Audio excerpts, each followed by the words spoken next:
And Messi says, I did not hear the illegal phone recording. You are going to hear the recording. I am going to play the recording now. But, hey, Msiza, how are you doing? Msiza, you changed your profile picture. Guys, welcome to the live. Denzel, I see you. Okay, Denzel, we'll see you later. Guys, it's going to take about 30 minutes to go over what happened with Senzo Mchunu. Do you guys want to hear it? Do you want to hear what happened with Senzo Mchunu? We'll listen to a few clips as well from today and yesterday, and then we will open the lines, and then we can all talk about it, right? Please make sure you tap on your screen. If you've just joined us, you're very welcome. And guys, please click on my profile picture and hit the... You never changed your profile pic. Ingane today ngiyayazi black and white. It looks different today. Bengayivulanga. And I see it's the same one. Guys, please tap on your screen. If you're new to the live, click on my profile picture here, and you're gonna hit the red button that says FOLLOW. Guys, it is a lot. It is many. It is more than one. It is times 5, times 6, times 10. It is multiple. It is multi. It is more and more and more and more. It is exponential. Good, guys. Give me words in the comment section that mean a lot. It is a lot. It is much. It is many. It is extensive. A lot is going on. Mercy says South Africa is on. How are you doing, Mercy? Tammy, thank you very much. Beard King says the recording was intentional. He sounded like he's putting words in the general's mouth. Guys, I'm going to be honest with you. Mina, I think Vele Umkwanazi said that thing. But it doesn't matter what Miss Media thinks. What matters is what's in the recording. I honestly think Mkwanazi said that. And I can see Mkwanazi saying that. Guys, we all know Mkwanazi would say that. But also, it's not a threat. It's not a threat if somebody says that. I think that is my humble opinion. Guys, tap on your screen. Are you ready? Are you ready? Okay, let's talk about some of the pivotal points of the testimony yaga Minister of Police Minister of Police Ubabu Senzo Mchunu, right? So there are a few things that he addressed. There are a lot of things that he did not address intently. They did not speak about Ket Matlala. They did not speak about Paul O'Sullivan. They did not speak about so many things because there was no time. Senzo Mchunu was giving these answers that are very long-winded, very long answers. And then answer along enough to answer. So he was also saying he's not getting enough time to answer. There's one question that he answered for more than 1 hour. 1 hour that he a question that he was answering more than 1 hour. So he was definitely giving very long-winded answers. So they did not finish his testimony. They did not finish going through his submission, his statement. But I just want to go through some of those points. So let's quickly do all the boring stuff quickly. Yes, he spoke about Brown Mokhoti. He said he knows Brown Mokhoti, but they are just comrades. No, thank you for the heart. Me, B Mabaso, thank you very much for the heart. Me. So he said he knows Brown Mokhoti and they're just comrades. And then he admitted eventually, after hours of questioning, he eventually admitted that no, he did not have a meeting or a briefing with Masemola Ntantla Mkhwanazi and Dumisani Khumalo to let them know that he wanted to close the task team. And they asked him, you were at a funeral with Masemola. Why did you not tell Masemola that you were closing the task team? They also went over that question 2 or 3 times. And he said at the time, it's not that he didn't tell Masemola that he did not, that he was planning to close the task team, but he also did not know that he would write that letter. He was still gathering his thoughts. That is what he said about not telling Masemola. He also said he thinks the money that's being spent on the task team is too much to be spent on just one team dealing with one type of murder in a small area like KZN. So he wanted to distribute that money. He really lamented about, or complained rather, about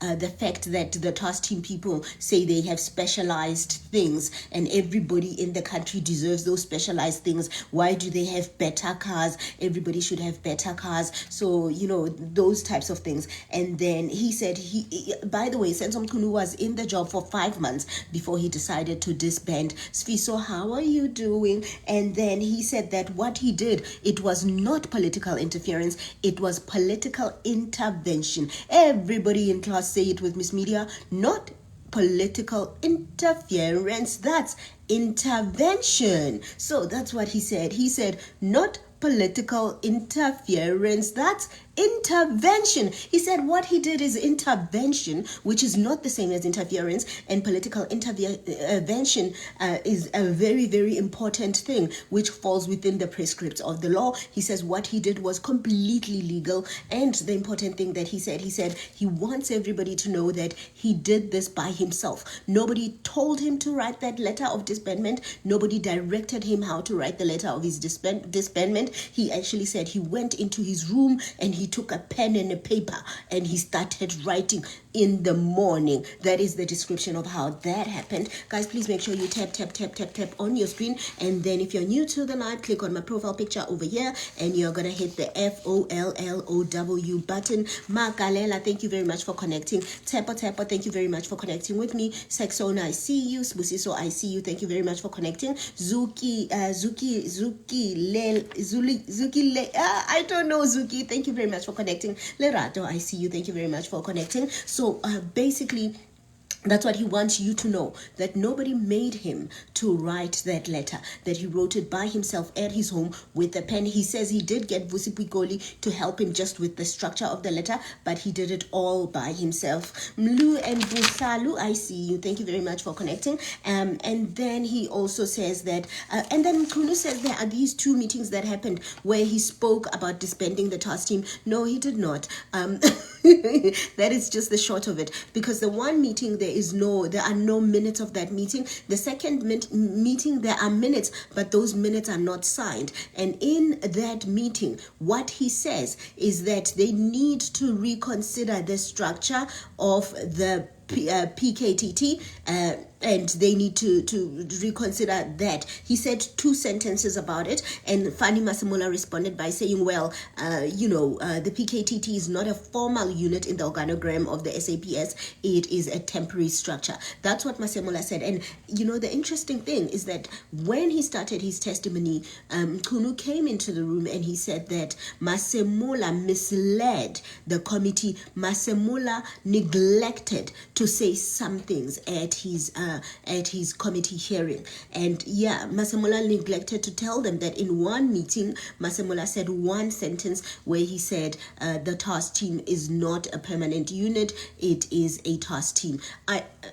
Make of it what you will. That's what Mkunu says was the omission that Masemola made to the committee. And then Kunu also said he relied on a work study. This was a 2019 work study, which he says, recommended the disbanding of the task team. And that study did not mention the task team per se. It spoke about a political murders team, which is not the political killings task team. The political killings task team was created just 12 months prior, before that work study. So it is highly unlikely that it was referred to in that particular work study in the manner that Mkunu says it was referred to, but that is what he relied on. And he also said, he got a lot of complaints from people about the task team. There is no evidence that he was able to provide of those complaints. He mentioned Mary DeHaas, he mentioned Patricia Mashele, Patricia Mashele, and he said the committee should call those people to come and hear them out. And he also said he got WhatsApp complaints, but there's no any evidence or proof of those WhatsApp messages that he was able to give. And then he also said when he ordered the disbandment of the task team, when he said it should be immediate, he did not mean right now. He said immediately doesn't mean stop the car right now. If it's moving, get out of the car and disband yourself from the car. Guys, make sure you are tapping on your screen. Lele, thank you very much for the love. You so much. Guys, tap on your screen. If you're new to the live, please click on my profile picture and hit the red button that says FOLLOW to connect with me. By the way, guys, if you're not used to coming to my live, Don't be worried if you hear my voice changing. Can you hear it's changing? It's because I have sinuses, and it's almost evening times, and it's change of season. So I'm not getting sick. When I started the live, my voice was fine, but now my voice, my sinuses are flaring up a little bit. But don't worry, it is an everyday thing. Guys, please make sure you tapping on your screen in the comment section. Let me know, do you think it was a good decision for Mchunu to disband the task team? Let me know in the comment section. And then oh, I'm not gonna say this one. And then okay, and then the senior counsel told Mchunu that he thought that letter that he wrote. Thank you very much, girls. The letter that he wrote is strong, and Mchunu eventually agreed that the letter is strong. But he says he wholly stands behind his letter, and he's okay with how he wrote the letter. He doesn't feel there's anything wrong with the letter. And then now, when the senior counsel was trying to question Mchunu about not meeting with Masemola and Nhlanhla Mchunu and Dumisani Khumalo before disbanding, then Mchunu said, you know what, why are you trying to make me feel guilty? Do not make me feel guilty. In fact, it seemed like in many instances, it seemed like Mchunu would not answer questions. Thank you very much, Messi, for connecting with me. Thank you, Mam V. Thank you, Tobe, thank you very much. Globe, I see you. Lulu, I see you. Mchunu did not seem to be wanting to answer questions, to the point that at some point, Julius Malema called him out. Let's listen to that clip where Julius Malema tells Mchunu to answer questions. On the 1st of November. I think the question was not answered about whether did you meet Honorable General Masemola, yes, Khumalo, and Mkhwanazi. Not whether when it was formed, the president met them. That was not the question. The question was, did you meet General Masemola before we go to issuing of a letter? I think there we didn't get the answer there.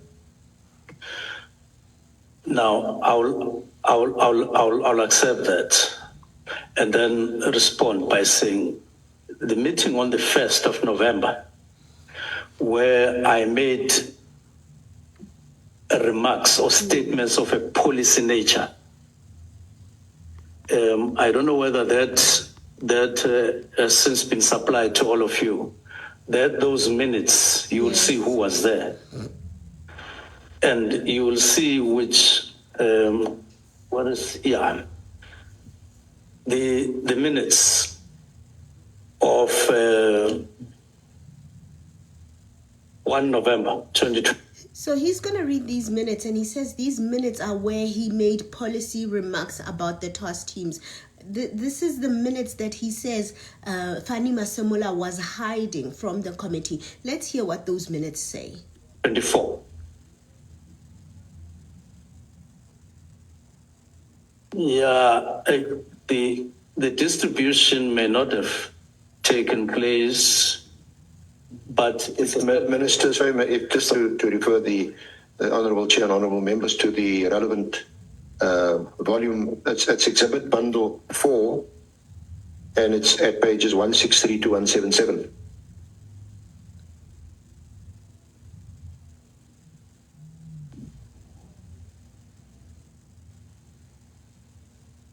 They're taking time to get to the minutes. Guys, please make sure you tap on your screen. If you're new to the live, if you're new to the live, please click on my profile picture and hit the FOLLO button. So guys, he's gonna go ahead and read these minutes. These are the minutes where he says he spoke about closing the task team to Fanny Masemola. Please listen to what he says and tell me if this is speaking about closing the task team. And I welcome Deputy Ministers, National Commissioner, General Masemola, and all other people who are present.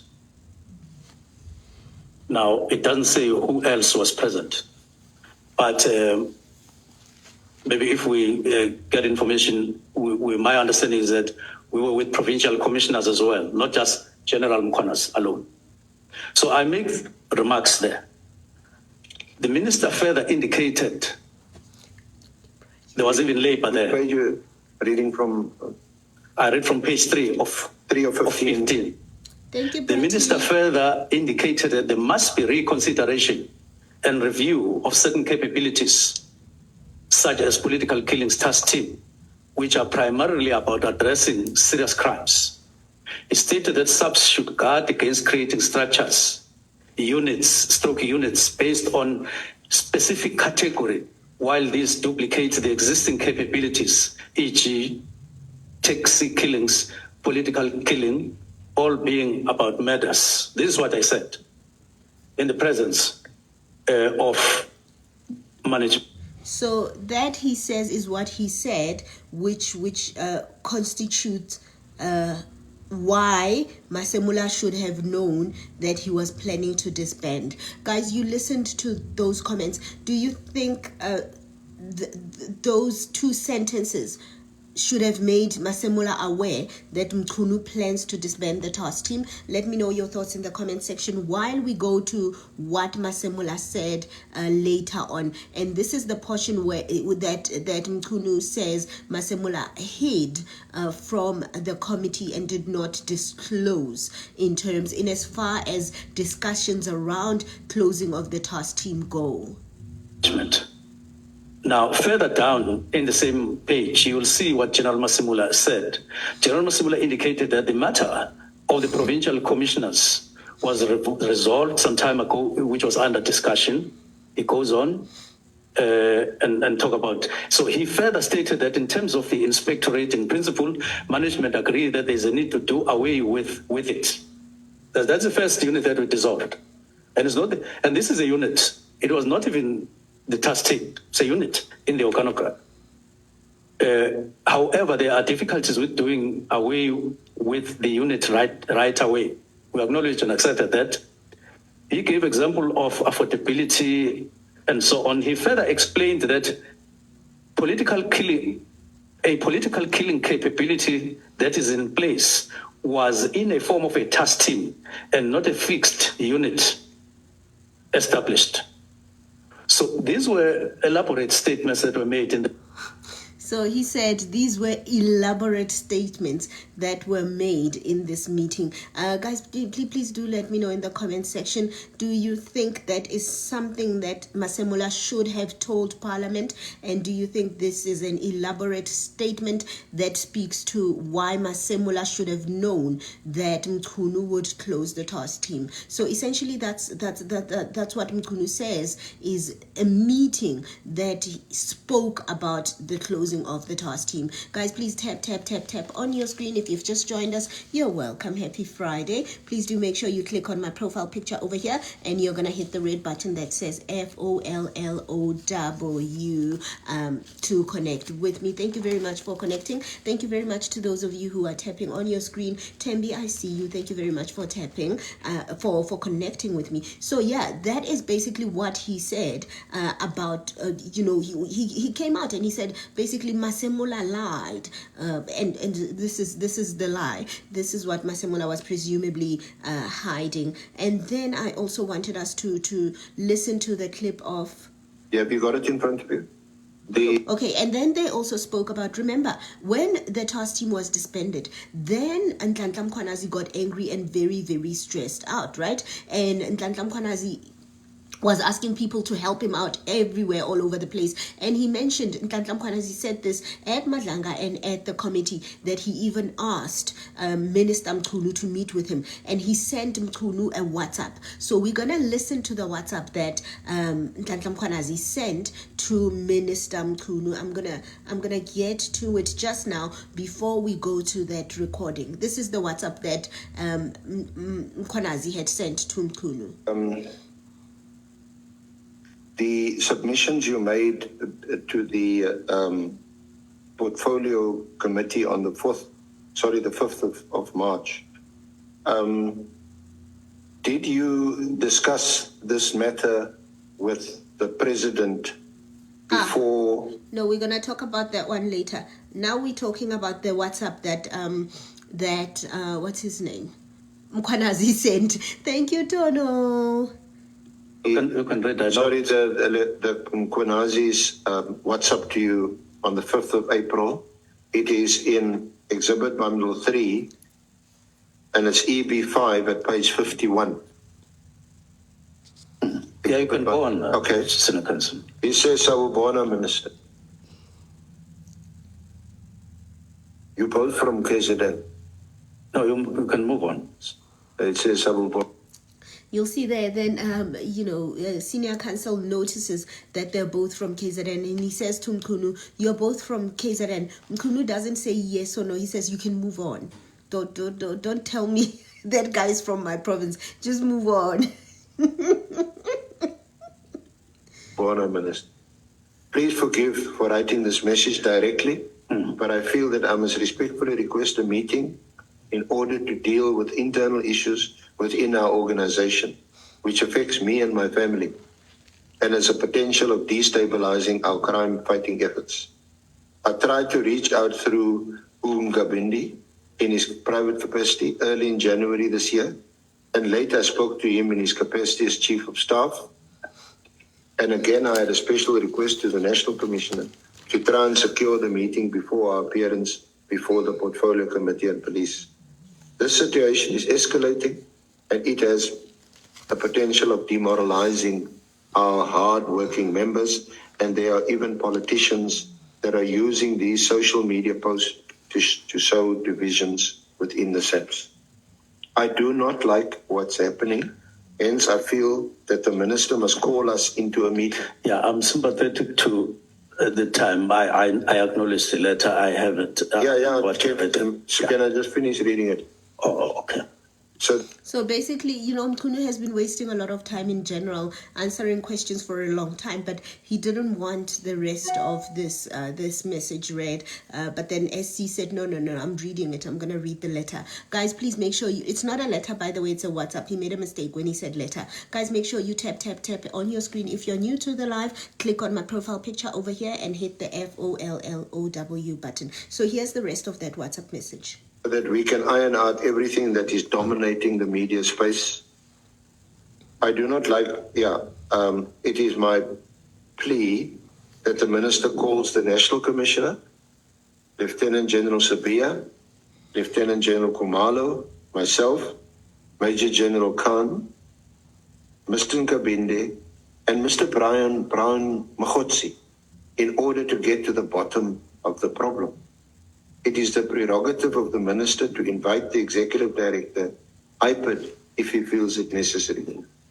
I have requested to take a vacation leave tomorrow and Friday, but I can make time if the Minister decides to meet this week.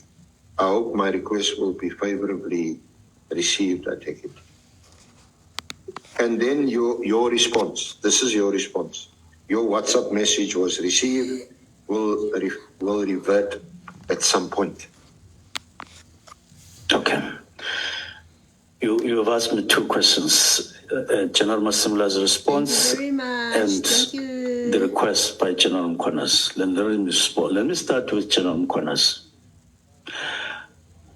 I received this, I confirm. I read it, I confirm. I responded to him, I confirm. Now, I started by asking myself, what kind of a structure is this? I was alone. I think we don't have a structure like this in SAPS. Doesn't exist. Where you call the National Commissioner Sbia Kumalo, call Mkhotsi, you don't have it. I've been working as an executive for quite some time, provincial and otherwise. You can't call a meeting like this. I couldn't call it. So why did you ignore it? Because there is no such a structure. I'm not complete. I haven't completed my response. Okay. I took a decision that I wouldn't call a meeting like this because I wouldn't know how do I. Hi, Cyril. What do I call it? It can't be done. You can't do so as a minister. You can't. As a matter of principle, you can't do it. Even if it raises clearly serious Cyril. concerns. Mkhotsi, Brown Why couldn't Mkhotsi. you tell him, okay, Mkonazi, I'm not going to convene this meeting that you request because there is no such a structure. But I will meet with you. I will talk to you. You tell him you will revert, but you say, yeah, you will revert at some point. And the point is you never did. Now read the first paragraph properly. It says, please forgive me for writing this message directly, but I feel I must respectfully request a meeting in order to deal with internal issues within our organization, which affects me and my family, and has a potential of destabilizing our crime fighting efforts. Yes, a very respectful meeting. Thank you to me. It doesn't, it's not a demand. He's Now, let me requesting respond, a meeting. Senior Counsel.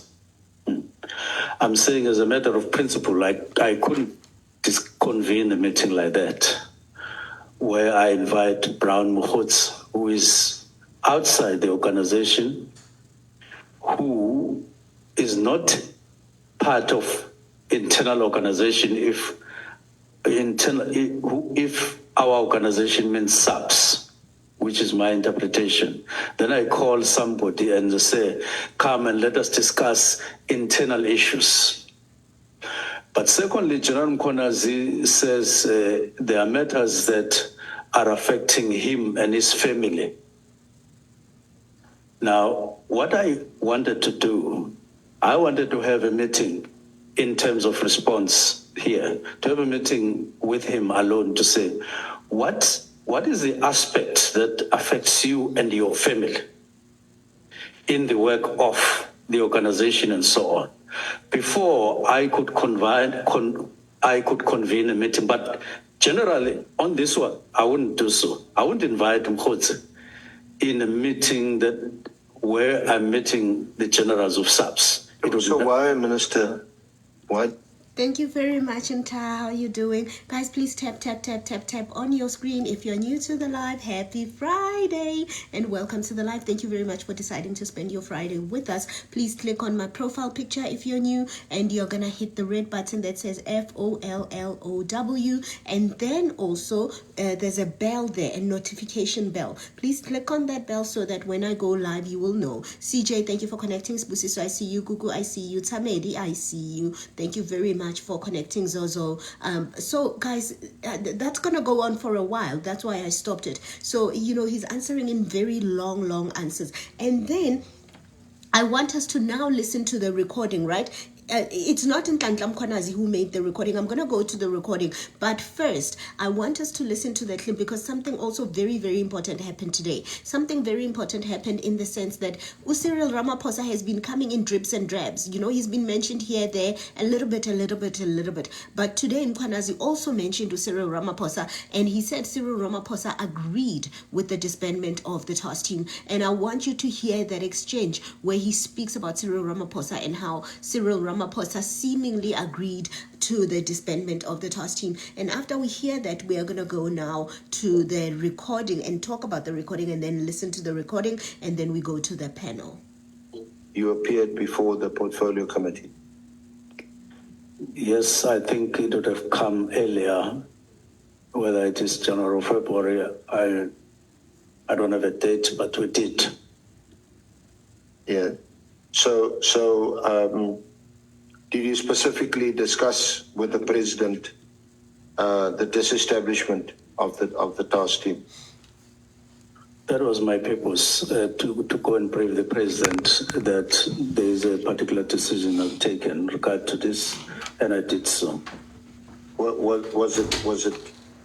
Can you recall when that discussion took place? Was it just before the directive was issued? No, it was after the directive. After the directive was Yes, issued. it was after the directive.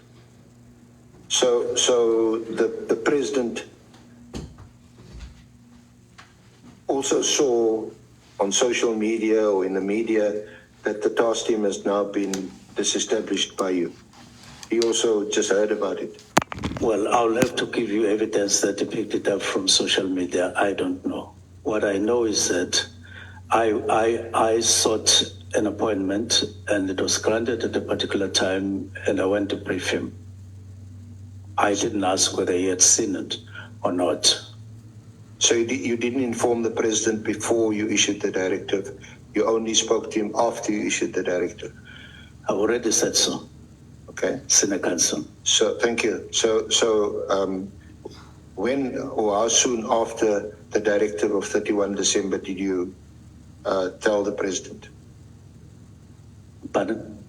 When after the 31st of December 2024 did you tell the president about the I've display? already indicated that it must have been January, February. I don't have the exact date. I will check. Thank you, Felicia. Okay. What did you tell him? Did you give him any reasons why you are directing that the task team be disestablished? Well, Or did you just tell him, by the way? it was a short briefing with the president. It was a briefing. It wasn't a discussion to say, I at some point took this decision last year in December. And all I remember is that I did say there are matters that I have developed a very serious concern about. And I said to him, these matters, among others, have led me to disband the political clearance task team, and that possibly at some point, if I didn't do this, there may have been a call for a commission on those matters. So I decided that I would preempt any need for such a call at some point, and I did this, and that was one of the things that I mentioned during the short briefing. So you said it was a short briefing. Yes. The president would have many appointments and you never get the whole day. It was a short briefing. I suppose, except of matters of national importance, you could schedule a longer meeting with the president. I could have made it longer. No, you could schedule, or your chief of staff could schedule a longer meeting with the president on matters of national importance. I should do so, or I should have. I'm asking whether it's not perhaps more appropriate to arrange a fixed. So you'll hear, guys, with Senzo Mkhunu, this is how questions go, right? Instead of just getting straight to the point and giving the answer, it goes on and on and on and on and on. So, but basically that's where he spoke about speaking to Cyril Ramaphosa and briefing Cyril Ramaphosa. So now, guys, what we need to talk about today, that is the main thing of today, right? It is this, the secret phone recording. It's not Mkhwanazi that made it. So what happened is that Senzo Mkhunu says that Nhlanhla Mkhwanazi was very, very angry about the closure of the task team. He said Nkabinde, who is Senzo Mkhunu's chief of staff. Nkabinde used to be friends with Mkhwanazi, and their relationship was okay, but it looks like it's really deteriorating now, especially since Nkabinde joined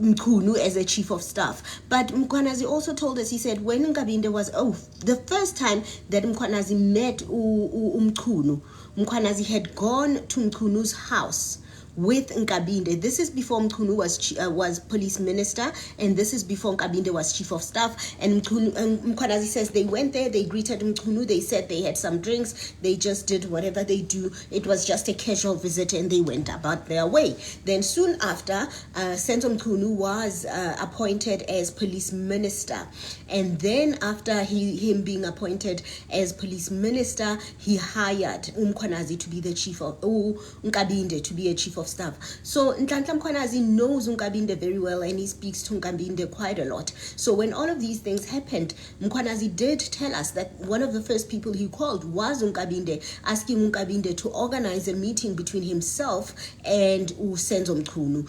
And when that didn't happen, that's when Mkhwanazi then sent that WhatsApp directly to Mchunu to try and meet with him. And now, where the secret phone call comes in is then Nkabinde goes to Mchunu, allegedly according to Mchunu. Nkabinde goes to Mchunu and tells Mchunu that this guy is so angry. Tells Mchunu that Mkhwanazi is so angry that he's even giving threats.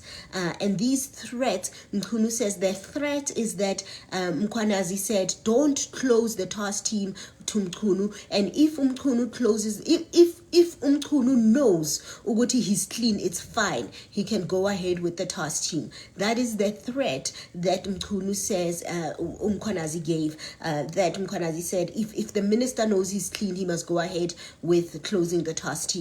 And Mchunu says that hearing that from Nkabinde worried him so much that he told Nkabinde, who's his chief of staff, to secretly record phone calls with Mkhwanazi. So Nkabinde started recording these phone calls secretly. So Mkhwanazi did not know that he was being recorded. Meanwhile, it was Nkabinde recording him, and it is Mchunu who told him to do this secret recording. Now, there's been a lot of conversation on social media about how this recording is illegal. It is not illegal. So in South Africa, you are allowed to record a conversation. It can be a phone call or a one-on-one conversation. You are allowed to record a conversation that you are having with another person without telling that person and without asking that person, provided you are part of that conversation. It's not illegal, Timba. As far as I know, it is not illegal. If it was illegal, thank you very much, Nuka. If it was illegal, Mchunu was not going to present it. So guys, it's not illegal. It's not illegal. It's only illegal if you are not part of the conversation and you record people and you are there, then it's illegal. But if you are part of the conversation, then it is not illegal to record that conversation without the person's consent. However, it may be inadmissible in court. But remember, this is not court, right?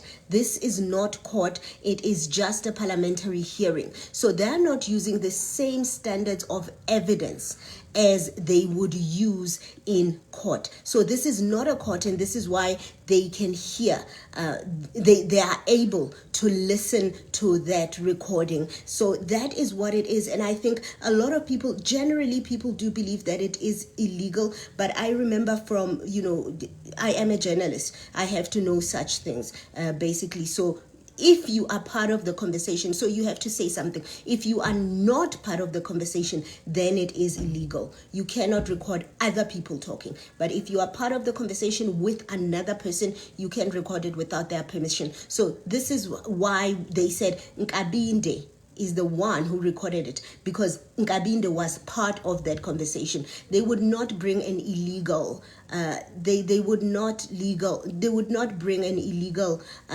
recording to the in front of the world. They would not. So let's listen to that recording that they made. Mkhwanazi was probably very shocked about it because he didn't know. But let's listen to the recording. Is it disrupted or?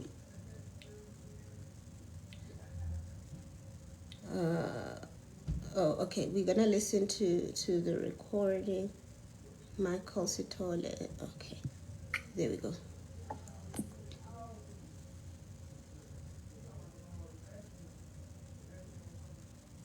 Okay, we're gonna start listening to the recording now. It just takes a little bit of time to start up. It will come up now. So yeah, basically Umkhwanazi didn't know about the recording, and they say in the recording that he's giving threats. So I want you to listen to the recording and tell me if you are able to hear those threats. Are aware of my dynamics organization.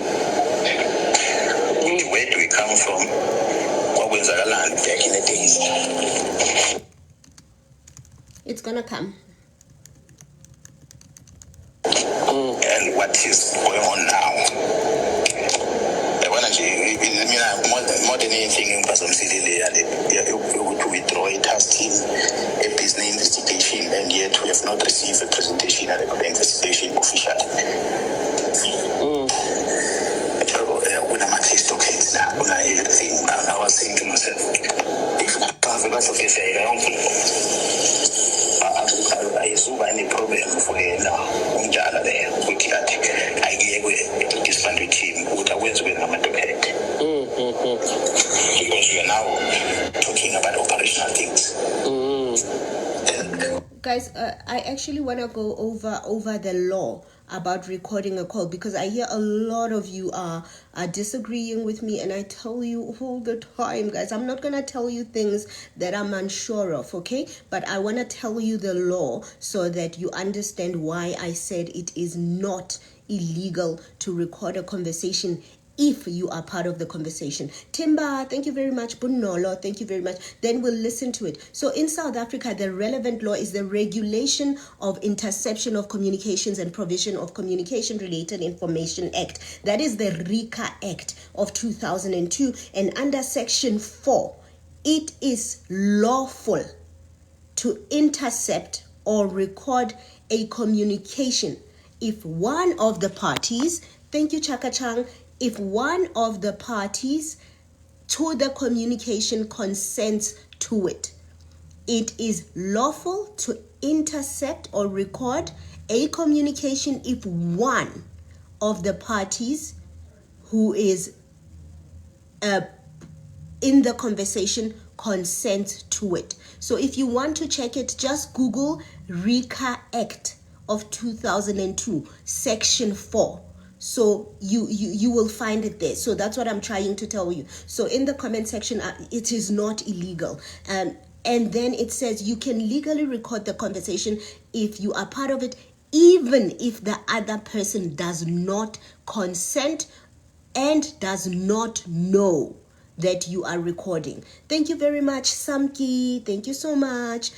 Section 4, I believe it's Section 4. Important caveats. You can use the recording for personal protection or evidence.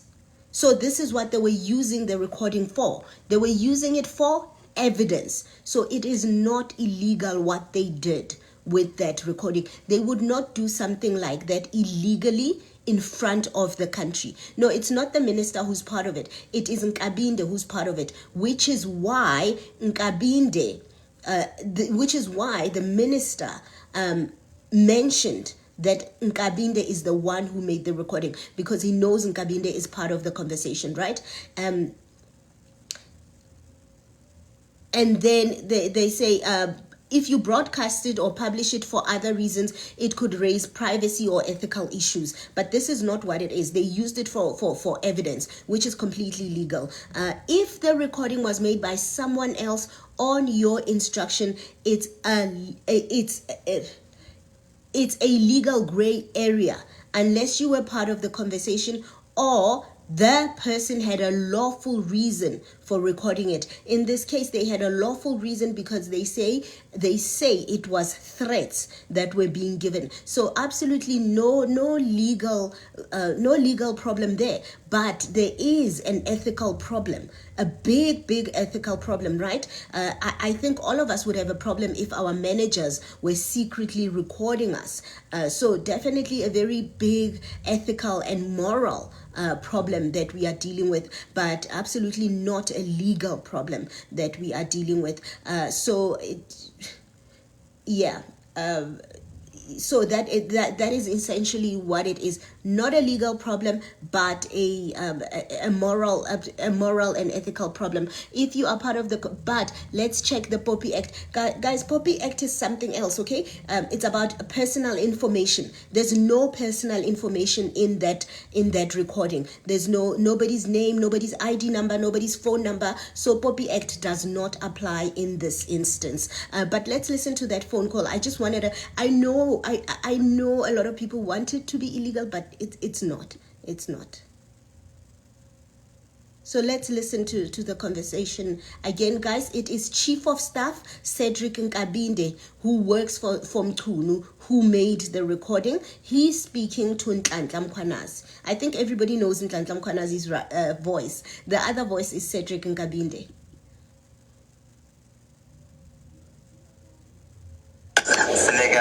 Away my dynamics of organization. Where do we come from? What was our land back in the days?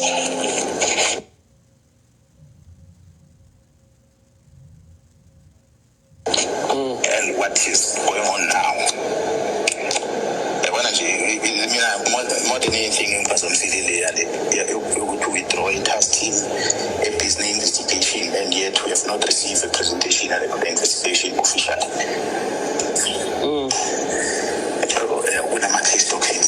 Everything. I was saying to myself, if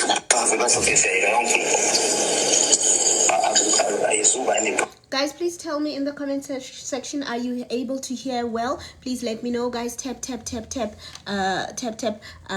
Mr. TG, don't you have the second record audio? It's the same audio, TG. It's not a different audio. The second one is not, it's not a different one, but we can listen to the second one as well, but it's not a different audio. It's the same thing. Guys, the audio is not very clear, so it's going to be very hard to hear. The voice definitely is Nhlanhla Mkhwanazi. It's going to be hard to hear, so please try to hear. Somebody says lower the voice. Okay, I will try to lower the voice and see if it's better, but it's rough. It's rough, you know. It's not a good recording. Guys, please tap on your screen. If you're new to the live, click on my profile picture, this one over here, and hit the red button that says FOLLOW. Somebody says, yes, we can hear, but we don't understand. Okay, Patty, I'll explain later. Kando, how are you doing?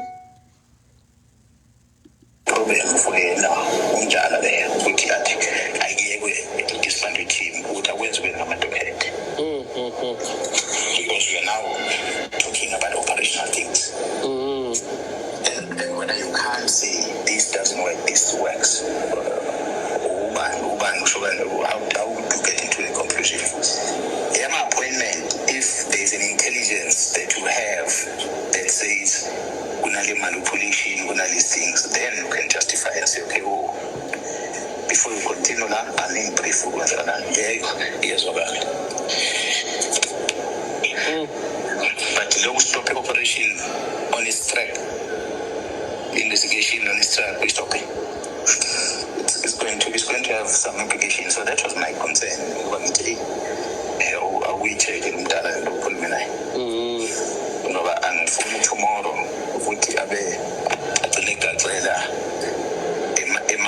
isn't being some officials because using some officials is the problem. Some officials of the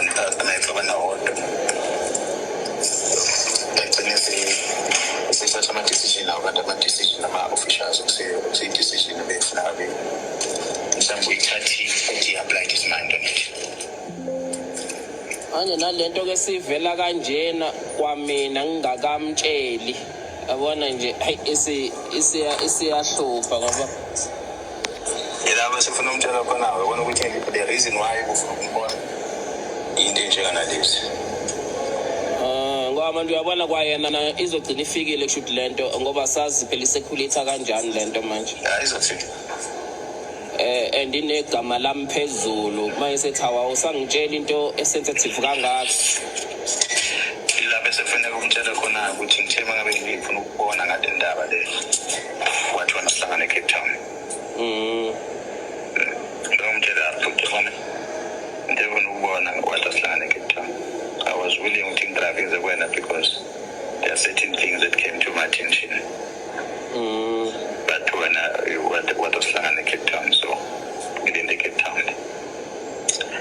Okay, so for those of you who don't understand Zulu, basically so far,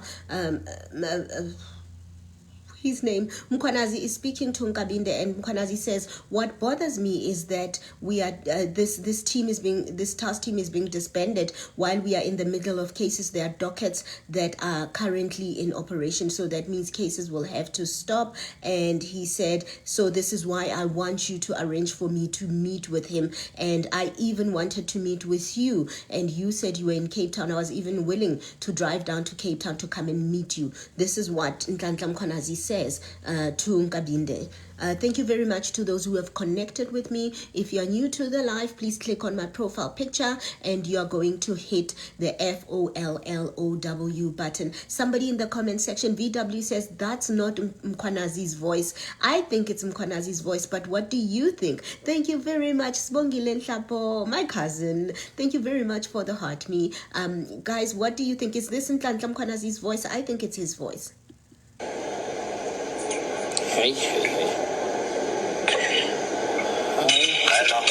Sengimbona kusasa ngimtshele sengimkhombisa nayo lento esibhalwe kanjela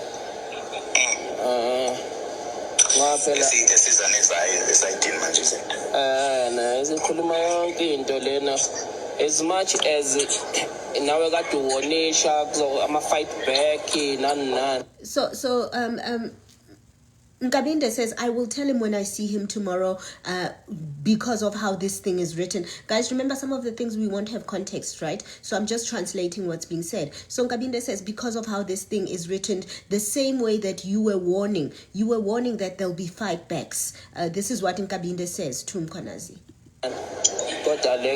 Exaggerate. That's what is going to stand up. Small boy.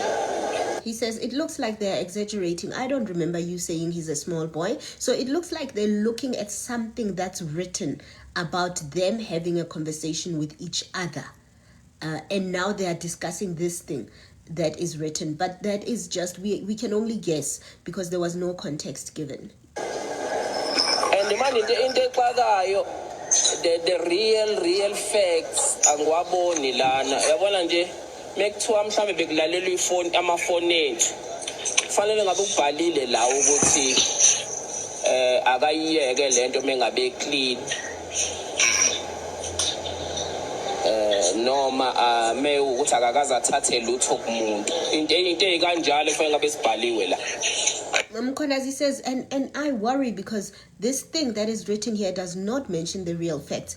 If this thing that is written here, and they were listening to our call, if this thing that is written here was the real facts, they would have written about when you said, if he knows he's clean, if he knows he has not taken anything from anyone, which I think means if he knows he hasn't taken a bribe from anyone, he should stop all of these things. That's what Nkabinde says. And Mkhwanazi says, Mkhwanazi does not say, yes, that's what I said. I think Nkabinde wanted Mkhwanazi to say, yes, that's what I said, but Mkhwanazi didn't. He just said, agreeing to the statement. Exactly. Ukuthi lo muntu belalela amafoni ama conversation ngoba yabona lokho bengeka kushiya ngaphela ku inline ngalezi zinto ayisho yeah ngoba lokho wewarrant awukazukusho imagine kazukusho uyichazile impela nje ukuthi fight back nje and I'm sure now umuonisha phela ngoba uyamazi awuqala ukumazi manje ukuthi kuzoba ne fight back la mawuzazi uclean amaphoyisa azokujijibeza. So he repeats again, I learned today what jijigeza is. Jijigeza. Anyway, so he's saying, he's repeating that thing to say again, yes, again, if this thing was true, they would have written, because you said there would be fight backs, and you said, if you know you are clean, don't do this, because if you're not clean, then the police will chase after you. But that is Nkabinde saying that. It is Chichimeza. Thank you very much. Chichimeza. I thought it's Chichigeza. So that is Nkabinde saying it. It's not Mkhwanazi. Guys, remember, don't forget, we are still waiting to hear Nhlanhla Mkhwanazi giving threats to Senzo Mchunu in this phone call, because this is what the phone call was about. Guys, please tap on your screen. If you've just joined us, you're very welcome. Please go to my profile picture if you're new to the live and hit the red button that says FOLLOW to connect with me. Thank you very much, Mr. Nasdaq. Thank you for connecting. Voisile, thank you very much for connecting. Let's continue listening. Kaya, I see you. Hlengi, where I see you. Nkosi, I see you. Snentlantla, I see you. Rox, I see you. Malibu, I see you. Pila, Loji, Mwako, I see you. Ntando, I see you. Because that's what they're going to do. Abantu masebefuna ukusurvive and you can't go down again. So that is my only worry. But I not long enough. Ngizoma explainela mhlambe ke mayise yithola nazo lezi zinto mhlambe uzokuthini. Hayi, ngizozwa ngaye mina. Soza ukuthi uthini. Then nami mase ngimbonile mhlambe ngizokubrief. Yabona namanje ngisasho ngithi the biggest thing that I've been talking about angekho umuntu ofuna ukuyilalela kusukela namhlanje eyokuthi abantu be-intelligence make batholakala benze into wrong akumelanga bathathwe departmentally. So Nkabinde says, I will talk to him when I see him and then I will let you know. And then Ntantla Mkhwanazi says, and you know the most important thing I've been talking about and many people don't want to listen to me is that when people from crime intelligence are found to be doing something wrong, they should not be internally charged. They should be removed from that department and sent somewhere else. I think Ntantla Mkhwanazi is trying to say if somebody at crime intelligence does something wrong, if you charge them internally, if they are found not guilty, then they remain in crime intelligence and they can continue with their wrongdoing, essentially. But it is better to move them out of that unit. He's later going to say that's because a lot of them hold state secrets. Thank you very much, T.S. Swanes Bongile. Thank you very much for the gifts.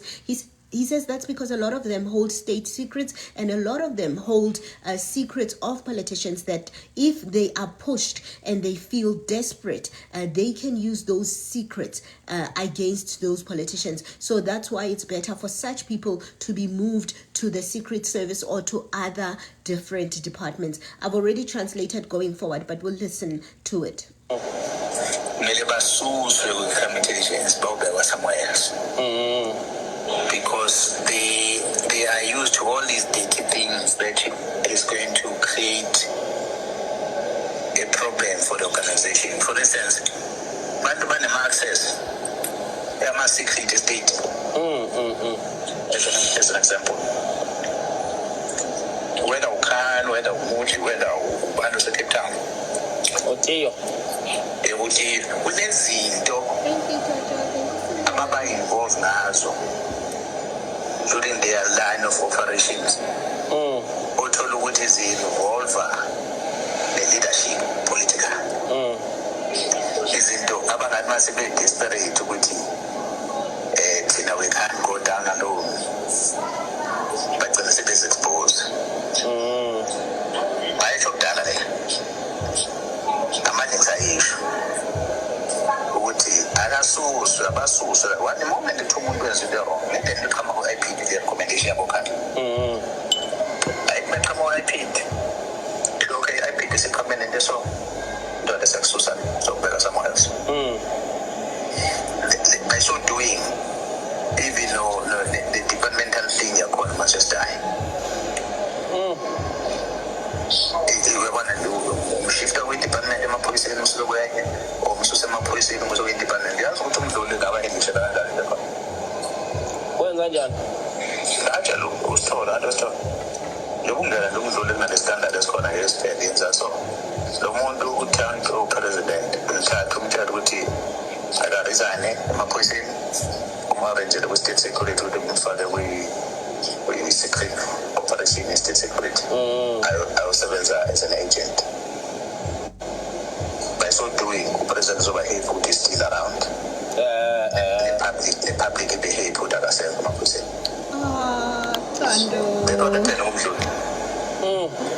Thank you very much, Kando. That is so pretty. I took a screenshot. Guys, if you've just joined us, you're very, very welcome. I took a screenshot. I'm going to look at it nicely later. Guys, please make sure you tap on your screen if you are new to the live. Please click on my profile picture and you're gonna hit the red button that says FOLLOW. So basically Mkhwanazi is saying, do you know what happened to Richard Mdluli? I knew that Richard Mdluli was loved by the president. Somebody like that should have been removed from the police and taken to a different institution, also related to law enforcement. That way, the president will be happy, and the people of the country will also be happy. So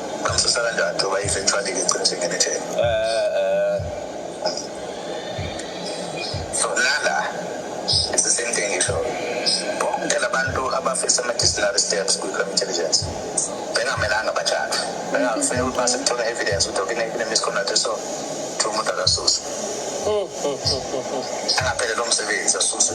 Whether ususelwa la maphoyiseni or ususelwa kwi-defense. So basically Mkhwanazi is talking about how when people who have state secrets get fired, it makes them desperate and they can do dangerous things to politicians or to the country. So he says they should not be fired. Once they are found to have misconduct, they should be removed from the police and taken to work somewhere else, because it is even more dangerous to purge them, because if you purge them, you make them desperate and they can become a danger, basically. Intelligence security. No crying emojis.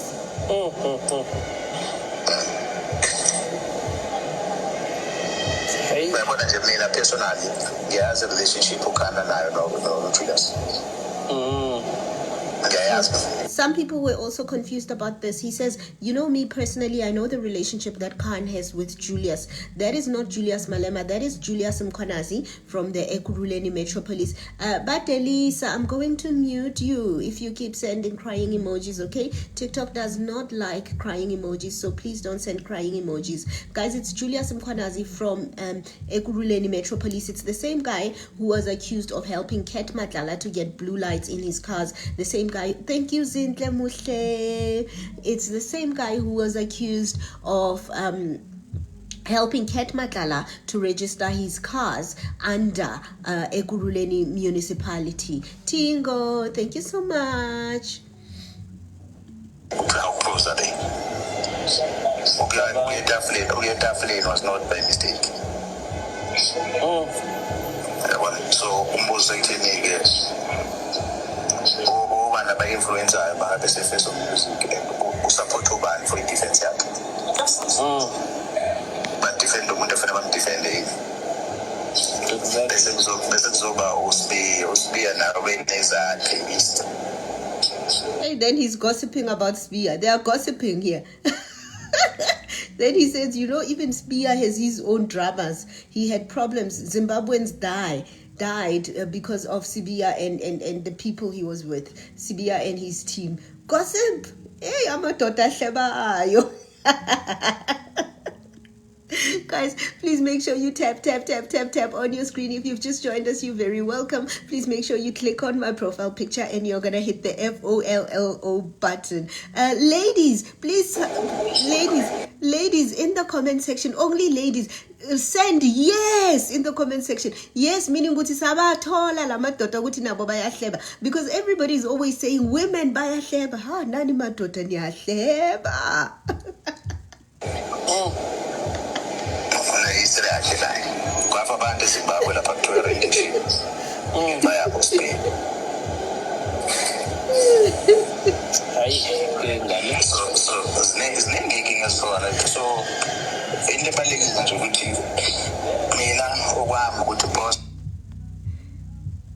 Yeah, so that's all, guys.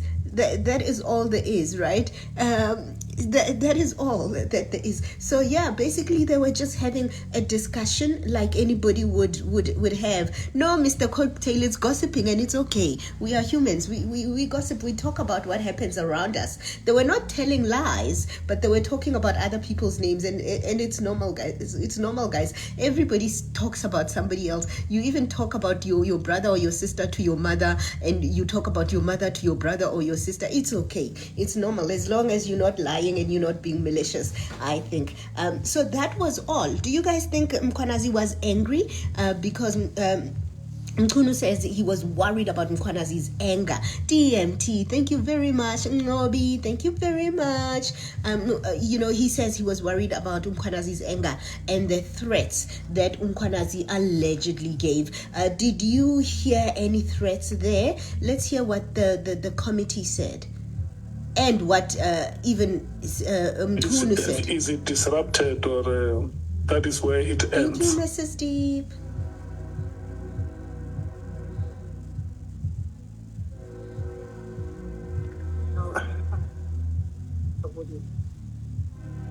Honorable Chair. Chairperson. Yes. Chair.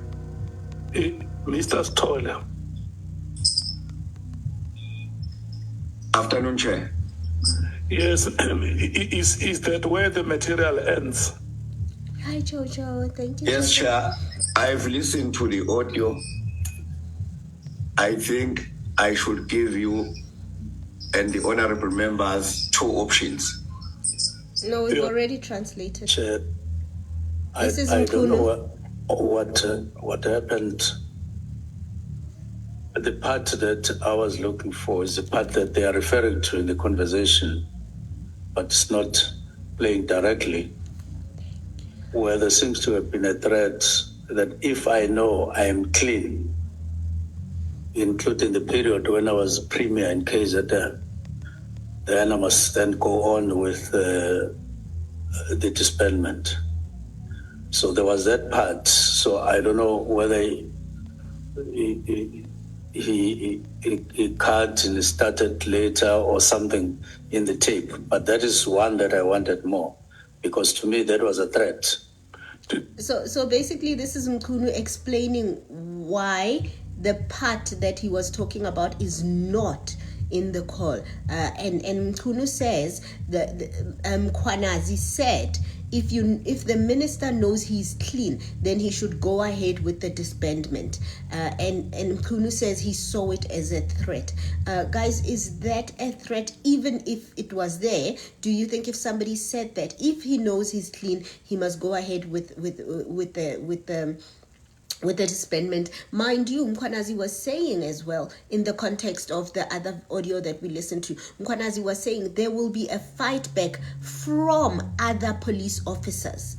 That is what Mkhwanazi was saying. But Mkunu says he saw that as a threat, and that's what he wanted the country to hear. However, that was not in the audio. But let's hear how Mkunu explains it. Did you hear it being... I didn't hear. What I hear is them referring to it, to say, when we were talking, and then somebody seems to have overheard us and recorded us.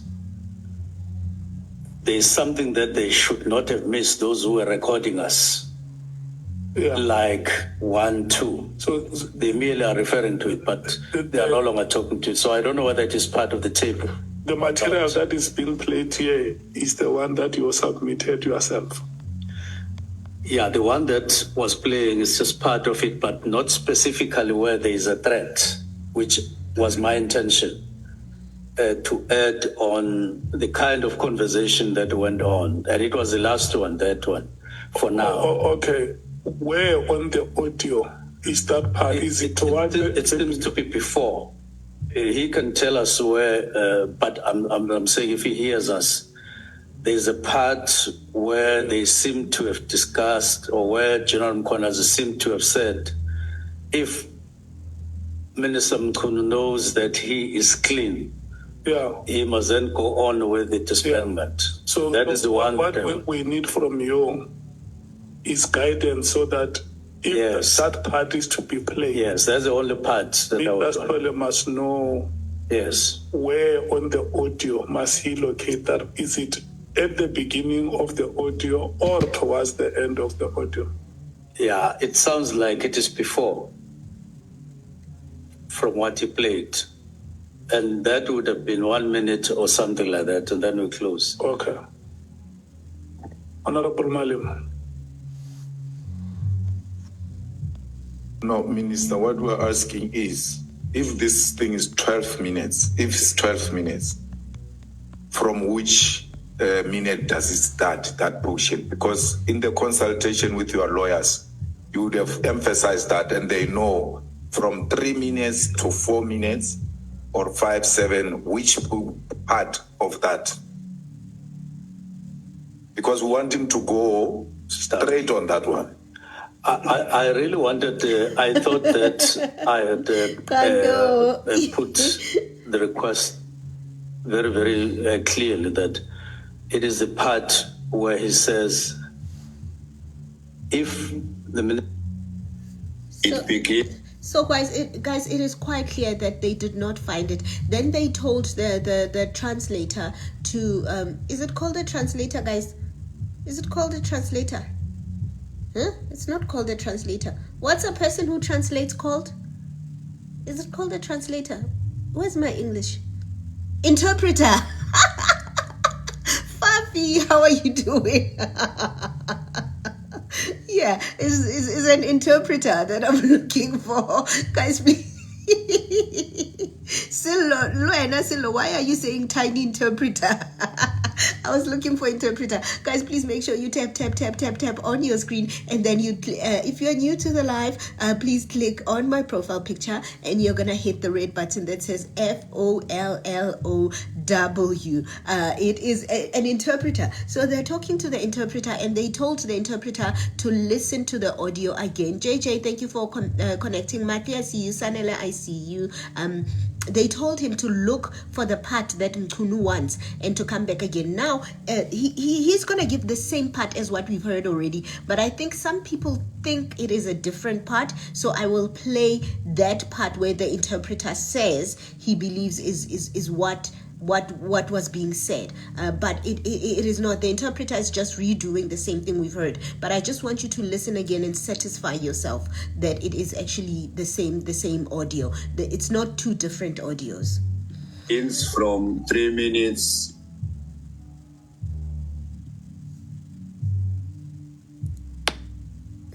Chairperson, my apologies. I was responding to Mr. Ntuli because I was explaining to him some small technicalities around the audio.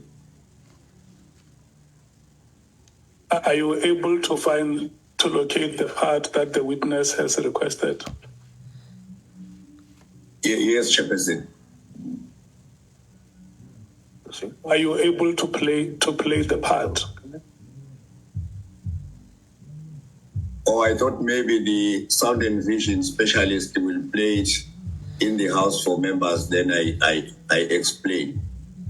It begins from 3 minutes 54 seconds up to 4 minutes.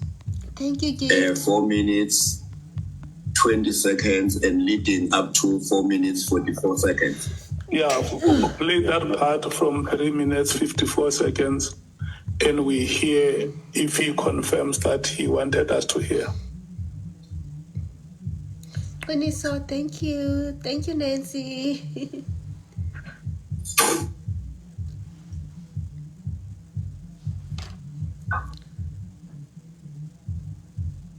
Okay, guys, tap on your guys, I have to make it clear that isn't Kabinde's voice. Thank you, Fundi. Guys, tap on your screen. If you're new to the live, click on my profile picture and hit the red button that says FOLLOW. So the translator is going to translate this part that they say is about threats, but this isn't Kabinde's voice. Yeah, clean. He should have written it down herein. If you said he should stop this thing if he is clean. And if he never took anything from anybody. So such information is very crucial. He should have written those if he was listening to our telephonic conversations.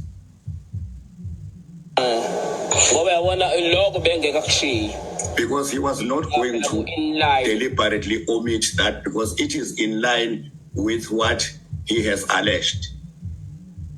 ngalezinto ayishoyo. Yeah, ngoba lokhu warrant around all the issues he has raised. He has not even raised the issue of the warrant.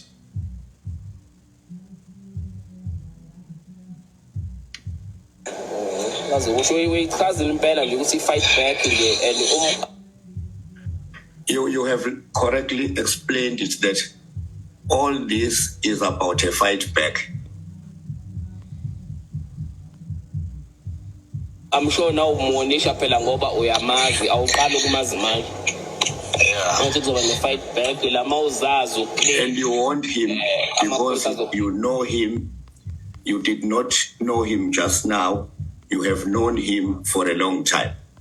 And fight backs are always there. Yeah, because that's what they're going to do.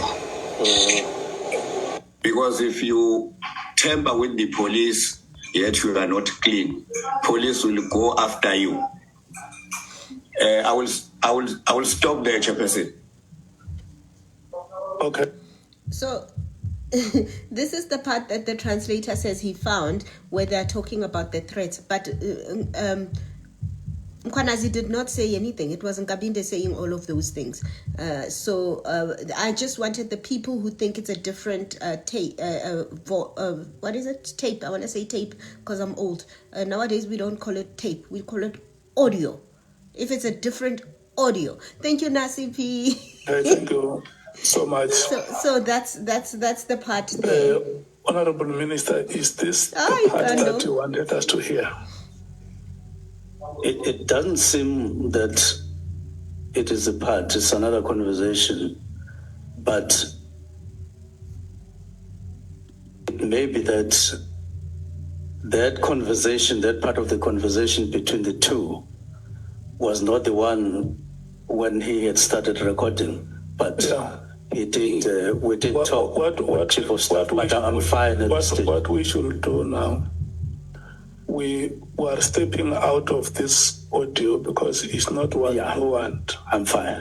Then at your time, I'm fine. Get the evidence that you want to bring it here to us. Yeah, it may have not started when we started recording. It may have been said before they started recording, but they did discuss it. It did tell me that. And then maybe next week, Tuesday or Wednesday, time permitting, thank you, we will look at how we deal with that. Thank you. Thank you so much.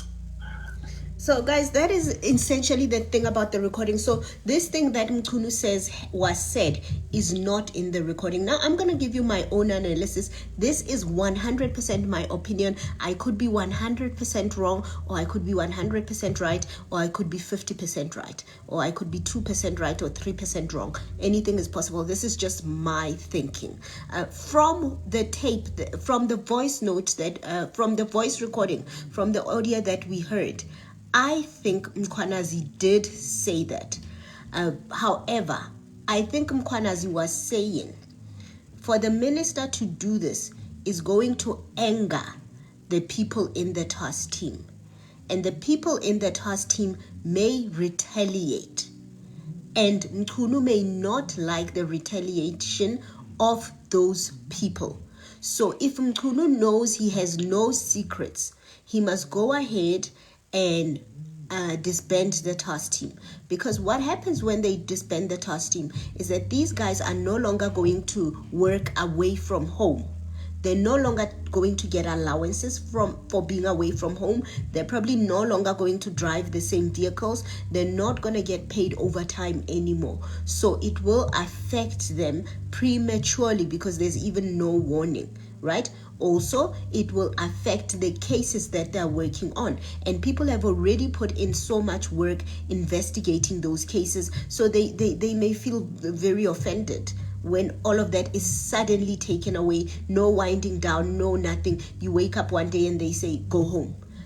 So I think Mkwanazi was giving that warning to say, the people on that team, I don't think he was saying he himself will do something to Mkunu. And it sounds like anyone would want to be warned about that type of thing, to say, do you know this thing that you are starting, it could cause problems for all of us. I think that's what he was saying, but this is my observation, right?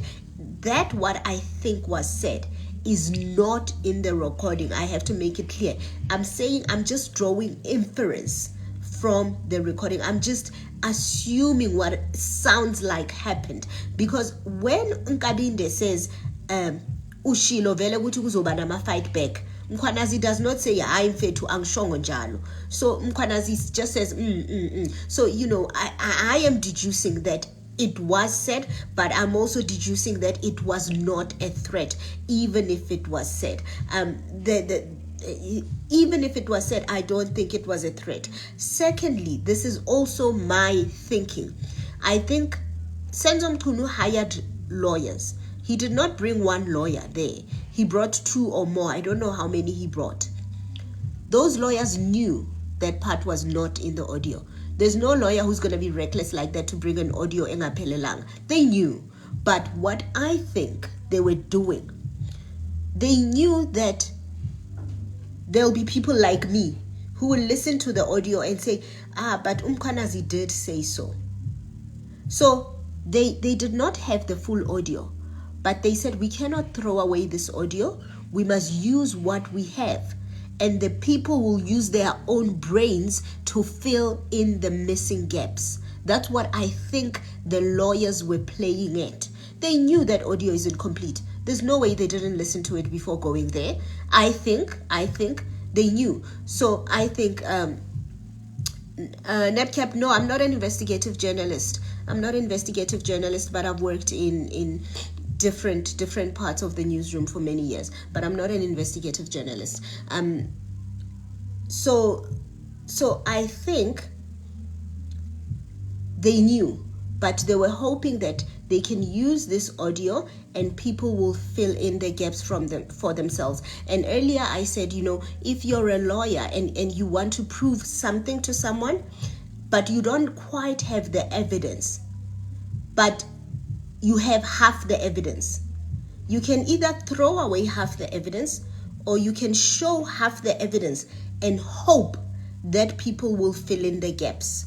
It's like if you say, my nanny hit my child, and my nanny hit my child, and you don't have it on video, but what you have is a recording of the child crying a lot when they are with the nanny.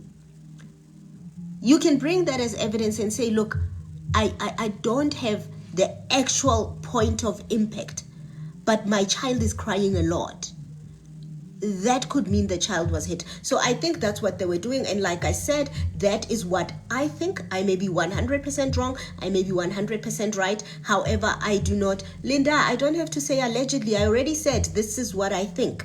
This is what I think. It's not alleged. By the way, Linda, by the way, you are giving me bad advice. I cannot say allegedly because there is no allegation being made.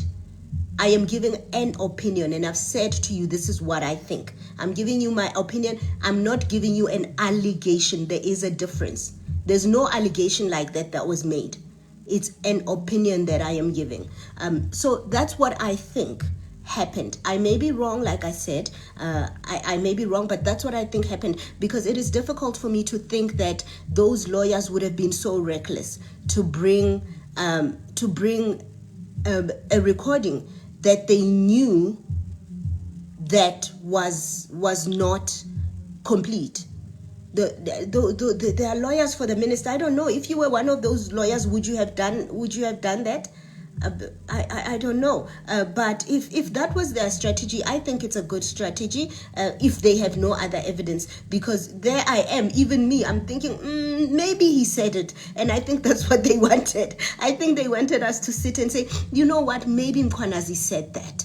I think that was the strategy, and it will work on some people. It's already working on me. So in that sense, I think if that's what they wanted to achieve, I think they've achieved that, right? Guys, please tap on your screen. Okay, sorry, Linda, I misunderstood you, Linda. Guys, please tap on your screen. If you've just joined us, you're very welcome. Please click on your profile, on my profile picture, my profile picture, not yours. Please click on my profile picture and hit the FOLLOW button. I've told you what I think. Now it's your turn to tell me what you think. I'm gonna open the lines, and then guys, please do call in and tell me what you think. Do you think Mr. Mchunu has a strong case? Do you think he has a weak case? How do you think he's doing? How do you think all of this is going? Ntantla says, Miss Media, you once said everyone wants to protect themselves. Yeah, I think so. Look, if I was in Mchunu's shoes, right, I would have also used everything I could find to try and protect myself. I don't know. You do what you need to do. Doli wami unjani. Upilile wena. Philile Nkosi. Please go ahead. Uthonephi? Ndilele. Oh, benike ndavuka namendlele ndavuka ndathi kandithi ndiquma ukavuli. Ayongena komnye live pha uxukushwa kalento. Ndamamela pha hayi sathetha pha. Hey, kukho abantu endibonayo banyani phofu ingaba bekweli cala lale ANC yakhona so bazama udefenda umchunu. So sithi ke thina ke labe EFF no umchunu sezibona kuba uleli donga liwayo xa lixikixwayo ayileli donga liqinileyo.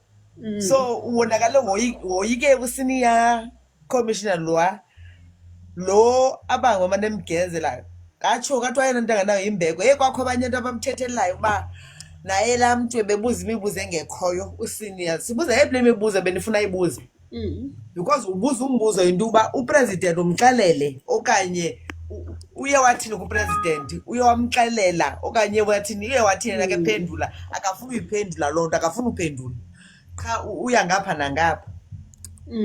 Ndithi ke kubo phana nimqaphele into uba indlela zengayo uzele uzotshift iblame kumkhwanazi nomasemule akazelanga zodefenda yena ufuna sitshintshe ujonga singajongi yena sijonge kwaba.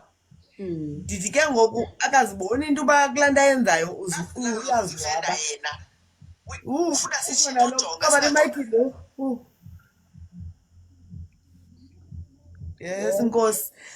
Ndithi ke ngoku akayiboni uba le nto uyayitshintsha uyitshintshela uba ecinga uba yena ngelakhe uyitshintshela kwaba akaziboni uba kumntu osengqondweni uba uziveza ubuyena ngoba kule nto ubuye iqaphela le nto yorekhoda iyodwa ngoba ububuqaphele phana epalamente bakhuzi loo malema into bayikhuzisayo into uba imibuzo ezambuza uzawubuza umbuzo oyi-one uba sewude uthi umuntu uba makarekhode yintoni uyoyikayo kumkhwanasi yintoni umkhwanasi uqonda uba uzayithetha kwabanye abantu le uba ngibanga ufuneka makarekhodwe umuntu ayincukolayo arekhodwe.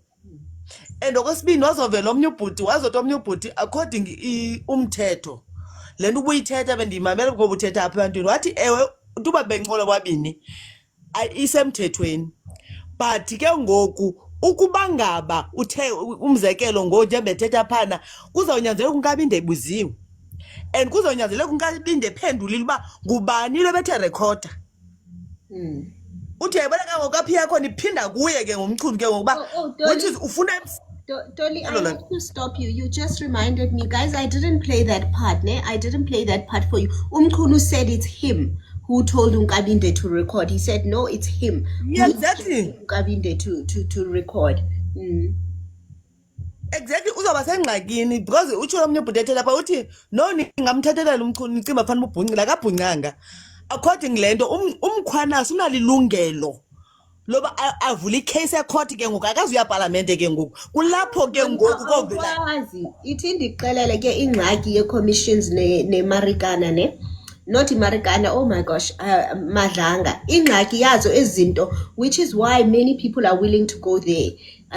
You cannot open a case against anyone who is under oath and is telling the truth under oath at these commissions, so they know that nobody mamela sithandwa ne mamela ne ndingakubetha ngamlonyeni andithi ngoku kwenzeka lento ne umkhwana uSmartani uclever uyabogqitha bobabini ingabo noSibiya So uthela sithi la bhuti ke ithetha wathi umzekelo angayiyeka umkhona sidlule nje bekubhizi kubuziwe imibuzo kuthini ngoku abengathi futhi akazinto because umkhona siyayazi ba kuyovula icase phana ayizukwazi uxoxwa la ecourt.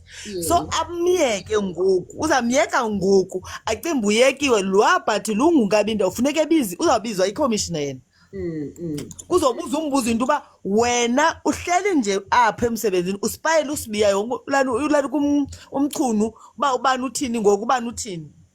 So as ke ngoku uthi uthola but uthi ngokomthetho kwayena ngoku unkabinde owakho umsebenzi ngoyengenatyala usengcuphekweni ngoba urekhoda abantu yena xa bezoxela iingxaki zabo kuye. Indlela abava ngayo ngento enzekayo apha emsebenzini yena uyabarekhoda nenathumele kulantu kumchunu ofisha ayikho right ke loo nto. So uthi lapho which is ithi le nto nguye lucreate le nto ikhoyo phakathi komchunu nomkhwanasi nguye unobangela. So njengoba enguye unobangela ke uthi ke ngoku umkhwanasi ntuba efundile naye eyazi uba kwenzeka ntoni uzayilinda yonke igqithe le nto but ukuyitshalenja kona uzayitshalenja noba kunini na because kaloku unkabinde which is abazukwazi uphinde xa benengxaki bakwazi uyorepota kuye njengamntu omkhulu abazukwazi uyorepota kuye because bazamazi uba uyathini uyarekhoda yena xa kuthethwa nayo uyarekhoda. So ithi ke ngoku sibabonisa sithi jongani yabona ngoLwesibini laa nto ayithethe unceda ahle ayithethe ngoku bafike beawengu xa befika ngoLwesibini uzawupheka sophulwa kulaa recording athetha ngayo izawumanyelwa kagqitywa abuzwe ngalaa recording uba sowudini urekhodi uthumela abantu uba mabarekhodi yintoni le ubaleka ngayo ngoba ikhona into ubaleka ngayo ngoba xa umsula uMasemula zange insight uba makarekhodi abantu why wena abangaphambili nabanye abarekhodisi bantu wena why wena kwenzeka ntoni le nto ungafuni yaziwe. Thank you very much, Dolly. You know, this is very important what Dolly is saying, right? Tidi, thank you very much for the mark of love. It was so pretty. Oh, and the hand hearts. Thank you so much, Tidi. I really do appreciate it. Guys, please tap on your screen. If you're new to the live, you're very welcome. Please go click on my profile picture, this one over here, and you hit the FOLLOW button to connect with me. What Dolly is saying is very important, right? Because now people who work in the same office as Nkabinde, how are they going to look at him? Guys, if it was you on Monday and you know that somebody was recording somebody, how are you going to look at them? I mean, I'm going to look at them like this. I'm going to say, when that's all. And akuzibalula ke ngoku abantu bamxelela ingxaki zabo izawuphinda ibekwazi kuzawuphinda into endiyicingayo mna Miss Media izawuba khona enye ingxaki izawuphinda ifuna kuzothethwa phaa kule palamente because abantu abazoripota kunkabinde ngoku abazuxela nix ni uzawuba blank ke ngoku akhalazela into uba bayamtsiba because bamtsibela into uba uyarekhoda yena. Uyayibona ininzi indaba yakhe, but unfortunately, with chief of staff is recommended by the minister. So usually all chief of staff in the minister's office, they come with the minister. So most of the time we can basically, Linda, can you please mute? I'll unmute you later. So we can basically say so I guess in any case when the minister changes, usually the chief of staff will change anyway. So Nkabinde doesn't have much to lose. I believe he's suspended now as well. If you're Miss Media, uba ke Miss Media ke kufumanise into uba ke ngoku unetyala umchunu uyahamba ucinga uba yena uzawusinda ke ngoku lo urekhodayo akazusala. Yes, le nditsho ndithi uzifaka kwinto yena angachaphazeleki kuya because ngethe andizokwazi leyo yoba ndirekhode umntu ndingayenza yonke into othi mandiyenze but urekhode umntu andizukwazi uyenza because ndizawuphinda ndiphangele njani naba bantu. Uyabona ingxaki wena Dolly, he didn't know. Remember, chances are when they were recording, no, not chances are, definitely when they were recording, it's possible. Let me say, yes, definitely. When they were recording, we didn't know there's going to be a commission of inquiry. We didn't know there's going to be ad hoc. So what happened, I think, they thought they were recording it for themselves.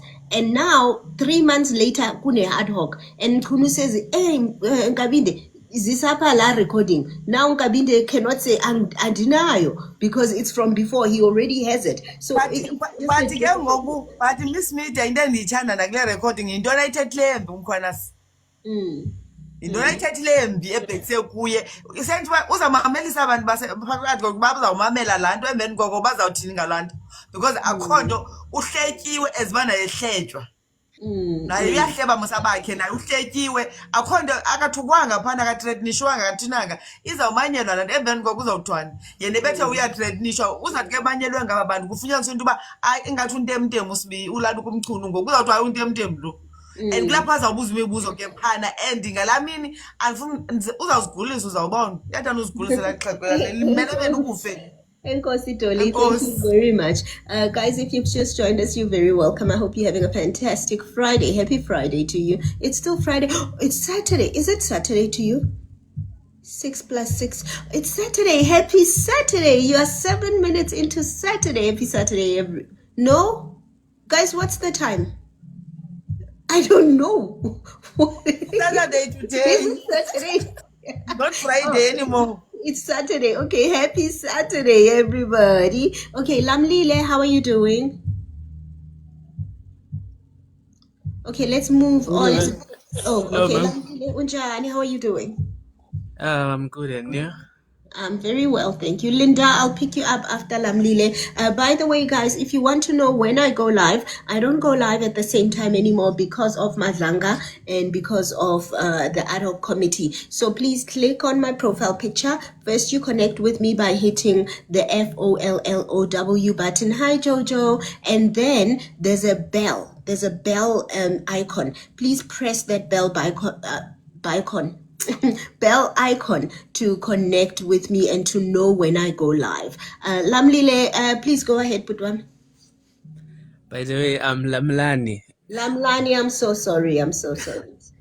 Lamlani, I'll call Lamula.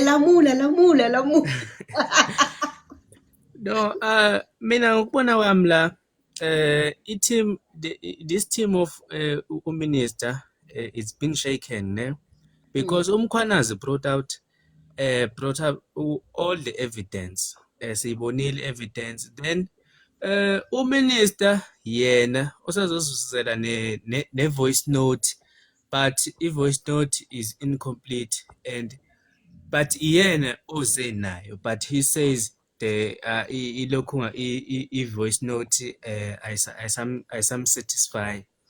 So i-record ubani le voice note record unkabinde who was brought out by Umkhwanazi. Then Umkhwanazi mayiqeda ukwenza lezo zinto lezo unkabinde wagijima waya kwi-media briefing saying that he's not feeling safe because policies have that tendency yokuthi they kill people bathi umuntu dubule kuqala uyayibona lezo zinto lezo. So akekho umuntu oke wayiquestiona leyo nto leyo ukuthi really ngempela amaphoyisa ayayenza yini leyo nto leyo. So kulula yini kithi, is it easy for us to trust unkabinde since he made those statements kwi-media briefing? So I don't think ukuthi le source eze no minister is really reliable. They are just nje disturbing us kulawo ma statements enziwe General Mkhwanazi. Thank you very much, Lamlani. Lamlani, bringing a different perspective. Lamlani says Nkabinde has proven himself to be a shady character, according to Lamlani, and he says, can we even trust this Nkabinde character? I think that's what you're saying, Aniti Lamlani, to say we can't even trust Nkabinde, so how can we trust the recording that he's bringing us? That is Lamlani's opinion. Ibula says, in fact, Mkhwanazi and Masemola should have been suspended now. They use state resources to harass their enemies. Okay, Ibula. Let's hear what Tibello has to say. Tibello, how are you doing? Oh no. Sorry. I said I was gonna take Linda. Linda, how are you doing? Let me unmute you, Linda. Linda, how are you? Mama unjani? Ngiyaphila unjani? Ngiyaphila nami. No, yazi Linda, yazi awuzwakali kahle, ngicela uphakamise i-voice kancane. Okay. Ngisengiyazwakala manje. Ingconywana, yes. Okay.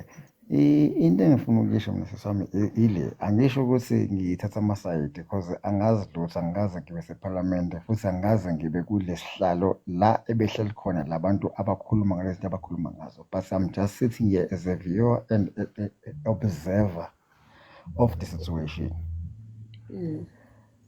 What happening is it's a conflict in a higher level that we have to go to it in our understanding with a very sober mind, one.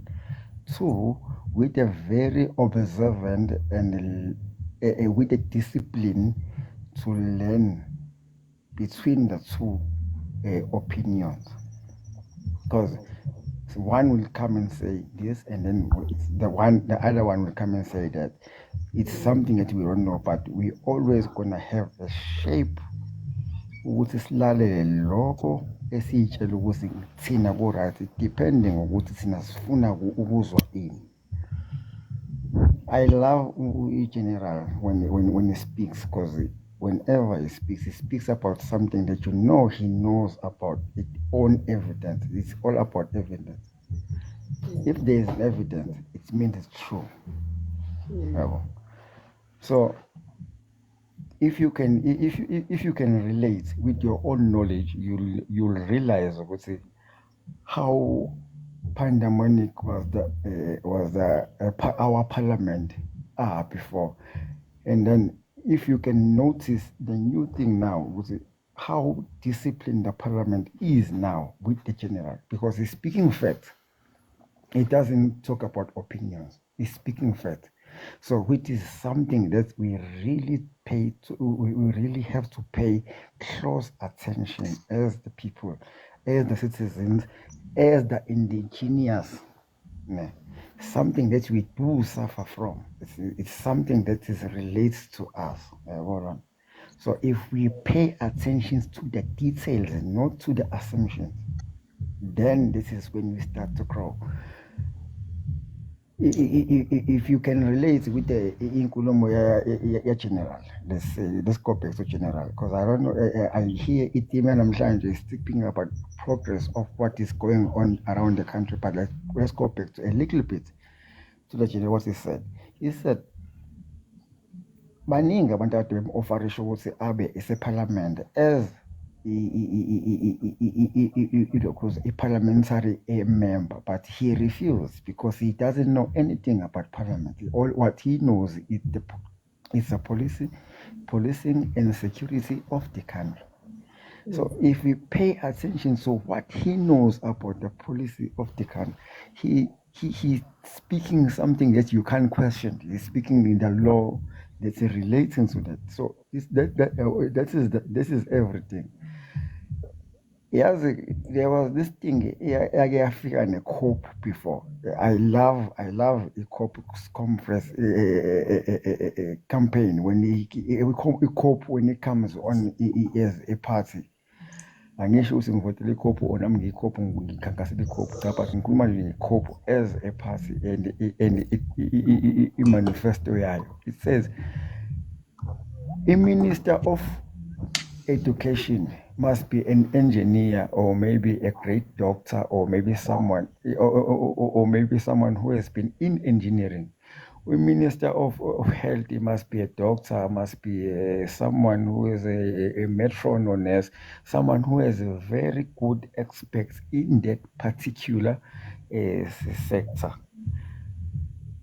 Utisha, Minister of Education, must be someone with a very big honors with teaching a capacity and a lecturer, or someone who is very a good expert in that particular area. But Tina, we like to understand that, because it's not about that, it's about different, it's a different something. But anyway, because I know you want to go and do something, but we'll talk about this whenever we get the right time. But I think, and we have all of those things. It's in South Africa's fund, we have people who are very higher in education, in a lot of things, and then those people are turned down just because, you know what, abanaki into yokwenza, and abanye babo benza umsebenzi ngesiwona bawenze just because impilo ingale emngayo. For sure now unenye good expects kwenye kodwa manje Bayakubuza umbuzo prioritize enye into. Sengikhuluma nje as in general ukuthi we as people, like khona umuntu owuthisha kodwa usebank just because wenza i-accounting, so yabo ngiyakuthanda kakhulu sisami, nibe right. Angifuna umosha isikhathi sakho, ngicela ukutshela nabanye abafowethu bakhulume, but yayizwa into engishoyo. Ngiyakuzwa Linda, bayakubuza kodwa ukuthi uMinister of Transport ufanele abe i-taxi driver yini? Angisakuzwa kahle. Okay, it's okay. Ifoni lami liye kude ngicela futhi. Ngithi bayabuza ukuthi usho ukuthi yini uMinister of Transport ufanele abe yi-taxi driver yini, or mhlambe ubus driver? Oh, come on. No, uright umbuzo wakhe muhle futhi. Umuhle umbuzo. Bathi no taxi marshal, uQ marshal mhlambe. Naye makuthi uprioritizile in that kind of experience. Okay, mhlambe singasho mhlambe umuntu on something like an experience yakwi-marine. Thank you very much, Linda. Thank you very much. No, I think she was just kidding. Thank you so much. No, I don't understand. I'll do find the joke in this. All right, good mommy. Thank you for your all right.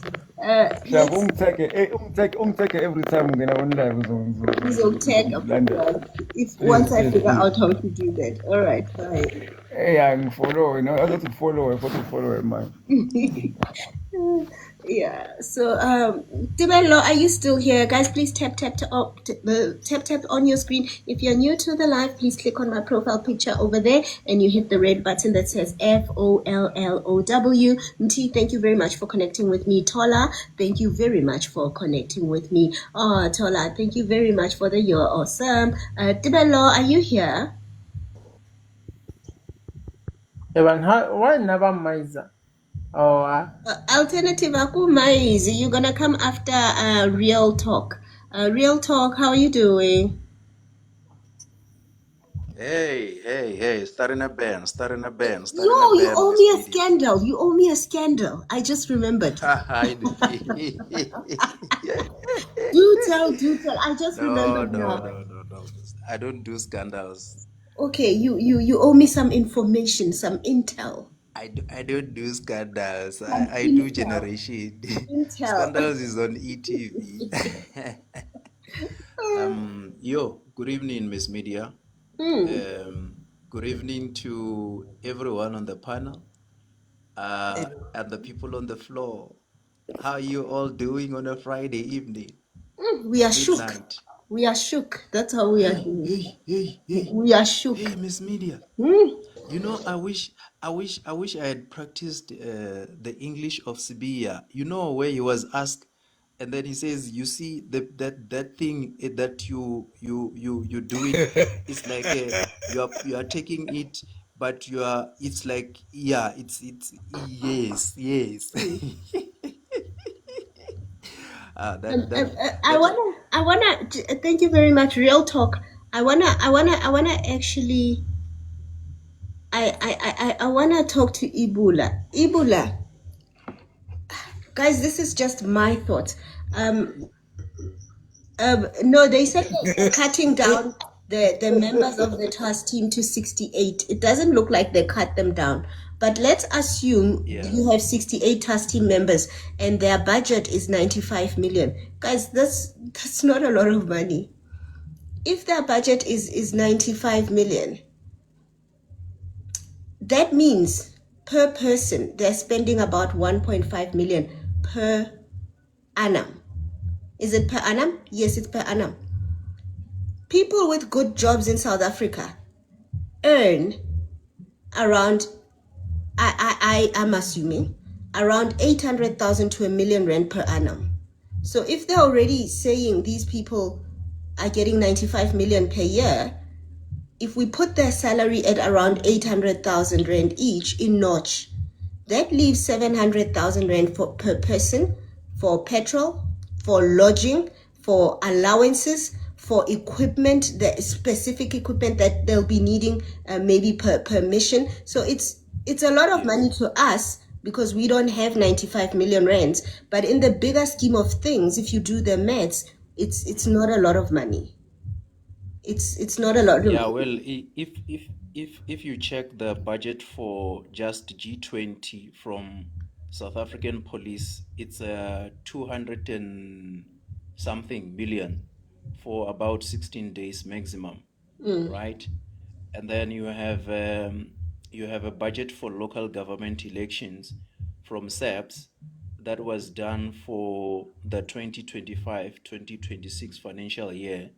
It's 400 million, and we don't know how long the elections are going to last. So if you have 94 for the whole year for special task team, it doesn't become a lot of money. It's not a Because lot there's a of lot of money. things that, yeah, there's a lot of things that they buy, and there's a lot of people that they pay, like informers in the community. Some of the informers are also crime and forensic expert from the private sector as well. So yeah, And it's not a accommodation, lot. It's because not a they lot of don't live money. at their own houses, right? They live in Yes, other places, in safe other parts of houses. the world. So it sounds like a lot of money, but I think it's enough. It's not a Yes. huge Yeah. amount that's not explainable, is what I'm trying to say. Yeah. But I think because this year they did a budget of 120 billion in the South African police service on the budget vote for this year, when they submitted their budget, I still feel that Senzo, also from yesterday, was more like presenting the the budget vote plan that they had for 2025 through to 2026 financial year, especially on the reasons why he actually disbanded, or he gave the instruction for the letter, right? But yeah, we'll get into that. I'm just interested on two things first: Usibia and Nkabinde, like Sibia on a national TV under oath.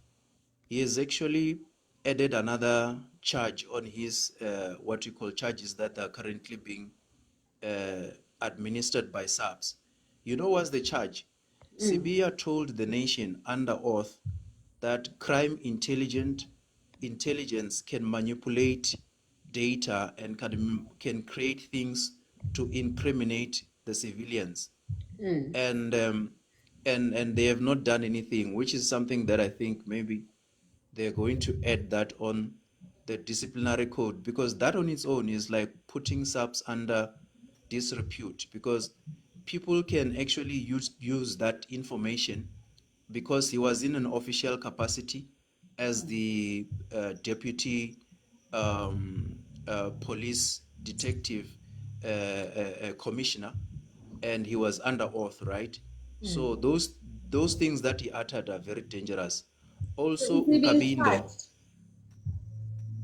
No. They are going to add that charge. Legally, it's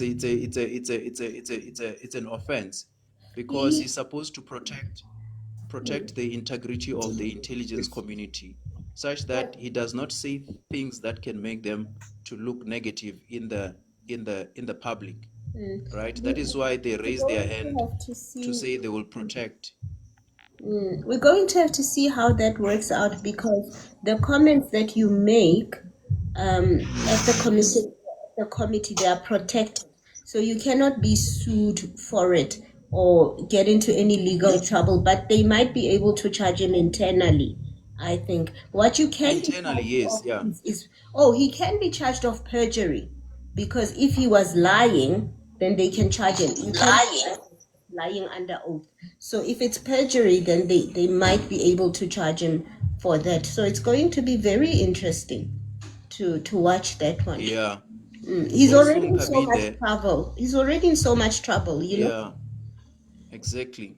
Also, Nkabinde, he says on national TV, also as well, on an unauthorized press briefing, that South African police can plant things in your yard, in your car, all those things. So that is also another thing that brings the South African police service into disrepute.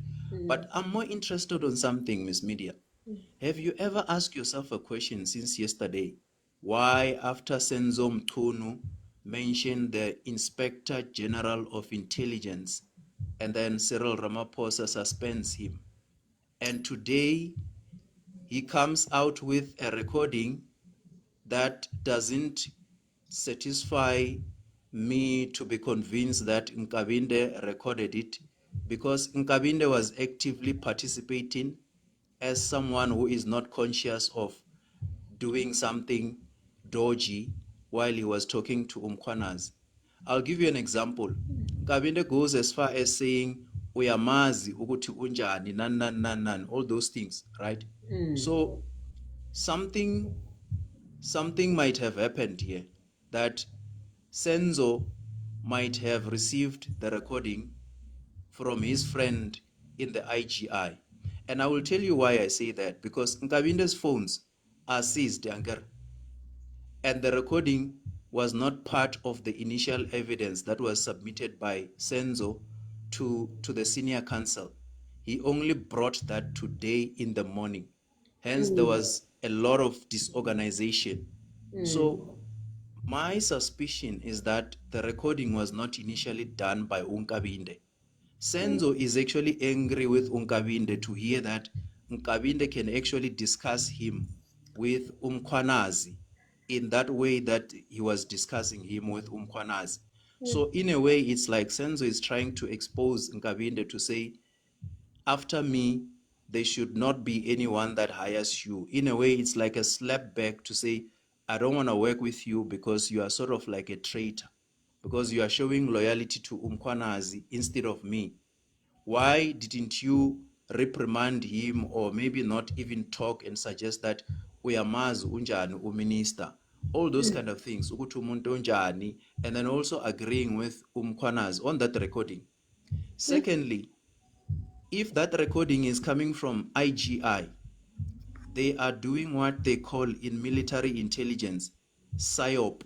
It's a P for Papa, S for Sierra, Y for Yankee, O for Oscar, P for Papa. That is a perception change. Start again. PSYOP, it's a PSYOP, right? It can only be done by someone in intelligence.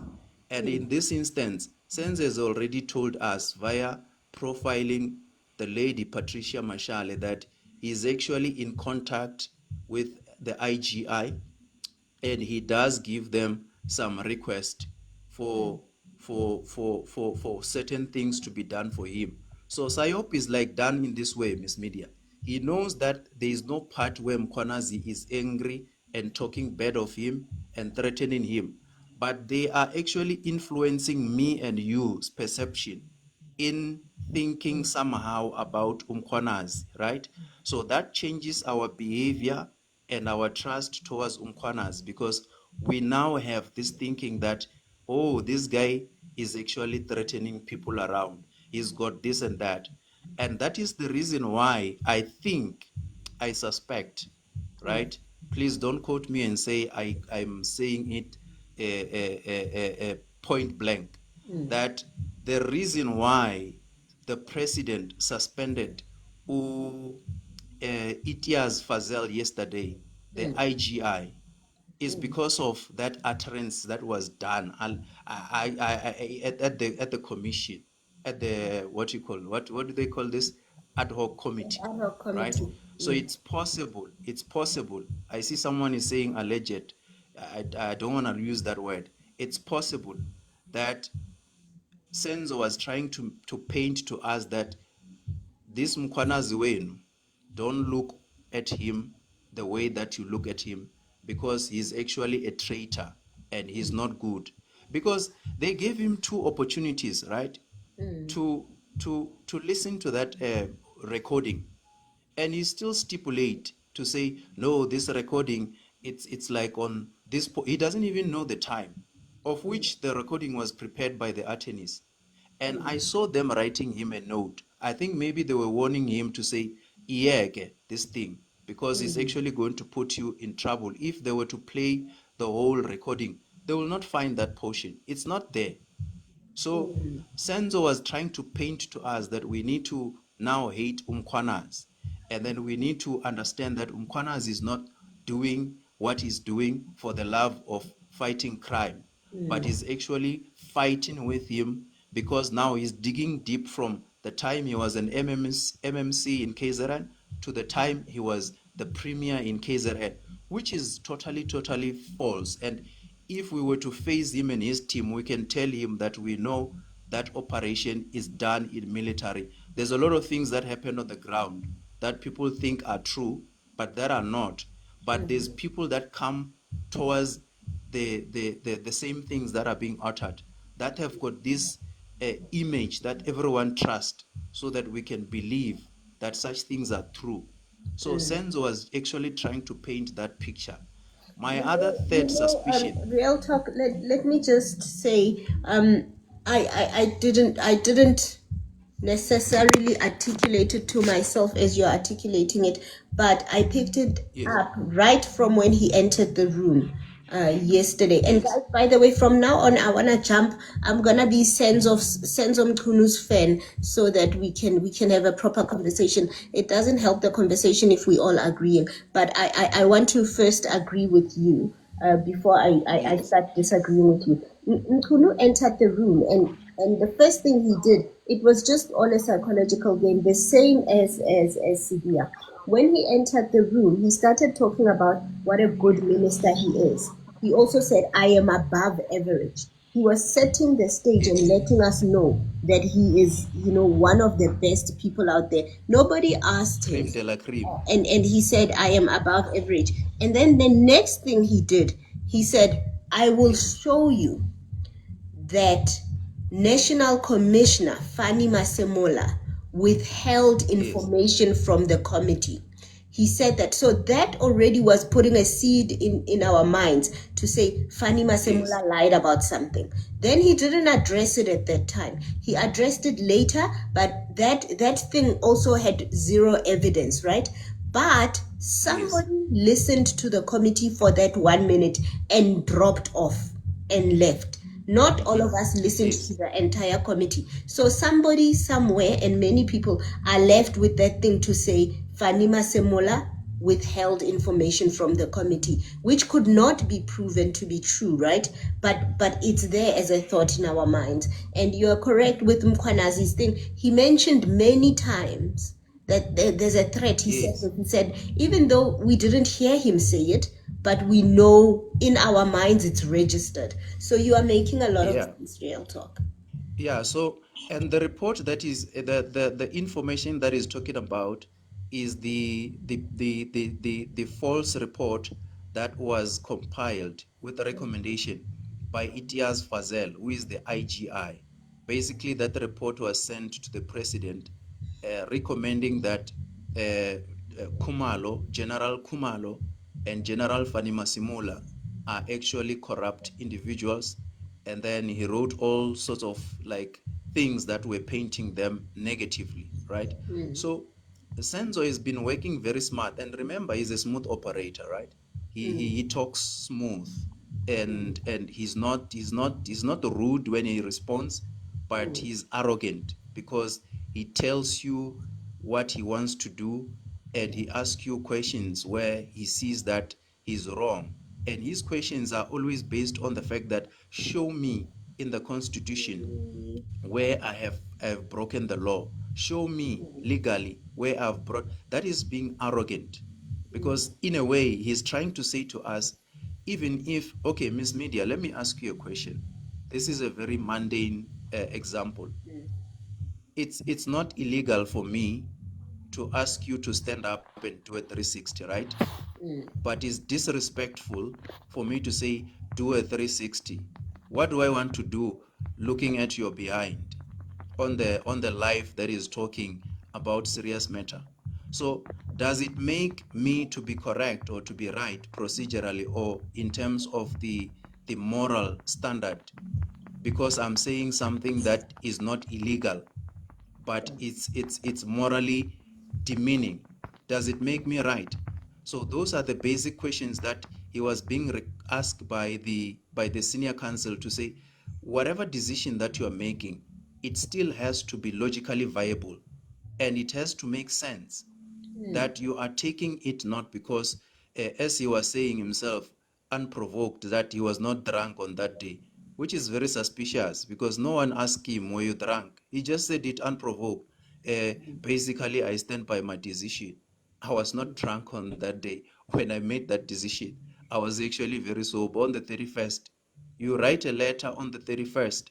You were with the National Commissioner 2 days prior to that.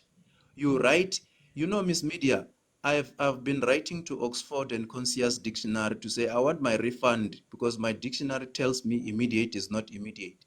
I mean, my dictionary says immediate is immediate, and then the Minister of South Africa under oath in Parliament says immediate is not immediate. I don't know what are they gonna say. If they don't give me my refund, I'm going to send the bill to the South African government that I bought the wrong dictionary. You Because are wrong. immediate says now. You Yeah? have it wrong. Yeah, so yeah, thank you very much for that.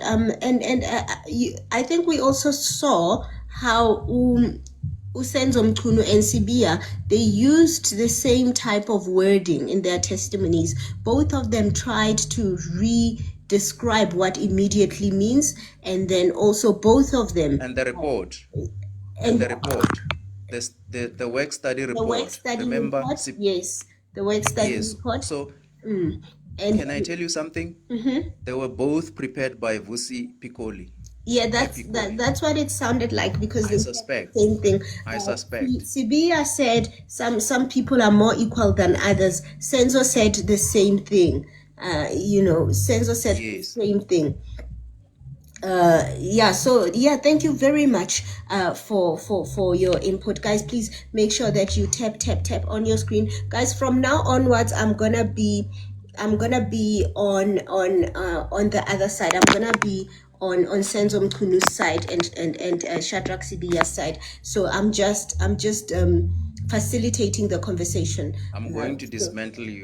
Don't You are on Senso side. I'm going to dismantle you, Miss Media. I've got a lot of stuff. I haven't even started. I've got the brown Mokotsi. Don't get angry at me. I've got the brown Mokotsi claiming he's got security clearance. Hey, Miss Media, come back to this side. I've got the Polo Salivian relationship with Nkabinde at IP'd. Actually, no, guys, that's actually immoral of me. No, I'm not gonna do that. I wanted to show you their side, but I'm thinking there's so many people here, and it's actually wrong of me to want to perpetuate things that are not necessarily honest. So no, actually, I'm not gonna do that, because some people are gonna come in the live and they're gonna think I'm being serious. So actually, no, I'm not gonna do that. There's nothing much more to defend about Senzo Mchunu. I'll tell you why. Senzo Mchunu extrapolated the what we call a national development plan on building safe community, and he extrapolated that plan to do a presentation on the ideas that he had for his reasons to disband the political killing task team, which is something that was utilized also to put some pointers when they did the budget vote for 2025. So there isn't anything new that he brought, and in a way that is a post decision of disbanding the PKTT. It's not prior, because those things that he has mentioned, even the study, do you know how many years a study becomes, the feasibility of a study becomes what we call obsolete after a certain period of time. You cannot utilize the study that was done 5 years ago. Even the records that are stored by law, they're supposed to be kept for 5 years, right? So you come back to us and then you still quote and cite the report that was done in 2019. And for him, he began in the ministry, I think it was last year, June. Was it June or July, right? So he didn't even have ample time for him to understand fully the ministry. And whatever that presentation that he did that looked so opulent and up to the point, it's just basically the NDP on building safe community. If you go and read, it's got about 22 chapters from topic number 17 on the NDP 2030, done for the South African society. So by the South African government under the ANC by the time. So those things are not new. They have always been there on how to fight crime. And I think at some point he tried by all means to buy into the civilians' emotions by saying he didn't want to be blamed when he goes back to Cape Town. He didn't want to be blamed when he went to what you call, was it Northwest or Mpumalanga for illegal mining. The mastermind escaped. Even today, we don't know anything about that guy. He escaped, and he was actually released by the 4 police that got arrested after, right?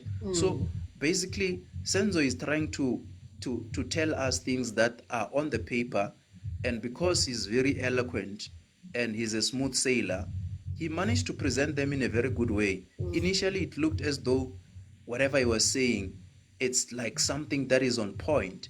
But yes, those are the plans that they have on paper.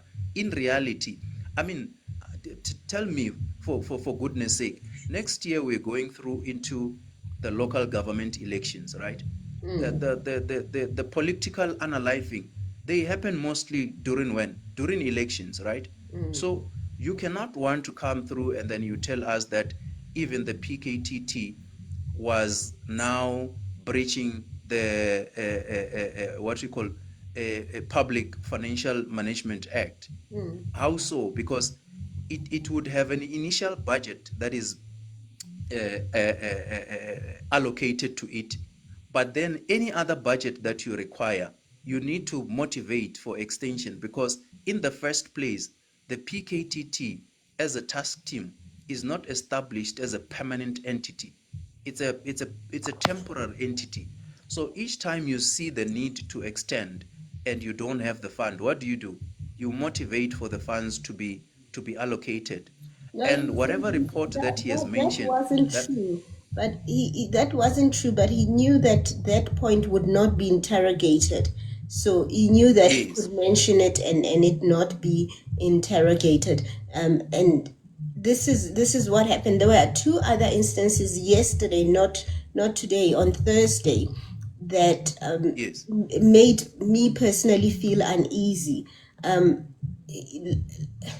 I don't know. I want to be fair and objective, right?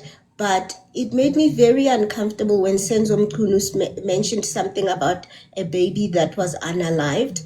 I felt like that was going too far to try and make his point. That example of the baby, for me, I felt it ethically crossed the line to make such an example. And also he said, God does not want people to be unalived. I also felt that was also crossing an ethical line, because I feel like you cannot be a public figure in government or whatever at a place that is not a church and then use religion to make your point or win an argument. It felt a bit unethical for me to do that. Having said that, it is not wrong, it is not illegal, but I'm just saying I found discomfort. You are starting to become like Senzo. It's not illegal, it's not wrong. It is not illegal, it is not wrong. It is not wrong. But yeah, thank you, Real Talk, for some of those points that you raised. Let me hear what M has to say. M, how are you doing? Before M gets going, guys, please tap on your screen. Also, please click on my profile picture, that one over there, and hit the red button that says FOLLOW to connect with me. Thank you very much to those who are connecting, those of you who are tapping on their screens. Thank you very much, guys. There are lots of us. Let's tap all the way to 180. Let's do a speed round. Everybody tapping together. Refilwe, I see you tapping. Thank you very much. Koki, thank you very much for connecting. Mona, I see you connecting. Hwati, welcome to the live. So May, thank you very much for tapping. Speech, thank you for tapping. I see you. Mandlovu, thank you for tapping. JD, thank you for connecting. William, I see you connecting. Thank you very much. I appreciate you. Mba, thank you so much for tapping on your screen. Shepherd, I see you. Tandek, I see you. Sandy Siwe, thank you for tapping. Zing, welcome to the live. William, thank you for connecting. Kelvin, I see you. Guys, please tap on your screen. You see Theophilus is already saying so. Miss Media standing with Senzo Mkunu. Melo, I see you. Thank you for connecting. Tulani, I see you guys. We are in a speed round. We are tapping all the way to 180. Thank you very much for those taps. By the way, guys, I am going live with these committee meetings as well as with Madlanga, whatever comes first. And I am doing that on my Red app. So please do make sure that you go to the Red app and subscribe. You can look for Miss Media TV. You're going to see this exact same picture. Mampepe, thank you very much for the donut. I'm eating your donut. Guys, please click on my profile picture. You're first going to hit the FOLLOW button, and then you can hit the notification bell to know when I am live. Then please go to my bio. Link is in my bio for the Red app, or you can search Miss Media TV. Thank you very much, everybody. We did it. We did it, Joe. You're going to be the president of the live. Guys, do you remember who said that? It was Kamala Harris when Joe Biden became president of the Americas, of the US. She said, we did it. We did it. We did it, Joe. You're going to be the president of the United States. So, yeah, thank you very much for those tips, guys. I do appreciate each and every one of you. Bye-bye, Linda. Do I sound like Oprah? I better be rich like Oprah. Em, how are you doing? Are you here, Em? Yes, how are you, Miss Media and the team? I'm very well, thank you. Em, what are your thoughts? I just want us to have a look this point. Where Senzo Mngunu said to the committee to say, okay, they asked him to say, did the president agree for you to disband the PKTT? And, he was running around to say, based on the statement that is submitted, the president has agreed. But for instance, let's say the president comes back tomorrow and say, not the briefing that Senzo Mngunu gave to me, it was not according to that, because all of us, we have the perception to say, did Senzo Mngunu brief the president based on the BKTT disband, or was it something else? So I don't know how does the panel see this, but to me it looks like the president was briefed based on something else. I don't think ever it was based on the disbanding of BKTT. That's my thought based on that. Thank you very much. You know what? He actually was very unclear, right? He said he briefed the minister. They said, did you ask the minister? He said, no, I briefed him, I told him. And then they said, what was his response? He says he agreed. And they said, what do you mean he agreed? Did you ask him to disband? He says, no, I told him, but he agreed. And they're saying, but how can he agree if you are informing him? And he said, no, he agreed. So it was quite ambiguous.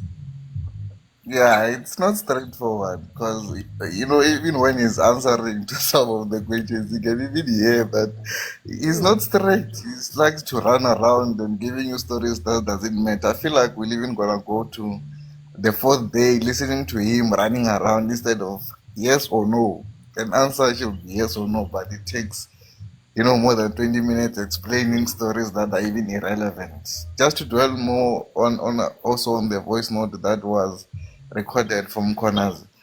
You can even hear the voice note. It has nothing to say, we're going to file a Senzo Mngunu or something. They were just talking based on the things that are happening. And I don't know, but we'll see on Tuesday or Wednesday that they're discussing. Thank you. Thank you very much, Em. Yes, quite interesting. Somebody said in the comment section, I actually want to say your name. It was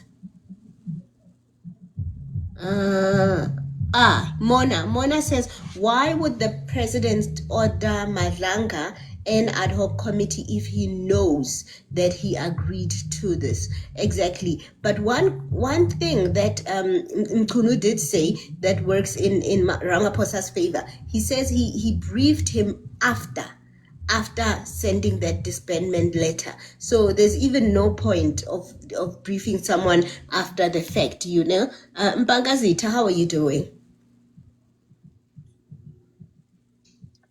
Hi, Miss I'm good, and how are you? I'm very well, thank you. What are your thoughts? My dear, I'm just here to listen to people talking because today I couldn't get a chance to Oh, I watch. cannot hear you very well. Can you guys hear her? Can you please raise your voice a little bit? How is it now? It's better. Okay. No, my dear, I'm just saying hi, everyone. I'm just here, Miss M, to listen to people talking because today I couldn't get a chance to watch the whole committee.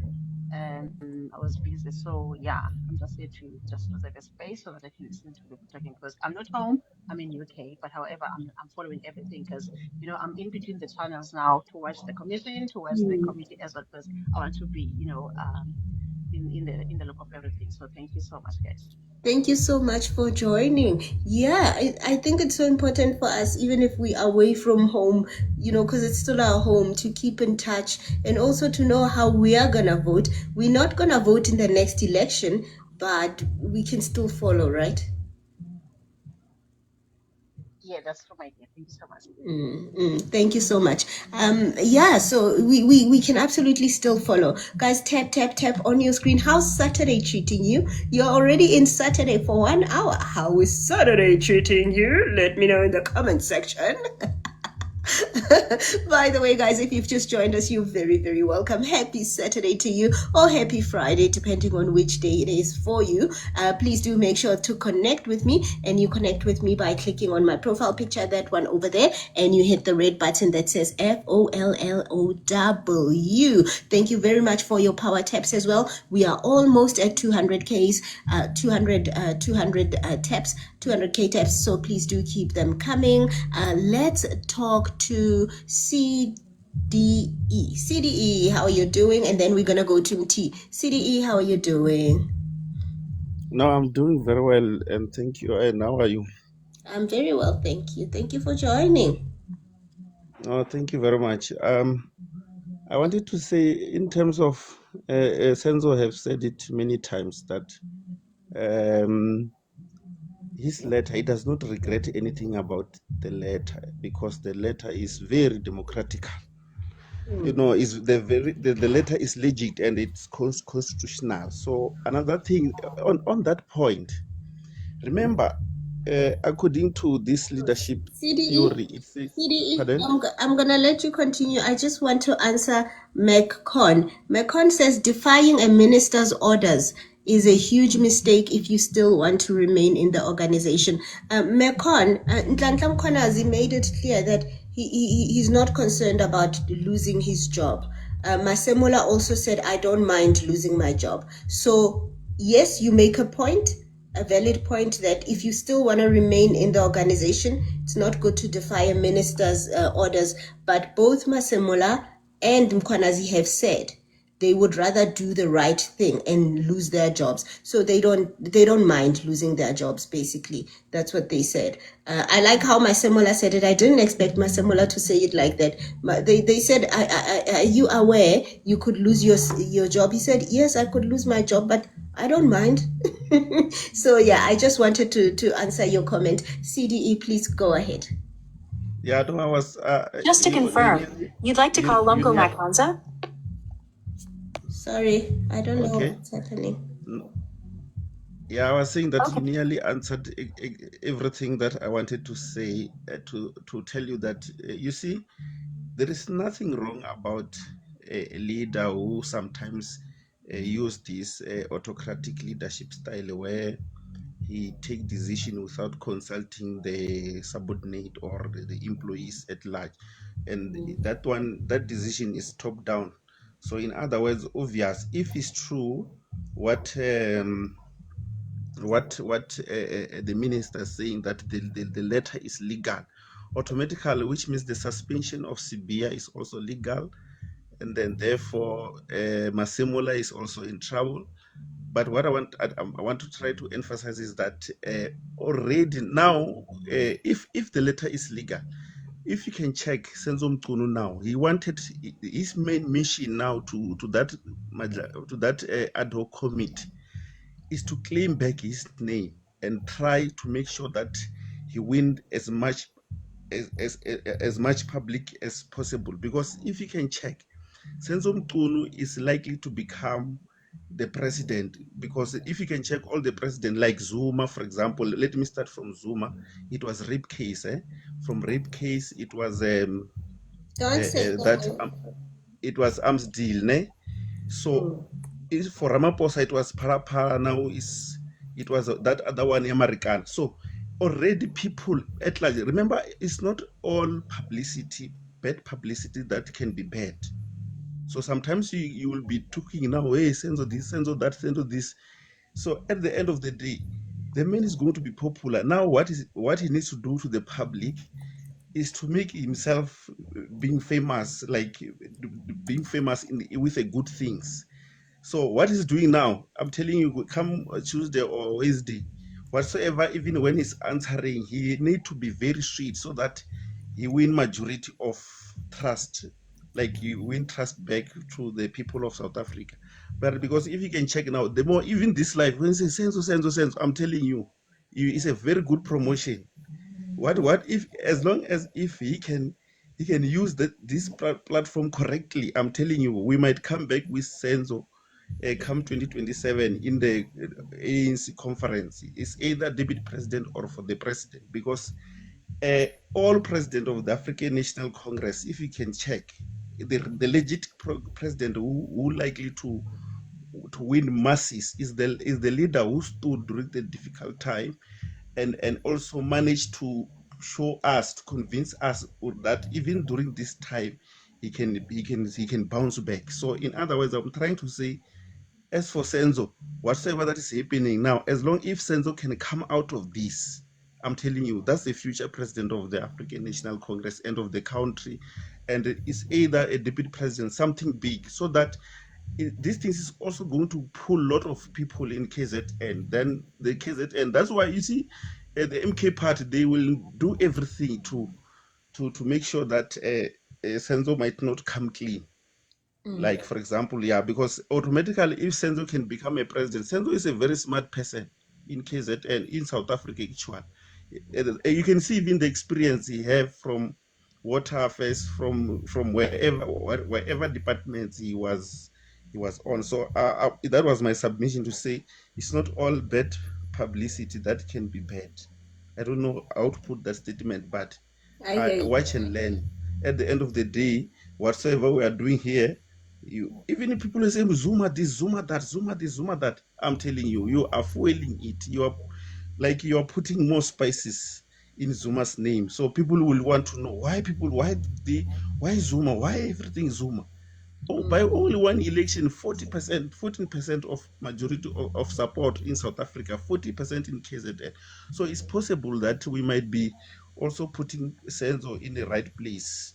This commission and this ad hoc committee and the coming Madlanga commission, it's time for Senzo to campaign. This time he must let the result come. Mara, what Senzo need to do now is to reclaim back the name without checking whether what he's saying, what is the public is going to say or what, but whatsoever, he need to be very good as much as possible without checking the outcome of the ad hoc committee or of the Madlanga's commission, because those things, they're still going to delay. After a year, you will find that the president can still announce what happened, take decision after 1 year and a half.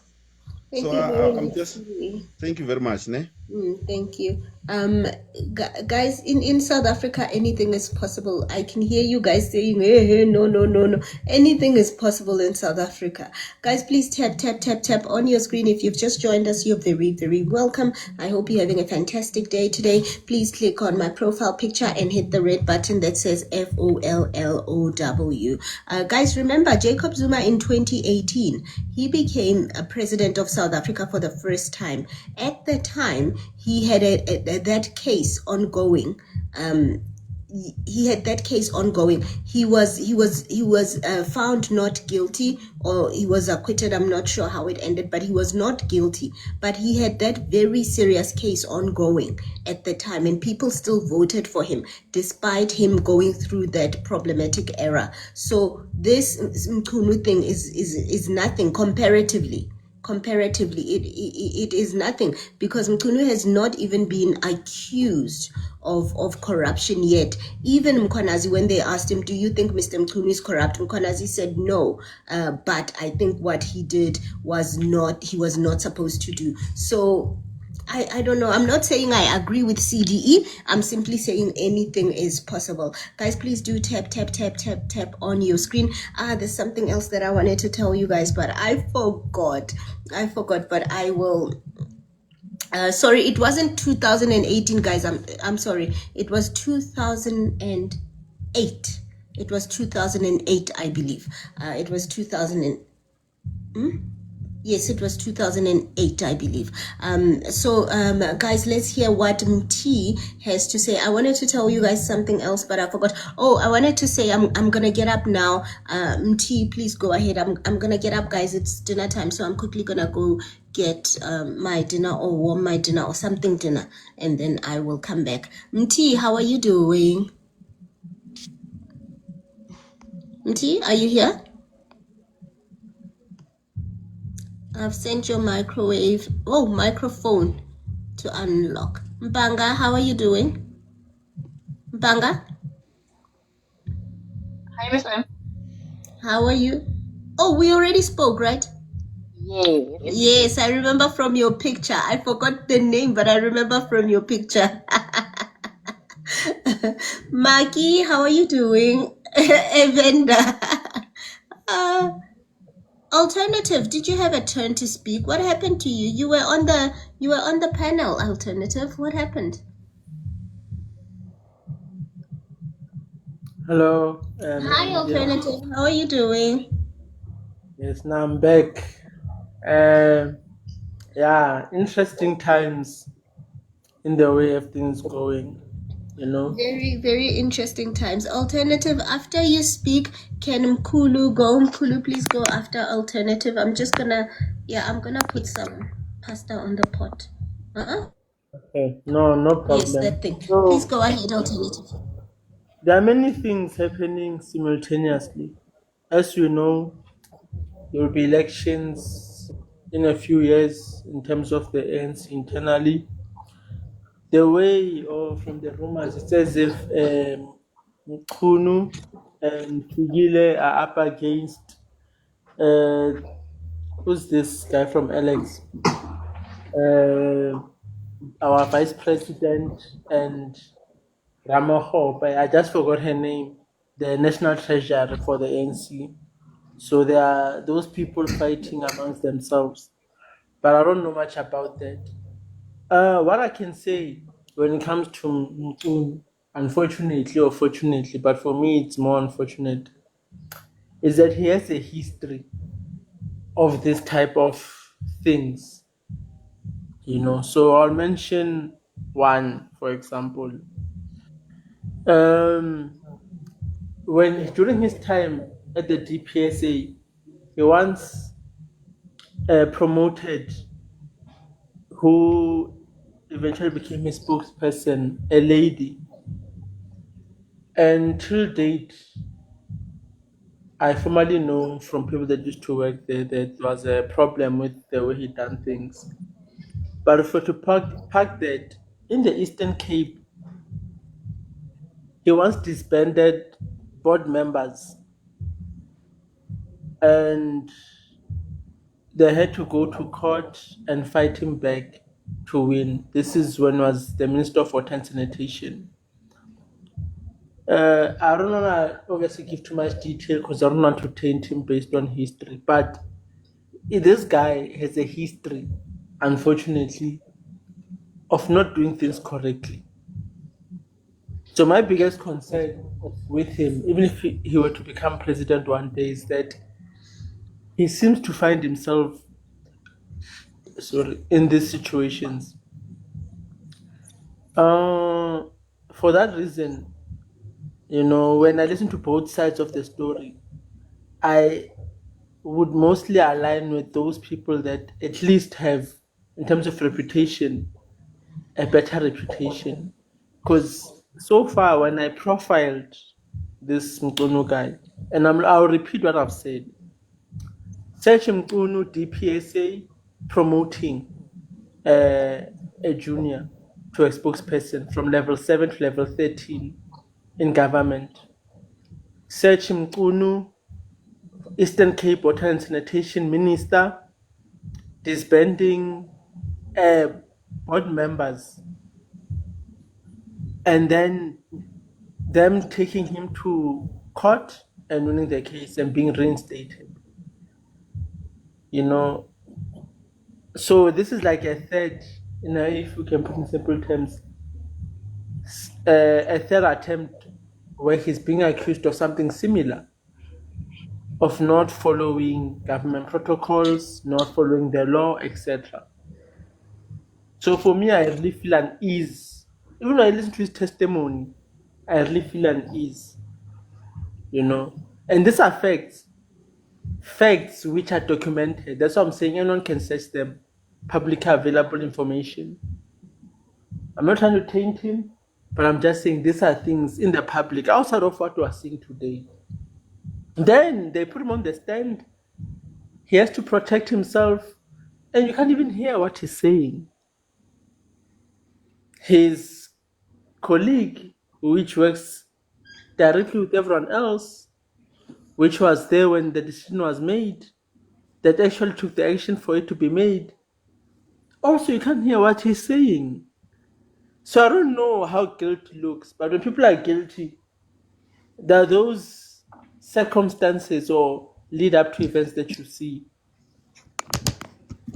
So for me, when I look at all parties, Miss Media, and I look at the reputation of each individual that's testifying, not to judge people, but just to say, this person, who are they? Mkono has too many scandals. And these things I'm talking about now are things which, before he became the police minister, happened. 2 incidents of him overreaching, of him doing things incorrectly. That makes me concerned. Then you go to the individual that spoke before him, Usibiya, same thing. Incidents.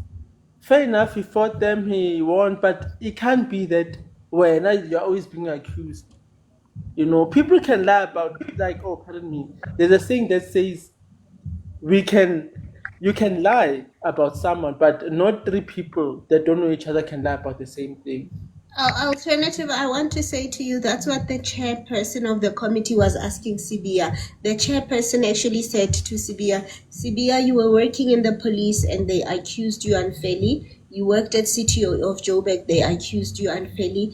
And now here you are, they're accusing you unfairly again. What is wrong? Why do you have so much bad luck? So the chairperson of the committee did ask him, why you, everywhere you go, everyone is unfair towards you. So you are definitely making a point that other people have observed as well. So you know what I love about what you just said, Miss Media, is that there was severe.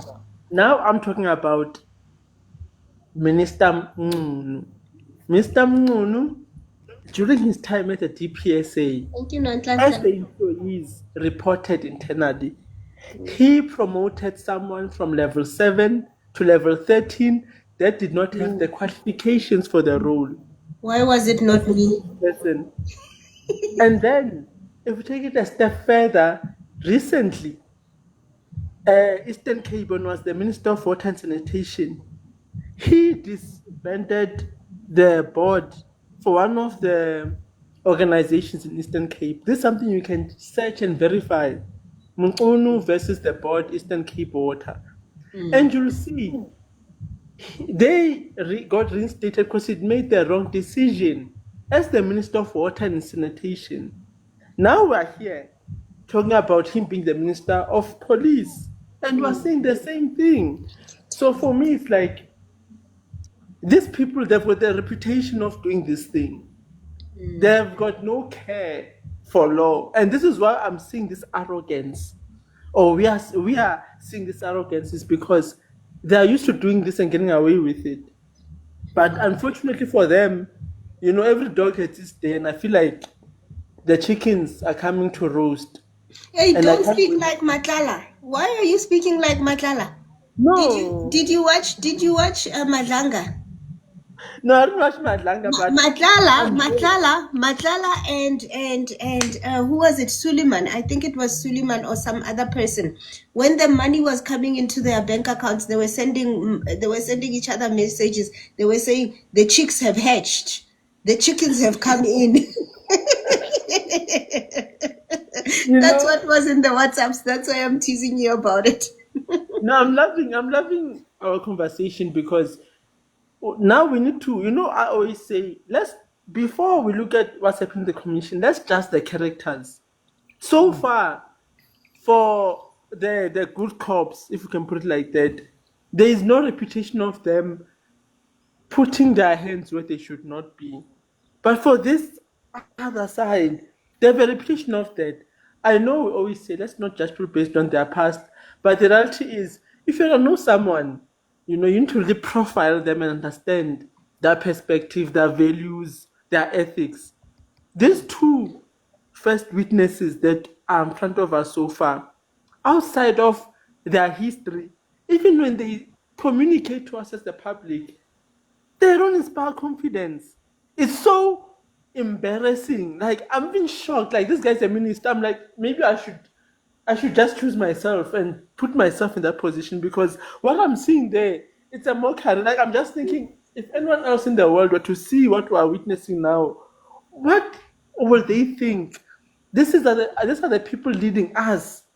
No, guys, it's I don't wanna say a lot out of respect, but there's an embarrassment in simple terms. We are being embarrassed on a worldwide platform where people are acting like even children are better. I don't even know what to describe what I'm seeing, because what we're witnessing is individuals which are worse than kids. Because a kid, did you eat today, yes or no? Then you get shocked.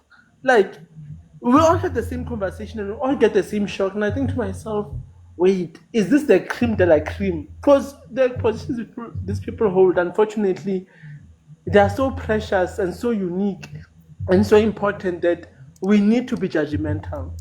So for me, that's why I'm saying they don't inspire confidence. And until they bring something at least on the table to show that we as the public are wrong, we need to deal with them thoroughly, harshly. We need to judge them to that level, to be like, no, you can't hold such a high office. Otherwise, you might put a metric there, Mus. It was not be better to say, no, but she's in metric. Not what we're seeing here. This is an embarrassment, and I really hope they'll up their game from next week or something will change. But until then, we as South Africa should judge them for what they're doing.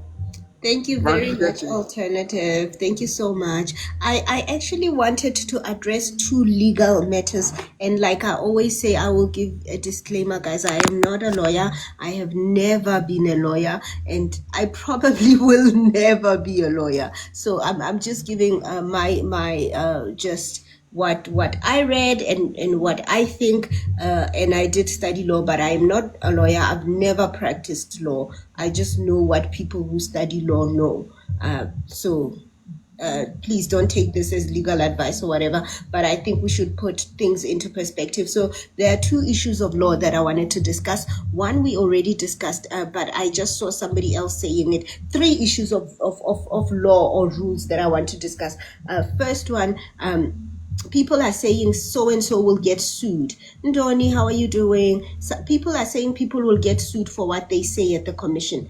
If they say something in good faith, and they're not committing perjury, they cannot get sued for what they say at the ad hoc committee and what they say at Madlanga Commission. So nobody's getting sued for what they say there, right? It's their comments are protected by law. They are protected. So nobody's gonna sue anybody for saying you did this, you did that. If they believed what they were saying is true, even if it's not true, but if they believed what they were saying is true, then nobody can sue them. So that's not gonna happen. They can be sued for perjury, which is lying under oath, but not for the utterances they make at both the committee in Parliament as well as Madlanga. So that was the first issue that I wanted us to discuss. And then secondly, people are also saying that recording that we listened to, where Mkhwanazi was recorded by Nkabinde, is illegal. It is not illegal. It has nothing to do with the Poppy Act.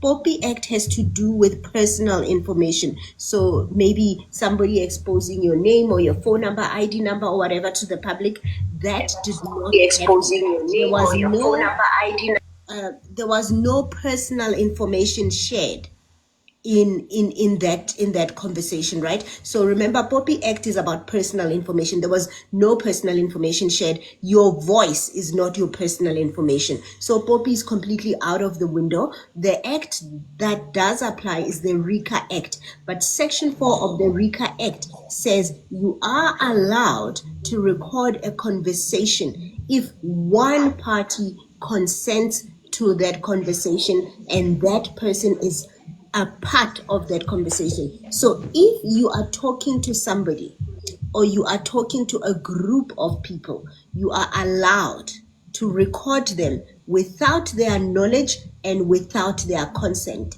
It is legal. If you publish it, and you defame them by publishing that information, you can get into trouble. But the trouble you will get into, you will not get into trouble for recording. You will get into trouble for defamation, which is a completely different act, right?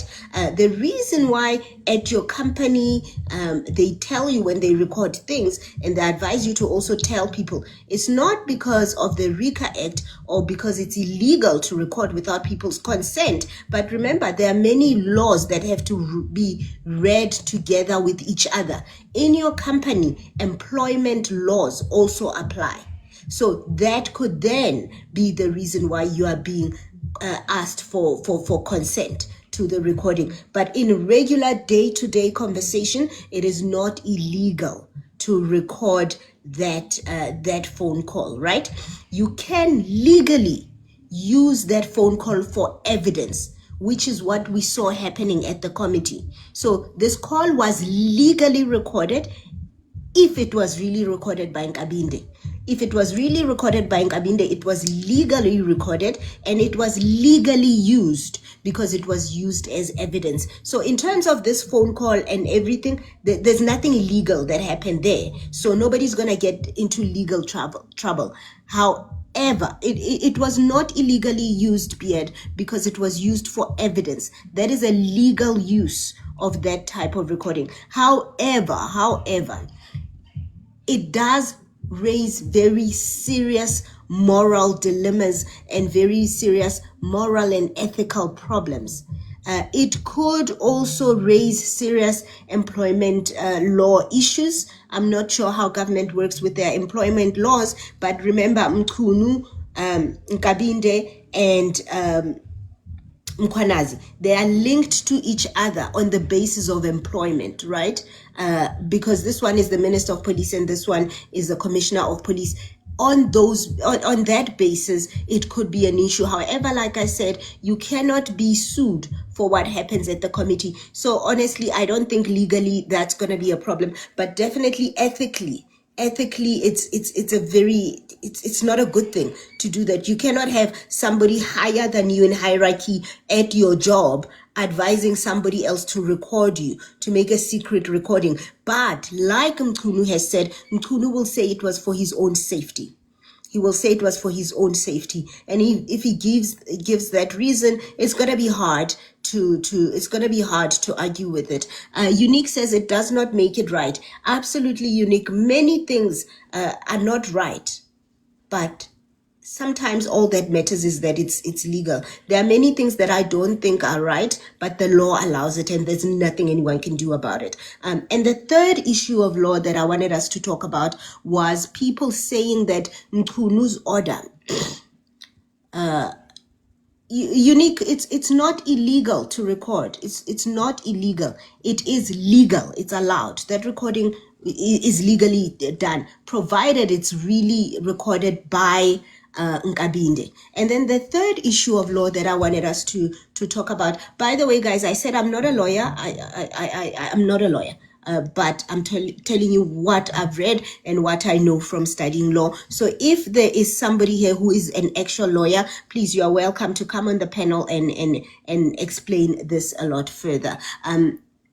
Other people are also saying, third issue of law, other people are saying Mkunu is what he did is not illegal by disbanding the task team. That seems to be a gray area, and it looks like the commissioners at Madlanga will discuss that, and they will come to a conclusion. Some people are saying it's legal, some are not, some are saying it's not. The minister is empowered to give direction and operational issues.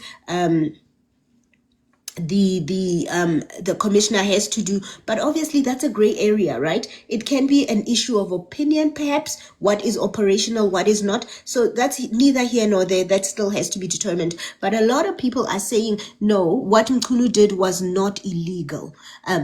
It may not have been illegal, but it may present other problems in terms of administrative law. When you work for the government, you cannot just do what you like. You still have to adhere to administrative law. And administrative law demands you to do certain things when you are making decisions, even though you are empowered to make those decisions. So let's assume that the directive to disband the PKTT is not illegal. Let's assume it was legal, and I'm not saying it was legal, guys. We are making an assumption. Let's say the Madlanga Commission comes back. Oh, thank you, BK. Thank you for the heart me. Let's say the Madlanga Commission comes back and they say the directive to disband is not illegal. Mkunu acted legally. If they come back and say that, there could still be an administrative law issue. You are not always empowered to act on your own. The law does require you, even if you're a minister or a president or whatever, it does require certain things. Some of those things include consultation with the relevant parties. It may not explicitly say who those relevant parties are. So even if the directive itself is not illegal, the way in which it was issued without consultation, without any studies, recent recent work studies, and all of those things, that could still land Mkunu in a problem area. So yeah, that's what I wanted to explain, that even if it's found out that what Mkunu did was not illegal, it may be procedurally incorrect.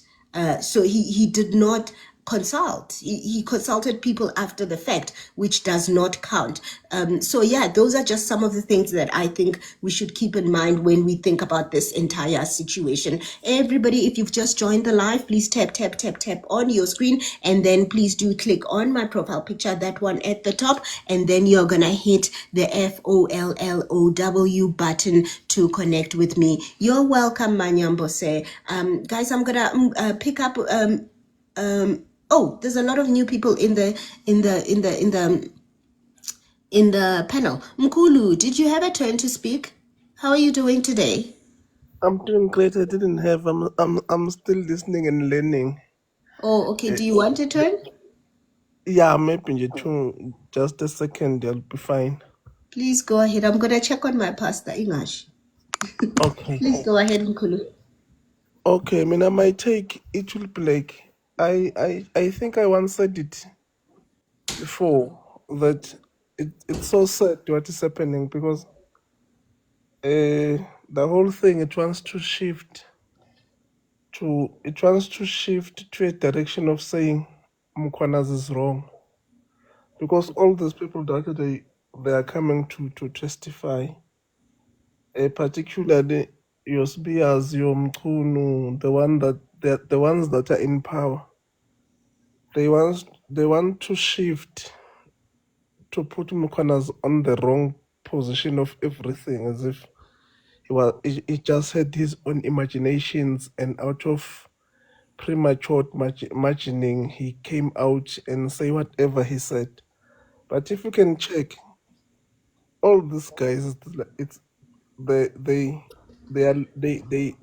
could liars with a very straight face, and also, if Umkwanas indeed is telling the truth, that he can reveal WhatsApp messages and stuff like that, a lot is going to come to prove whatever testimonies they gave otherwise. So it's very sad to see that what kind of leaders, or what kind of the system that it's leading us, the nature of the system that is leading us. So I think for now, for me, it will be dead for now to say a lot is still going to come, and it's like people, what they said in the commission or in parliament is going to contradict the evidence that is going to come through your WhatsApp messages and whatnot, that Mkhwanazi, he's still going to reveal in terms of the evidence. Sure. And I understand the frustration of Mkhwanazi to say, even if it was legal to disband the tax team or whatsoever, but there is a lot happening, and the people, they misuse their powers to advantage the criminal syndicate for their own benefit that does not benefit the country. So I understand the posture of Mkhwanazi, whether he was premature, whether he was wrong or what, but really, at the end of the day, we were supposed to know what is happening behind the scenes, because behind the scenes, it's a lot happening that is not legal. By people that we trusted, we put them there to safeguard our legal laws. Thanks, my sister. Thank you very much, Mkulu. I wanted to say Mkulu. Kiyabonga, Mkulu. I'm just kidding. Guys, if you've just joined us, you're very welcome. Happy Saturday to you. Guys, please tap, tap, tap, tap on your screen. And if you're new to the live, please click on my profile picture and you're going to hit the FOLLOW button. Somebody said, Miss Media, why are you cooking so late? No, it's evening time for me. I'm not trying to cook at 2 a.m. Okay, let's pick up Pagamani. No, let's pick Mti first. Mti, how are you doing? Welcome back, Mti. You dropped off the first time. What happened?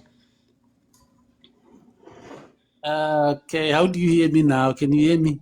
Now I can hear. Oh, we couldn't hear you the first time.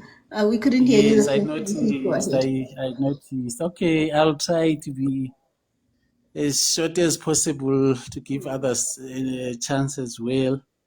But thanks for allowing me the opportunity. Okay, I'll just touch on, I think, three things, and then I conclude with one. I'll touch the committee, the ad hoc committee. I'll touch Minister Mchunu, followed with Mkhwanazi, and then I'll conclude. Okay, first, that committee, yes, I know the ministers are still going to have a chance to ask questions, but at some stage I had to lose confidence on them. I'll give an example. Yesterday, they started to debate on, Mchunu said, Brian Molefe, and is it Brian? Let's leave that Brian one. Let's leave that one. Yes, and Yes. then they seemed to be puzzled, all of them there. So how do they get puzzled? Because the minister had said already those two names, and then he said they were relatives. And then I was shocked to hear that they were relatives. So the house there, a lot of them denied and said, no, he never said that. So now they had to waste time again to go and find the recording of something that was just answered by the minister saying those people who are relatives. That's why he got confused who was arrested. I just lost confidence of them from there. And then the other thing, they're moving in cycles. They allowing him to not to answer a question. Let's say if a question is put to them, he drags and answer until they lose focus of the question. One guy, those ones from MK, he raised it and said, now we don't know what is he answering now. What was the question? You see, he had diverted them. I remember. And I think he did it deliberately. And then I said, I'll come now to Mchunu. Mchunu, really, how on earth do you, like the sequence of events of canceling that PKTT, you come on a holiday on the 31st, you cancel it, and then that time the person that must be that the instruction is directed to is not even days on leave, and then minutes, I counted minutes or hours. The directive is in the hands of the persons that are most of interest to all these problems, the political unalivings, before even anyone knew. And then it goes there. I'll go to now to Mkwanas, and then we say, Mkwanas had all reasons to worry, because surely on the dockets, amongst all these 121 dockets, he was pursuing those suspects. And then meanwhile, Jigi, they've got the information before he even heard that the thing that he's busy with is cancelled. All the dockets must go wherever. Even if there was an imminent arrest or even if there was something, bring those dockets here. He had a reason to worry as a policeman of integrity. He had a reason to worry. All those people that are discrediting him, including the minister himself, he must stop doing it.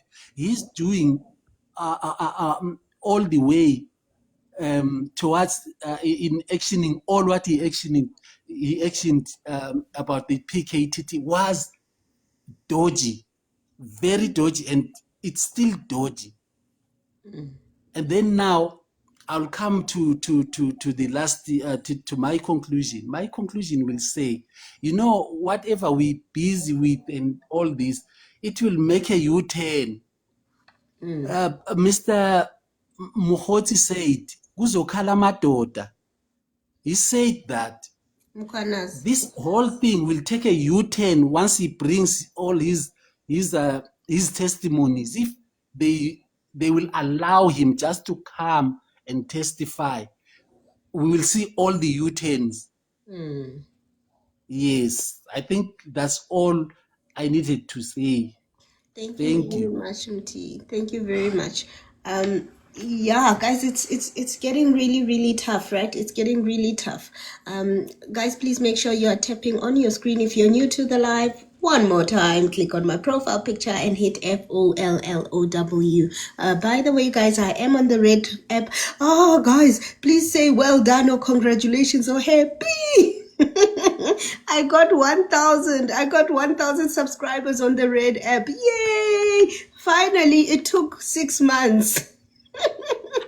It took 6 months of posting. And how many shorts do I have? it took 6 months of posting and maybe 300 shorts videos. So I'm very, very happy. I'm very happy with the 1,000. Thank you very much for subscribing. It would be nice for us to get to 1,300. 1,500. Thank you guys. I'm so happy. Quickly, Yoba. Thank you so much. It took 6 months to get to 1K. So yeah, I still don't know how it works. I'm not that great with it, but I'm still learning. But in the meantime, please go and subscribe. Thank you very much for the congratulations. Happy. I know it's mostly all of you who are there, so thank you very much for subscribing. Let's hear what Lucy has to say. Lucy, how are you doing? Lucy, are you there? Lucy. Okay. Unique, how are you doing? I'm very fine, ma'am. I hope you guys are doing well. Very well, thank you. Nice to meet you. Look, I wish I would have jotted down what I wanted to say or convey. But I did write on the comments that we are dealing with an administrative action, which means the powers of ministers or whosoever, which are not dotted or prescribed by the Constitution. But there's something called PAJA, Public Administrative something. I'm not sure. Guys will explain. But the question is that we have to face, which I think the ad hoc committee, which are also dealing with administration as well as the commission, was to check whether the action by the minister, was it just or not, without even dealing with the constitutionality of the issue. Because it is for the commission to determine whether it was legal or illegal, but within the ambit of the administrative law or the justness 100%. thereof. 100%. Now, when I listened to the Minister Mkuno, he stated, okay, before I go there, when the law is silent about something, you understand, the rules of natural justice comes in, that you must always hear the other side of the story before you take any action. We cannot move solely based on your feelings. Or now we have to test whether whatever that is mentioning in order to disband that PKTT, was it just or was it wrong or was it illegal, whatever term you want to use. One, he says that there was a report which came from 2019, which was saying this thing must be decentralized, must not focus only on the KZN, must also focus at Forte killings. But the question is, does that hold water? That's what we need to decide and unpack here. Please go again. Look, start again that sentence you said. He said that, I'm just summarizing, I'm just re-quoting. He said there was a need to decentralize, which means to move it from the KZN and focus on other provinces like University of Forte, because it was very expensive to deal with what province. And now we have to come into logic that if you move it from KZN, does it mean that the KZN budget for those cases that were investigated, was it wasted expenditure or not? Was it overused or not? If it was dealing with the cases that it was dealing with, whether it was KZN, whether it was Eastern Cape, whether it was Gauteng, but the fact that those guys used the money for the purpose that they wanted to do without excessively or wasting it, then the conclusion is that it was not wasteful, it was not expensive. Because those are the matters that they have to deal with irrespective of where they were at. Secondly, he stated the reasons that he never consulted with anyone. He moved from the feeling And General Mkhwanazi also mentioned that that guy did even go to the KZN. He went to other provinces and came back and concluded that the PKTT has to be disbanded. On what facts? Did you check the progress of the investigation that was happening there before you can conclude that it was wasteful? Again, it is for us to decide that one, whether was it a just action or not. Thirdly, he justifies the recording of the conversation by the anger of Mr. Mkhwanazi as the reason to record him, whereas there is no evidence showing that there was any threat before the recording. Because he said, no, I don't want that thing, I'll fight back. I don't know what was the relevance of the fight back. General Sibiya mentioned about the Tupac song. I don't know what was the relevance of that on to that conclusion. Now we have two reasons. We have the one that was placed by Dr. Mkhwanazi and his corroborating witnesses, and we have him because General Sibiya didn't back him up. And then we have to weigh whether it was was it based on good reasoning why he disbanded? Is there a weight to what General Mkhwanazi was saying, or is there a weight to what Minister Mkhunu is saying? I won't say which one. You will decide. I'm just laying out the facts. And he said those threats gave him a different, he said, environment or posture to proceed with the disbandment, because remember the letter have leaked. That letter is leaked before it was made public, and it ended up in the hands of wrong people, according to General Mkhwanazi, who came in and said that your cases, the PKTT that was following you, I think it was Mkhosi or something, will now be disbanded. And it's common cause that there were relations between these people, all three of them, even though we haven't had a chance to prove that with the minister. But the minister doesn't deny that he knows those people. And the question whether was the relation, but we need to know what was the reason for the disbandment. But hence we are saying we have to weigh in what he's saying, whether it makes sense logically and for the good of the country or not, versus what Mkhwanazi and witnesses are saying. Thirdly, he sees nothing wrong, but basically in all what he's doing, he sees nothing wrong with the action that he has taken. He said it was not constitutionally wrong.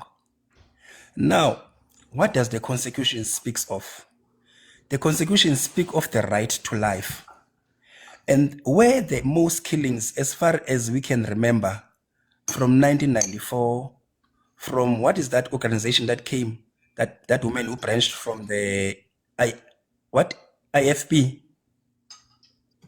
There's a lady who branched from the IFP, and they were KZN has been the target of political killings and competition. And I don't know what is it with. Sorry guys if you're from KZN. But why does I just want to add, on top of that, it is known, and I'm not saying it's true, guys, but many people believe Zinkabi come from KZN. Yeah, it is the most targeted area. Okay, the crime of murder and targeted political killings or competition, whatever position, lapha resolve ngesibhamu.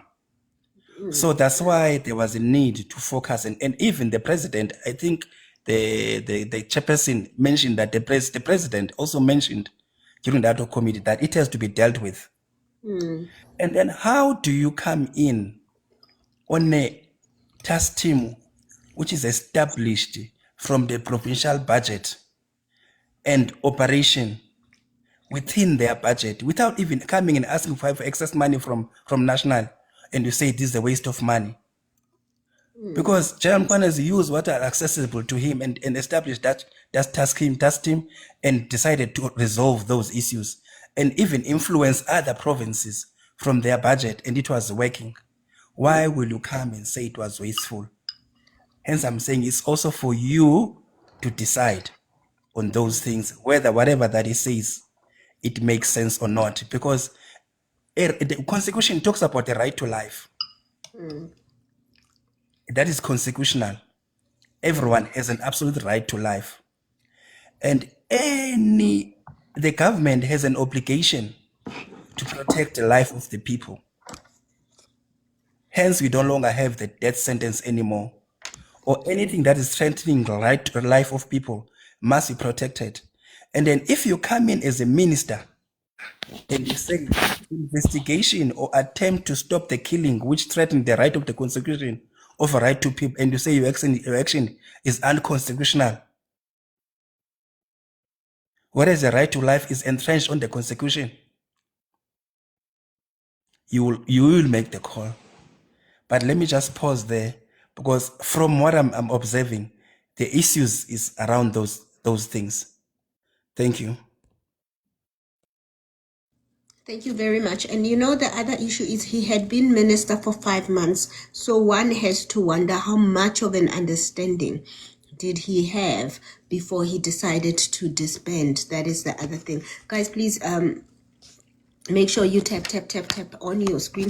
I am having dinner on the side, so I will not be on screen for a bit. I do take quite a lot of time to finish my food, so I'm going to be on and off screen maybe for the next 30 minutes or an hour or whatever the case may be, but I'll be on and off. If you are new to the live, please click on my profile picture and you're going to hit the FOLLOW button.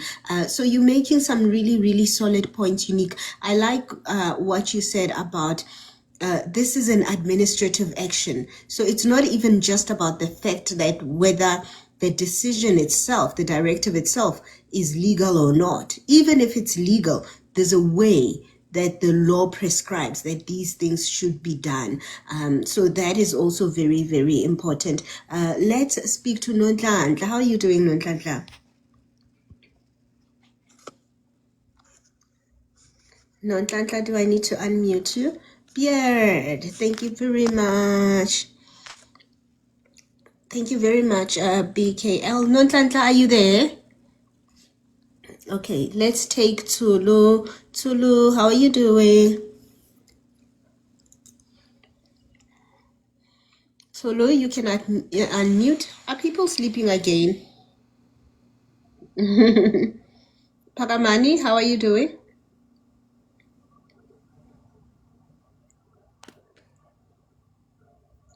Pagamani?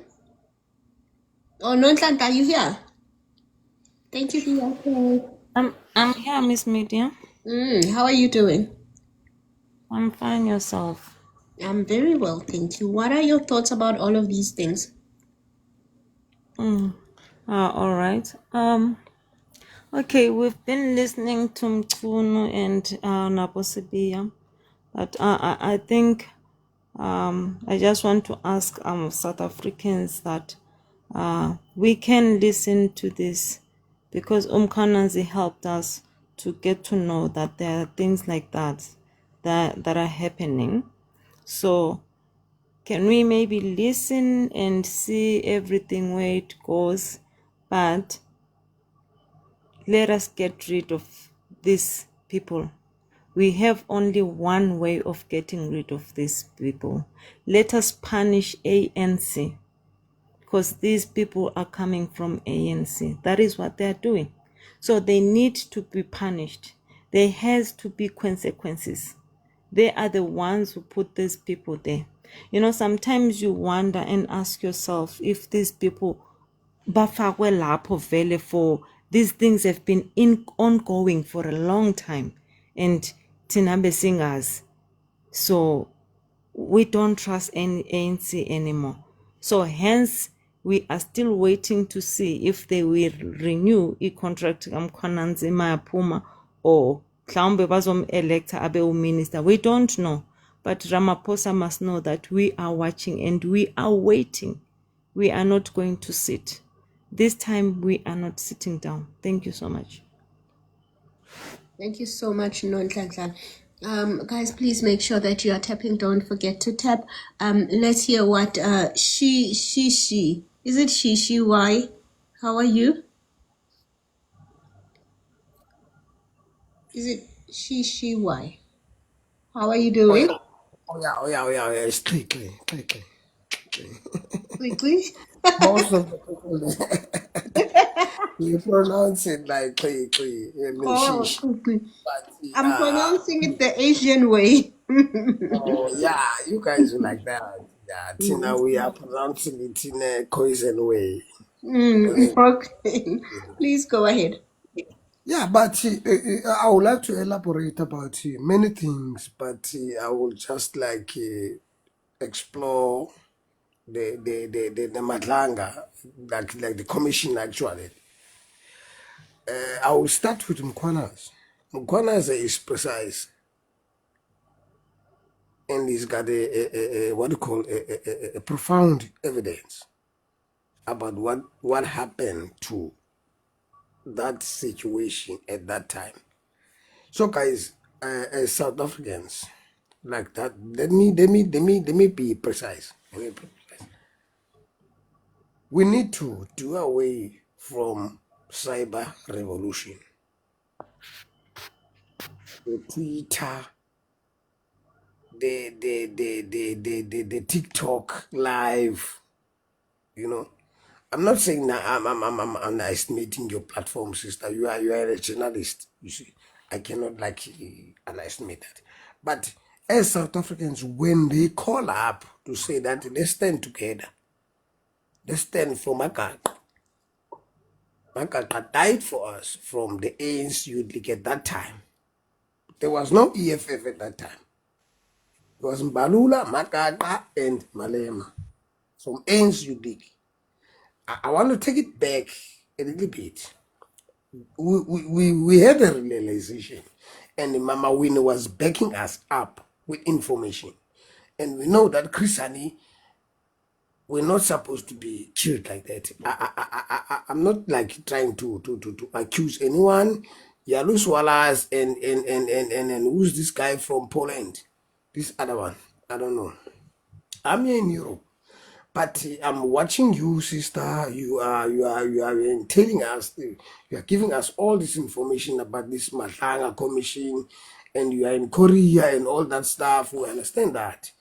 This is like a part of appreciation, beside the point that I wanna make. But guys, the only thing that can make us survive, the only thing that can make us survive, the youth of South Africa has to be sober. As General Kwana said, that we need a sober youth. Someone that will understand the current affairs of the country. We're talking about many things, financially, you name it. I don't have to speculate. But General Kwana is the man. I agree 100% what Mkhonaza did on the 4th of July when he did that presentation. When you're heartful, like in Africans, they say you are heartful, enough is enough. Enough is enough. That guy was, you can see the combat, the uniform that he wears at that day. And he explained that uniform, that why did I wear that uniform? Because they were arguing about that uniform. That why did you wear that uniform? It's because of you have to practice that. I worked for a state-owned company under Navy. I was not in the Air Force. I was in the Navy. When you express yourself, you have to express yourself fully. That this is South Africa. This is the future of South Africa that we have to take care of. I'm talking abroad, sister. I'm not gonna talk lies. I'm in Ireland now, but I like your life. I'm not gonna dwell on that. But what I'm trying to say, guys, let's not dwell on the cyber revolution. When they say we're gonna demonstrate and submit the memorandum to the union building, we have to go there together as one. We don't have to say, I'm gonna drink, that's a holiday for me. See, the problem is with us as South Africans. Not to. Actually, we are realizing this thing that is happening in our nose. But we cannot stand the ground to say that enough is enough. As the other countries from different continents. Because, guys, there's an African continent that we left there at home. I'm in Europe now. I know when the Europeans, when they stand for their craft, they don't play. Even you, sister, in Korea, you know what's happening. But our sisters and our brothers, they are dwelling on something that it's cyber revolution. I hate cyber revolution. That Twitter thing where they battle with words. We need to do practically. The practicality is the major thing. That okay, we're going to the fucking union buildings and union building, we remove you, Sir Ramaphosa, or we remove you, whoever we have to remove so that we can rectify the problem. It has to, because I don't want to dwell on that. But I just want to tell you about the cyber revolution, the context of my utterance is based on the cyber revolution. I don't like that because we are battling in this cyber like we cannot take it to the street as back in the days. We demonstrate like peacefully. You don't have to demonstrate. To destroy the what can I say? The services that are there because we will need those services in the long in future. You don't have to ban this. You know what is happening in the forte? Students, whoever's leading those students, you don't have to ban the buildings. You don't have to. You don't have to. Submit the memorandum. Take him to the court. Because banning the building, it won't solve the problem. You have to take those people that you accuse. Name it. You have to name the words that uba nobani when the so na so fanele court fanele upanishelo lento ungavela build you. What about our kids that are studying there? As parents, we are paying so much money in those universities. There's no need to ban the university just because there's no justice. Justice has to come with justice. To ban the building is unjust. Must know, South Africans. That's what I want. My aim is to tell the South Africans that, as South Africans, let's stop destroying what is already there for us. Because we will destroy this part and then we will claim that part again to say, okay, this is the service delivery that we don't get. But you destroy it yourself. Let's stop that. Let's stop that. I will withdraw. Thank you very much, quickly. Yeah, so I agree with you completely, right? We should not burn these buildings that help us because we only take ourselves a step back. And I can guarantee you, most of these ministers and MECs and whatever, they have nice houses in the suburbs. So even if you burn your own school or your own clinic or whatever, it doesn't even affect them. You're only affecting yourself. So that is the sad reality, you know. Manyambose ngizokushwaya wena Manyambose. Manyambose is teasing you quickly. You need to beat her. Uti, did you really say I withdraw at the end? No. I mean, at the end, I wanted to say, I pause. You pause. Yes, please do pause. Pause. Do not say I withdraw with whatever I've said. What I've said, I don't withdraw, Nyambose. I still remain you know. Thank you very I much. Thank you very much. I I'm do. emotional, guys. I'm sorry, Miss emotional. Media. Okay, we are Sorry, Miss emotional. Media. Mina benkhala la live the other day. Yes. Mampangazitha, go ahead. I just want to ask something from Kay. Are you in your sober minds? I'm just asking for Mr. Mcho. No, sister. Sober mind and utterance and engaging to the debate. It doesn't have to be personally, you know. But now it has to be something that's general we're talking about. Mm. You know. Thank you very much. Thank you very much for that contribution. 1 minute. What time is it in Ireland? 1 minute. Yeah, let me check my phone. Let me check my phone quickly. Let me check my phone. Knowing Time the is time in one Ireland minute. will tell us a It's lot. 1 o'clock now. Mampangazitha. 1 o'clock in the morning. 1 o'clock in the morning. Yeah. Oh yeah. Ah, okay. Oh, it's close to South Africa's time. It's far. Yeah, we are 1 hour like uh difference. You're 1 hour out. Oh, okay, fantastic. At next week will be 2 hours difference. On the Oh, you're 29th. getting daylight savings?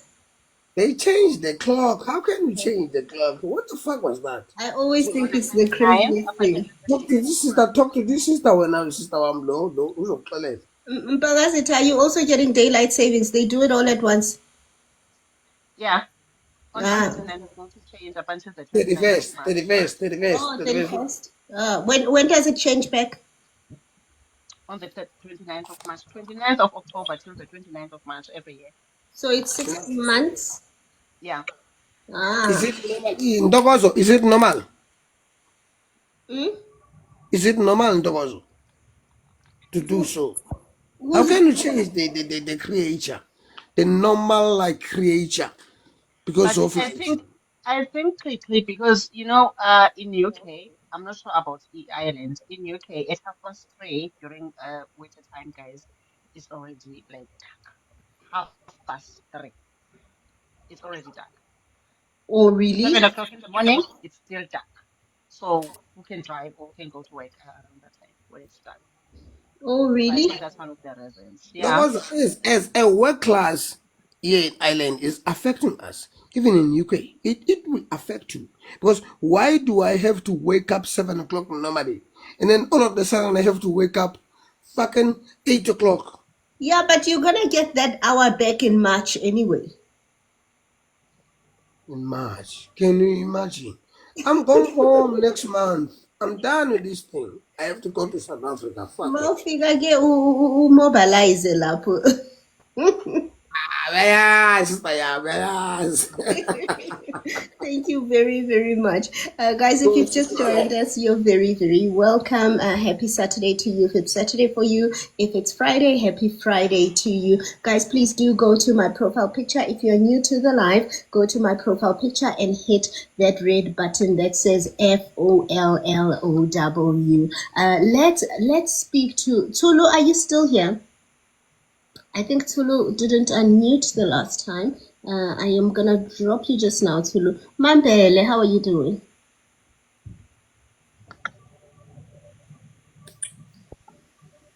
Hello. Cyber revolution. Don't forget. Mambele, how are you? Yeah, Phila, how are you guys doing? Siyaphila nathi. Well, it's Miss Media.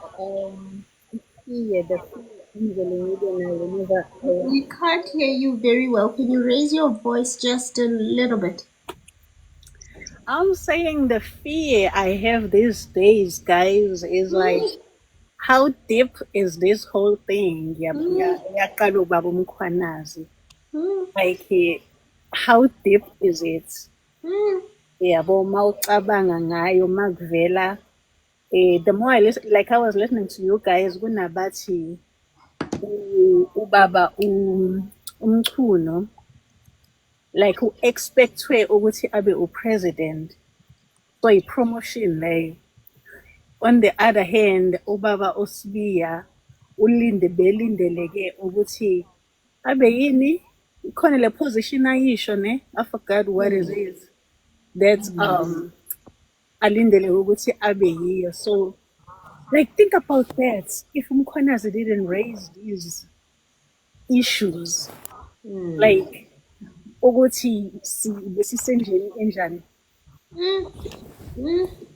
Yabo ukuthi this whole thing yabo nalama cartel abo was gonna still continue singazi.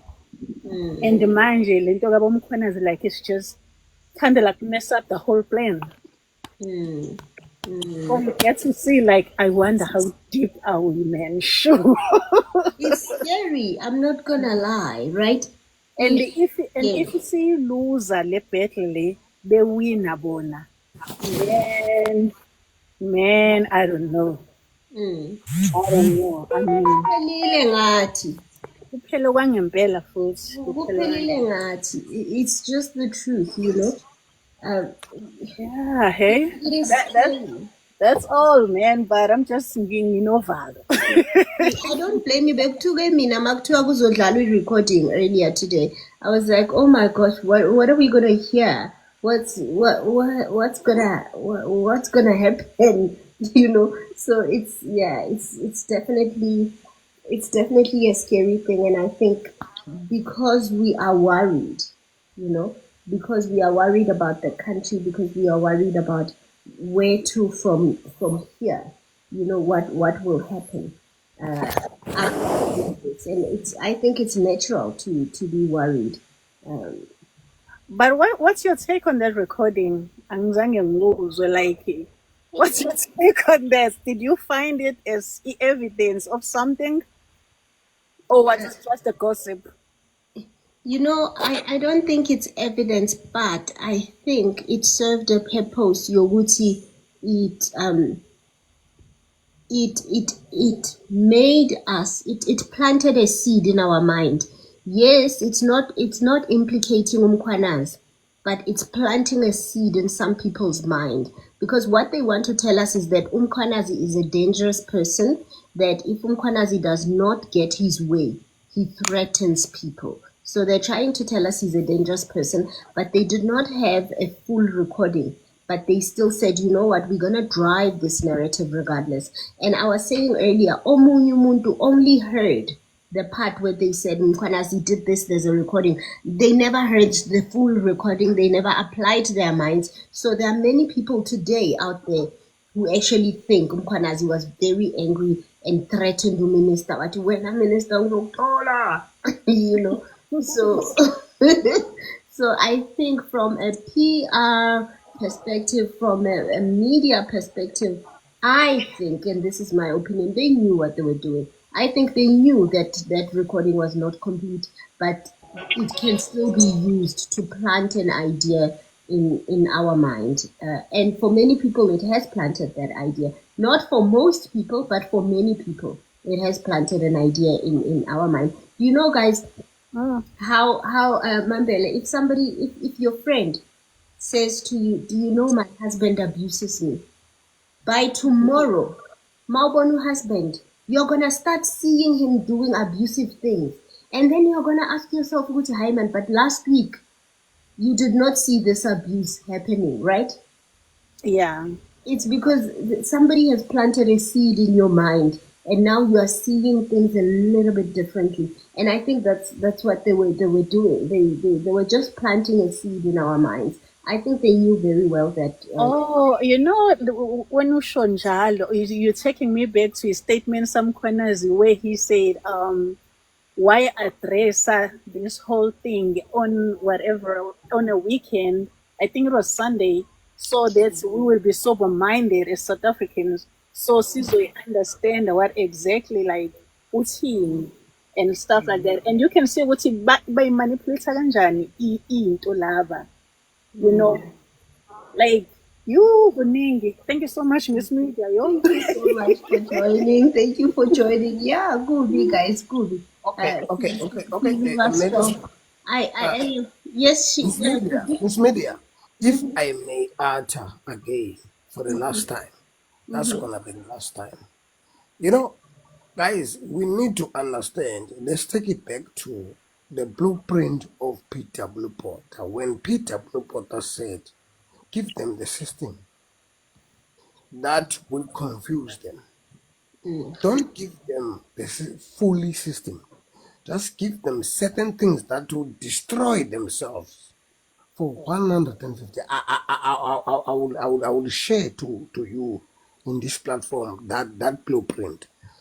When P.W. Botha said, okay, guys, give them the freedom of movement, the freedom of politics, the freedom of no, there were two pillars. There were two pillars that were released. And it was inclusive, utshwala, inclusive, prostitution, inclusive, ukusela. I mean, then you go to a loitering. Yeah, that was a 72-hour clause at that time. And remember clearly. So when they say take the economy and keep that, that was P.W. Botha. I'm not gonna be specific on that because I don't have facts now, but I will have facts when I come back to this platform because I always like watch you like from like the distance about dinga join into the panel. But now I'm glad that you put me in the panel. Thank It's you not for that joining. I can educate our people that guys, we are in trouble. Big trouble because the media production houses, like this one is an individual media production. He's in Korea. He's not in even our country, but he's concerned about us. He's doing that. I mean, she's doing that thing. But look at what media houses that are doing to us. SABC will be captured. See, I mean, what you call these other like media houses, you know, there are many media houses that are captured because the biggest corporation of the politicians, these media, each journalist like Yena, usisa indaba to ebantwini. But there are media houses that are bombarding us with false information as people. And abazali bethu, I'm from Eastern Cape, guys. Ngumxhosa. I know what I'm talking about. When I talk to my elders, they that guys, it's about time now to like refrain from voting that particular organization. Oh, they will fight with me. They will fight me to the core. That time I was contesting for EFF. I'm not like gonna like hide that. I'm EFF at that time. And I'm trying to convince them that guys, right, I've realized that okay, the manifesto and the ideology of EFF is good, but the leadership of EFF is getting rot. That's when I pull off. I said, okay, you know what? Let me pull off. Let me pull off and be myself as an individual. But guys, it's cyber revolution. I hate it. I hate it. Let's go to the street.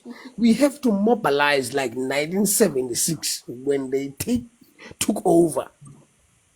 We went to the street as people. People went to the street and fought this thing. And I wish Mama Mandela because I know women can be powerful.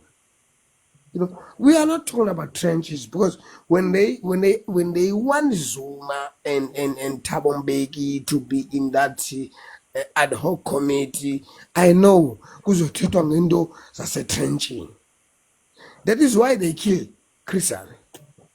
They kill Chrisani for that because they started killing each other from the exile. They didn't start killing each other now. This thing is new to you guys. It's an old thing. They've been killing each other from then. So you have to know E24 battalion when Chrisani came through Ilusuthu, Namachona E22. That is why they call it a 22 battalion. Chrisani came through with those soldiers bephelele fully. That is why they removed that guy because that guy ebezasixelela yonke into. uZuma angasixelela yonke into, andifuni uxoka. Ndiyahla nkosazana.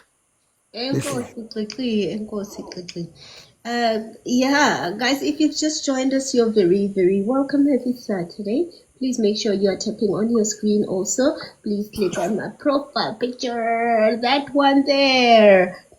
And then you're going to hit the red button that says FOLLOW to connect with me. Thank you very much to those of you who are connecting. Let's hear what the General has to say, and then we'll go to Digga. The General, how are you doing? In April 1993, my heart broke. Lankosi, what happened? How are you doing, Lankosi? What happened in 1993? Oh, you mean Chris Honey. Was it 1993? Hi, how are you? The General, how are you doing? You asking me like that was 1993 before Chris Hani? Yes, Lankosi just wrote the dates down. Yes. We were about to go to the elections after the apartheid regime. So Chris Hani was like gunned down. Whereas Tokyo Suhwale was there, they normally jog together in the morning. You see, they monitor their movement. So we're not gonna talk about that because Umfaz Krisani, if we can go and check the videos of Umfaz Krisani, umsotukazi lona usuke eLesotho yantona uzokuxelela ukuthi umyeni wami uyena mde close kuye close. That was Zuma. But that day Christian was gunned down when Dr. Swale was going there because they were staying in the same residence. That residence is the same residence. They jogged together. But he was gunned down at that day. So like you have to add up the dots and as a revolutionary child. Good, okay. I mean, I grew up in this struggle. I was born in 1977, guys. It's fine. I'm not gonna lie about that. It's fine. But I know exactly. I know in Melo Yellow. I know when they arrest my mom because of Engena Pass. That's when I get my anger started there. Good. I don't like this shit. This shit is like. Why you want to learn? Good life. No. I'm sorry for my language. Shit. I'm sorry for my language. If TikTok hears you, they're gonna ask me to remove you. I'm sorry for my language, but this is what it is, guys. Because to me, it's something that was instilled to me, like you know, when we said Schumbela Imelo Yelusis and a hippo, we call it hippo at that time. We will dig the hole and then we'll put even line or fake, and then it would go there and then we do our thing. I'm not going to talk about many things, guys, because cognitive that day, I mean that time, and then I'm aware of that. So all these people that are becoming like cybers now, and I'm like, you and I know cybers. yeah, because you guys we are fighting on Twitter. You don't take it to the street like back then. Back then we used to take it to the street. TikTok live was Singapore cybers. You know why I'm here in TikTok live? It's because I want to suppress the issue of the cyber revolution to us. We have to, when you revolt, you cannot revolt through TikTok or through Facebook or through Twitter or through Instagram. You have to take it to the street and demonstrate it better and submit the memorandum that state the facts that we don't want this 1 and 1, 2 and 3 and 1. You know what I'm saying? Not saying that okay, we will. Some they come with eloquence that I want to speak more English better than that other one, you know. So we there's no resolution in that. We want the resolution that okay, guys, even if we speak poor English, but these people has to listen to us. Take it to the street, guys. That's about time now. Mkwanaze is the biggest whistleblower in our country. Whether Mkwanaza is not innocent. Like, what I'm saying, it's not pure. He's a human being. He's got his own mistake. They will dig the information. Mkwanaza, was a watini. That we don't want to know. That's affairs. But we're talking about what is affecting us as South Africans. We have to stand up and say, guys, let's back up this guy, because we all know the problem. What is the problem? The problem is ANC. I'm not going to deny that fact now. I don't have to beat around the bush. It is ANC, because look, when Mkhunu tried to explain unexplainable, I'm like, this guy, what is he trying to do, man? He's like feeding monkeys to me. And Sibia was worse. And look at this guy, Mkwanaza. Mkwanaza is free because he's there to explain everything. Mkwanaza is been monitoring. Remember, Mkwanaza's professional is police. It's about investigation. He will tell you everything about that's happening. There are many unities in South Africa that were plotted. They deploy those unities to stabilize the situation in those different areas. There's an extortion unity, there's a PKTT unity, there are many unities. You cannot just try to disband one unity. One unity with your leather that is not even legit. I'm so astonished, guys. I'm like, I'm not in my country now, but I'm following my current affairs because of you, sister. You know. Thank you very much.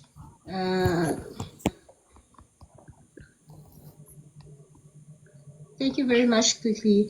Guys, let's tap on your screen. Please don't forget to tap on your screen. If you're new to the live, please click on my profile picture and hit FOLLOW.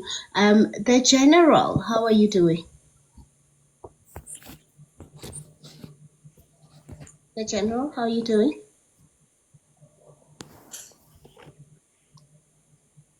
Okay, Digger, how are you doing? Hi guys, how are you? Very well, thank you. Good. My sister, firstly, I wanna appreciate you with your platform, and then appreciate you uputi the history nyana. I have I don't know if it's concerns or some of them are concerns, some of them are questions. But my first question I have, I don't know who am I asking this question, is for Ulokonjana, Ubabumchuno, ne? Because Ubabumchuno, he said he took a decision on his own without discussing it with anyone. And then he only, what's the term he used? He only told the president after he has done everything that he has dismantled the PKTT.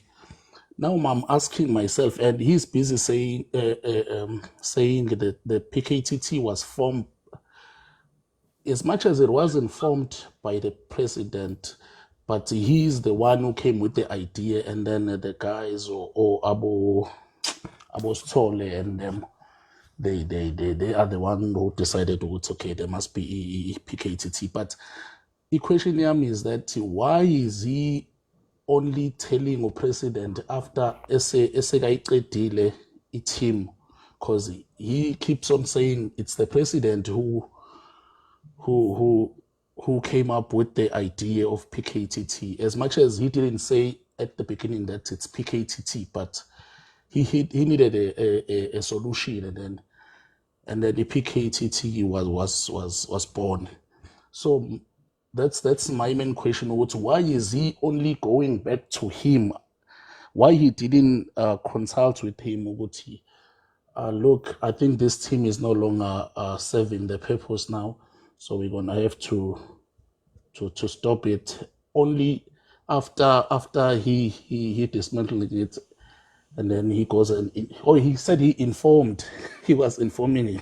He said He he only informed, but he agreed to the information. Oh, well, thank you very much for the so praying.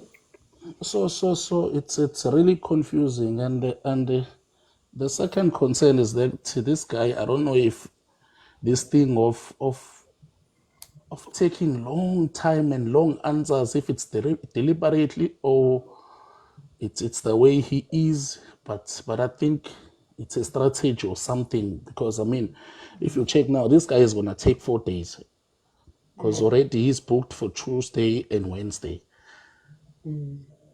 So no other witness has taken so many days. It's only him. I don't know if, because even Usbia was his answers were too long and not relevant, but Usbia was better. This guy, I'm not sure what's happening. But then let's come back here. Ucele bambuke for it 2024, 2 days now. Who? Ucele, General Ucele. Yo, we still gonna hear things. Yo. Look, my 22 sister, and 24 of this month. 24 Ucele. Of this month. Initially, Thursday and Friday Ucele. Yo, this initially, is interesting. Okay guys. Abantu abashotayo apha bayi-2. Unomfana, ucele into oshotayo. no, bro, the list is too long. Thursday and Friday. Wait. Elandelayo. Let's not beat around the bushes, guys. Let's go straight to the point. Ucele into oshotayo.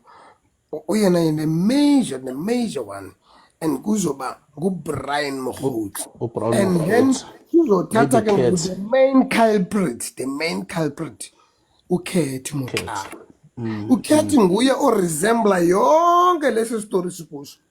Yabo. Because uKhethi nguye wenza yonke le fracas. Le fracas, when this fracas started, it started from uKhethi. Ngendaba yaseThembisa. I'm sorry to barge in, but I'm trying to tell you the main major like people that has to be called up in no, there's no need for a commission. There was no need for a commission.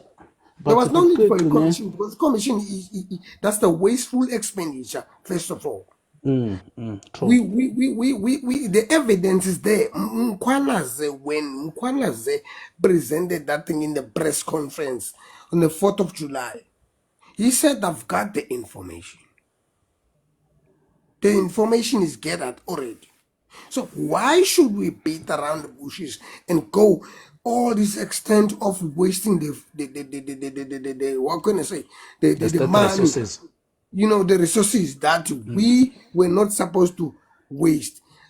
Even the ad hoc committee, there was no need for ad hoc committee because one of the ad hoc committee members that are questioning those guys, they are also implicated. Do you know that? Yeah. No. So, guys,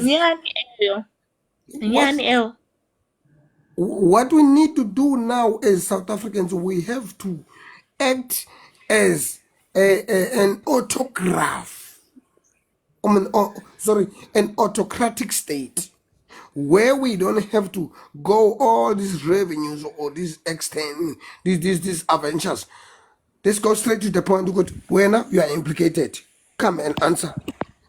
And where's the saddest part is that I saw the time they were, I'm not sure if it was the preparation. Yeah, I think it was the preparation. The one that was online. Hey, the list is too damn long. I think it's gonna be the guys who are at subs first, and it's long. I think it's about almost 15 guys at subs, and then it's gonna be the normal members, your Brown Mohotis and your Kids.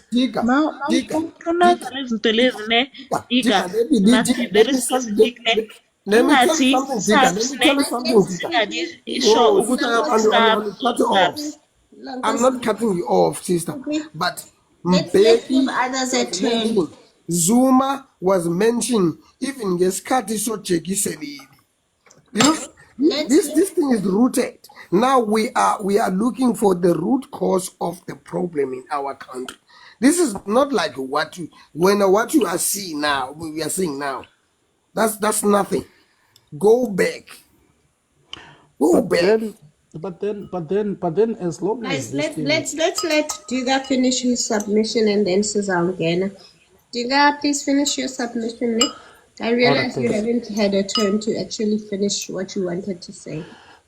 No, all I can say is that as long as this thing is gonna um um um expose people, because at first for me, like I've already lost hope when it comes to political parties, because like I couldn't see any political party that can lead us.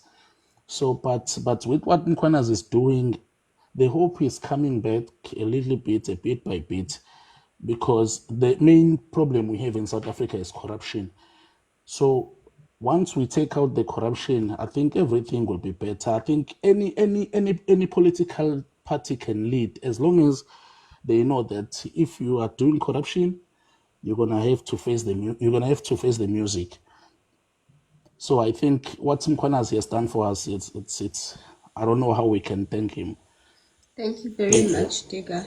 Thank you. Don't thank Mkwanazi, because the last time somebody tried to thank him, Sibia said Mkwanazi is being funded. Funded by this guy.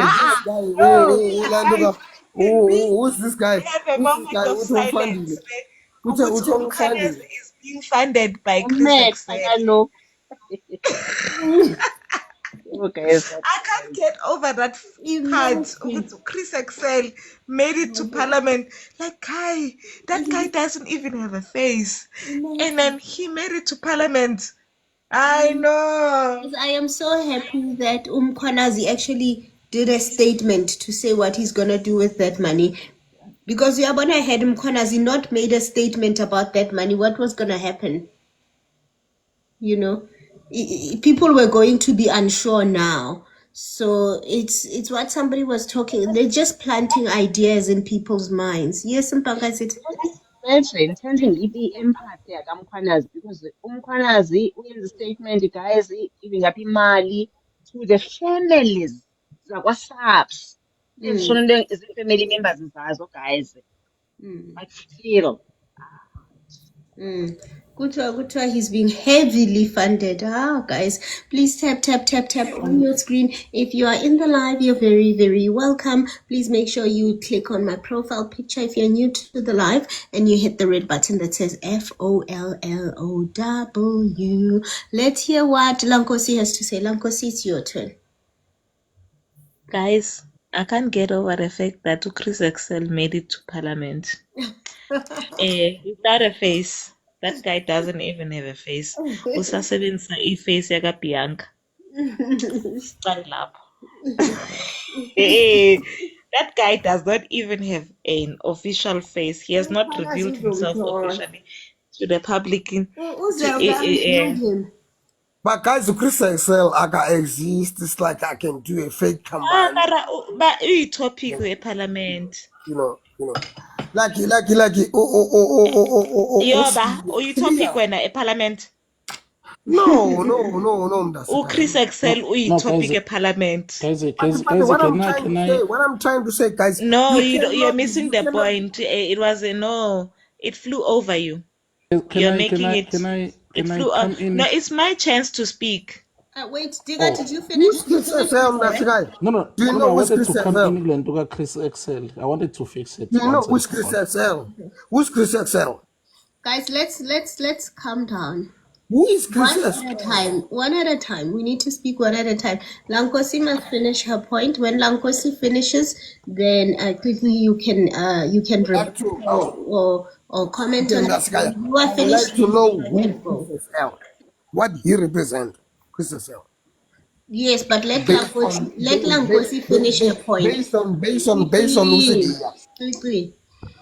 We need the order, so let's start with Lankosi. Lankosi, please finish your submission. Okay, Kurio. Siswami, The one thing that I want to say ukuthi the proceedings of this week ne njengoba siconvenile in the weekend ne what a wow. Yazi ngine t-shirt ethi Spear Generations. I'm so embarrassed. I don't even want to wear that t-shirt anymore. Like uSpear ukorope ngathi. Sibia. I'm like, I'm embarrassed to be a Sibia. Sibia, you know what I like to go Sibia? Protect me, chair. No, akusileyo embarrassing. Did you pass or did you not pass? Did you pass your competency exam? Well, it does not come in a pass or fail. Did you pass your competency exam? Well, positive. No, let me just say it was not positive. They even asking me in Zulu, opasilo rapasang.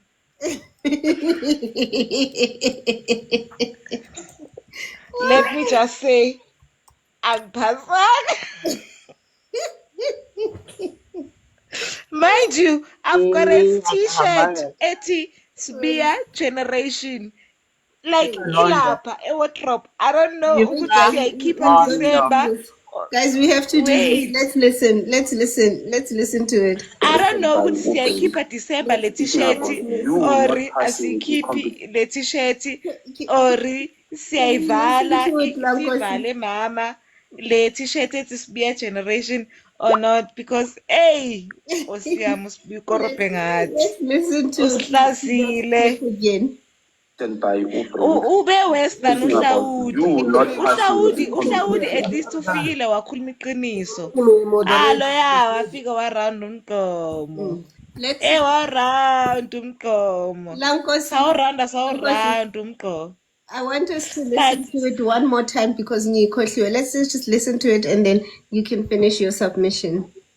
Okay, upasilo rapasang. Was written by Ubrink, speaking about you not passing a competency assessment report. Did you do a competency assessment and did you pass it or you didn't pass it? I'm not surprised, Honorable, that it is that letter that come from Advocate Busisiwe Mkhwebane, but Advocate Busisiwe Mkhwebane was given all the information that she needed when she investigated, because remember her team came, not herself. The whole team was sent to investigate, and she conducted an investigation and she wrote a report. Now, after she was approached again by Mesuli Mlandu, after having been cleared in this report, she wanted to start again. And then we wrote to her and said, but Advocate, you cannot review your own report. Then she wrote to the Hawks to investigate. And in the Hawks, I was cleared because the DPP refused to prosecute and said, but there's nothing here. And as a result, there was nothing. But I'm sitting with the report from the public protector that says, and it is important that we find it because it clears me. Now, as to the competency assessment, remember that when you get to the competency assessment, it's a document where they say to you, it's an exercise where they say to you, there's no right or wrong answer. This is just to look at your character and whether you are a strong person and which character you are. You don't really even need to spend time on this thing because there's no way you will get this thing right to say you are right or wrong. So I wrote what I wrote and the result came the way they came and say, you can be suitable here and not here. That is what happened. Why pass and why fail? Well, I don't. It doesn't say you failed it like it's a it's like whether you passed. What do you call it? Let me say it was not positive. Why pass and why fail? Okay, let me say I failed.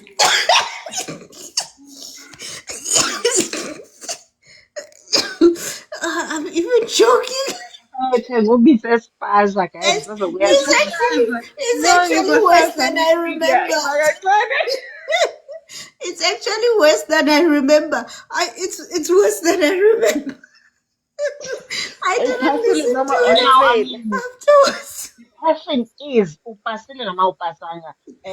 You know what they said. Let me say it was not positive. Let's say guy failed. He's not saying he failed. He's saying, let let's us say, say. let's say. You know, I think when he looks back at this, I think he must be laughing himself. Oh my gosh, it's worse than I remember. It's worse than I remember. I didn't realize that he explained so much before all of this. Ah, And Which you know, shows yena wena kodwa Korea, ukuthi Korea TikTok iyabhayizisa. Mina, I've been listening to this statement for the whole week. Uyibhasile noma wayifeyila. No.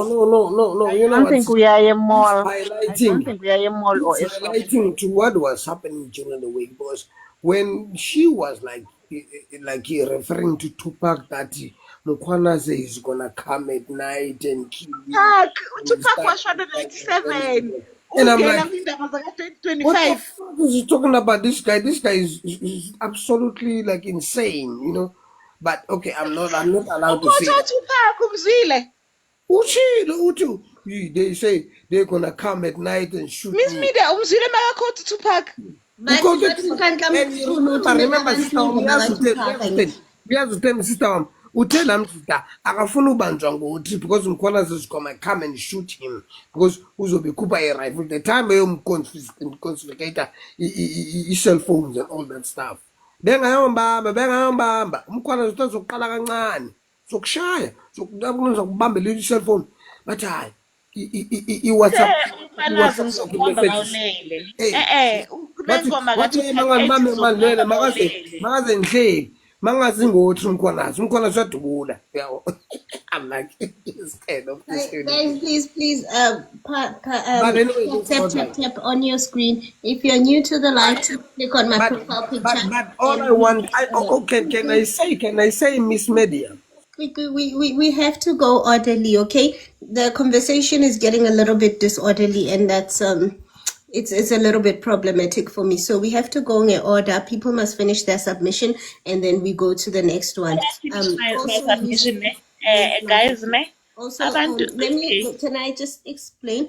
Also, guys, when we talk over each other, it gets recorded in TikTok, and sometimes they think people are fighting. And then after the live, I get a disclaimer type of thing about hate speech and things like that. So we do have to keep the order for the sake of the integrity of the live. Guys, please do tap, tap, tap, tap on your screen. And then if you're new, please click on my profile picture. And then you're going to hit the FOLLOW button. Yes, Lankosi, please finish your train of thought. I stopped you to play that clip. Okay, mina into engiyicelayo ne ngizamile ukuyifuna leya ngoma kaTupac bebarefera kuyo ne khange ndiyithole.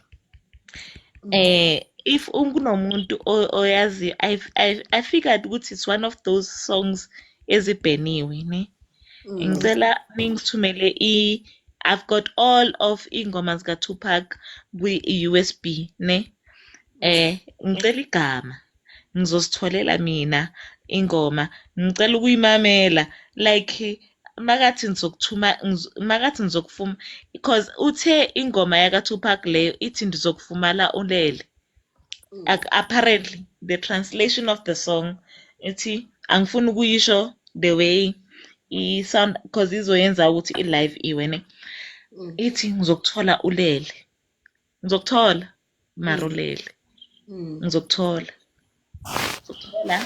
mawulele so ngicela igama lengoma leyo yakaTupac nami ngiyayifuna leya ngoma kaTupac angikaze ngayizwa Ufuna ukuthreathena ubani manje? hayi ngifuna ukuyimamela ngifuna uku-understanda ukuthi u-MK our general umkhwanazi umamela ini yakaTupac thina lesingayimameli. That was such a childish comment though. Because clearly umamela uTupac nami ngimamela uTupac That no was BIG nawo bonke lawa ne Hayi lo Tupac wamamela umkhwanazi ngathi akafani no Tupac wami.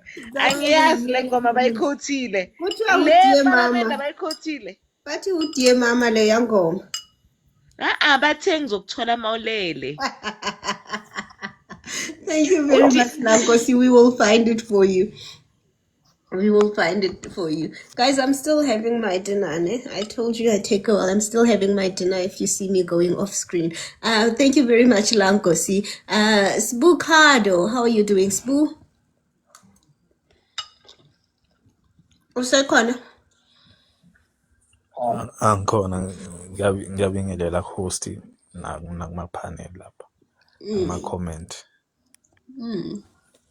Cha, siyabonga ngo-live Sbu, awusazwakali ngathi microphone yakho ivalekile. Ingathi i-microphone or ingaphansi kwezingubo. That's how it sounds. Lutho. Yeah, manje yazwakala. Please go ahead. Oh, hayi sengisho ukuthi sisi yabona lento lena umuntu vele phela bekajahile vela afuna ukulalela ukuthi kuzokwenzakalani since ubaba umkhwanazi wayikhulume lesa statement sakhe, but ngendlela esengibona ngayo ngoba nje sebakhulumile bonke noSibiya nomchunu sakhulumile akakaqedi, but into engiyinotisile ngomchunu ukuthi uthe mayifika lapha wathola vele ishukana, ngoba into engiyinotisayo ukuthi anti yabona isikhathi esiningi banokugqamisa ukuthi mina ngine-experience engakanani ngokwabani, mina ngiwumeja wenobani, yabona, futhi omunye akafuna ukusubmitha komunye noma nomunye ufuna ukuba ngaphezulu komunye. Into engigqamisile ukuthi maybe lo ufika nje vele kunalento ukuthi vele nokumoya nje ukusebenzisana awukho kulabantu laba, yabona, yabo, maybe yena kwangaba na indlela ukuthi bangahlala phansi maybe beyilungise le nkinga yabo, kuthiwa maybe lento PKTT maybe ayizange disbandwe. Ngaba siyazi zonke lezi zinto, ngabe nje kuyaqhutsheka kuyasentshezwa namanyundulula afihliwe. Ake sithi maybe ukudisbandwa kwayo le PKTT kusizile ngoba ngaba sizazi lezi zinto. Mina nje indlela sengiphinde ngabona ngayo ukuthi kahlathi futhi lezi zinto ngaba sizazi, because umuntu uyabuka nobani une-information ngomunye nobani une-information ngomunye, yabo, ukuthi wenza nje lokhu, hayi vele nami ngiya-expose, yabo. Ubethe le PKTT ayivalwanga, ngaba sizazi zonke lezi zinto lezi lamanyunulo, futhi uyabona ukuthi kusasekuningi, yabo, nomunye nje wakhipha okomunye nami ngiyakhipha, but ngingasho ukuthi kusizile ngoba manje sesiyazi, maybe sebezobuyela unembeza bazakhe besebenza ngobuqotho, because umuntu abuka vele nabo Sibiya as much maybe ngabe wena mhlawumbe umuntu ongakwazi ukukhuluma kahle, but imagine una 37 years experience, sho lo muntu ubone konke, uyayibona lonto leyo, futhi nje into epolicing uyayazi yonke, but into engisayilindele kakhulu, ngiyabona nje basakhuluma, but ngisalindele okuyimali ukuthi bebawathola kanjani amatshontsho imali. Chama ukuthi vele lonto leyo iyenzeka vele ababoshwe, but okwamanje nje asikakwezwa lokho ukuthi imali bingena noma umchune bethola amatshontsho noma ngani. Okwamanje nje icala lakhe ngisezwa leyo ukuthi wadisband iPKTT, but angangeza ukuthi besebenzisana nezigebengu. So nje lento le ingasiza kwathina noma singabahlali ukuthi masilalela maye ezinye izinto singalaleleli ukuthi mhlambe already sesiyithathile i-decision, but silalele ekutheni ukuthi isolution ithini at the end, uyabona, because at the end vele ayisizi lento ukuthi uzokwazi maybe imfihlo zomunye umuntu uyigcine, then bese ukuthi at the end ma ukuthi anisazwani bese ukuthi uzomkhiphela imfihlo, futhi kwanawe u-implicated phela vele mase sikhuluma iqiniso. Uyabona umchunu naye nomchunu awusekhiphe ezakho eyidefender nobani usekhiphe ezakho eyidefender, futhi ngabe le PKT ayizange disband, ngabe asazi lutho, ngabe nje ikanti iyaqhubeka. And into engiyinotisile, bayazi ukuthi abantu bayafa and kunezigebengu ezatsha, uyabona makhulunywa ngo-Cape Fleet nawo KZN bazi ukuthi emateksini adlalo, uyayibona yonke lonto, futhi bayazi. Siyini-ke thina at the lowest level, siyini-ke futhi ayikhulunywa uma ngabe kunabantu abaziyo vele ukuthi laphana vele nje even even nama-ammunition abawasebenzisayo angaphezulu kwamanakhuzana kwamaphoyisa, even ilo intelligence abanayo amaphoyisa athi asabafuna bona kade beqedile ngawo. So yebo into lena ikahle kahle into enkulu yabo. Ngaba mnandi lapho uma ngathi asiyalalela at the end kube into e-solution, but uma ukuthi ngampela bebethatha amatshontsho egebengini igebengu bezibathenga kunama-proof ababoshwe. But okwamanje since ngisalalelile angakezwa ukuthi mhlawumbe umchunu bebemfakela imali noma bekwenzakalani. Sesilindele okwabheka icelo ngathi kuneshow ngampela kokwakho ukuthi ngampela hayi impela bebemfakele kuma-account athile. But okwamanje nje engathi singalalela ekuthenini ukuthi ithini into, uyabo, singasheshi sijaje usungumphakathi, because at the end into vele isifaka sonke. Siyabonga ithuba. Thank you very much. Miss Media, can I ask a question? Ne? Yes, Lankosi. This is something that has been puzzling me, ne? Because bathi lamaphoyisa lawa ne imali yabo, when they get paid, it doesn't go directly into their bank account, ne? But it comes in a form of evidence. Kuba nama fake robbery, fake hijackings, and then i-evidence bese iyanyamalala. Ne? I'm just trying to think ukuthi how like police system. When was this? During the week bashilo ngizokuzama ukukutholela isource ne. No, was it at one of the committees or at Madlanga? No, one of the like in one of the criminals' confessions, kuma podcast, ukuthi sometimes payment is like bastager that's the thing that I don't understand, ukuthi if I do a fake robbery, how does the money get to the person? Also, why can't you just give that person a cash? Or abafuna ukuhlangana? They don't want to be seen together. No, basic evidence yanyamalala. Like so the money becomes evidence. And then after it becomes evidence, and then it disappears. Please send me the podcast. That sounds interesting. I will definitely. I'll go and look for that podcast. And it was very weird for me. Uguti, how does that work? How are you guaranteed, Uguti? Like for instance, ne, when that person described it, ne, and I was like, how are you guaranteed, Uguti, the person who's going to steal the evidence is the person in your team? Because it might as well, Uguti, Miss Media, we unga evidence.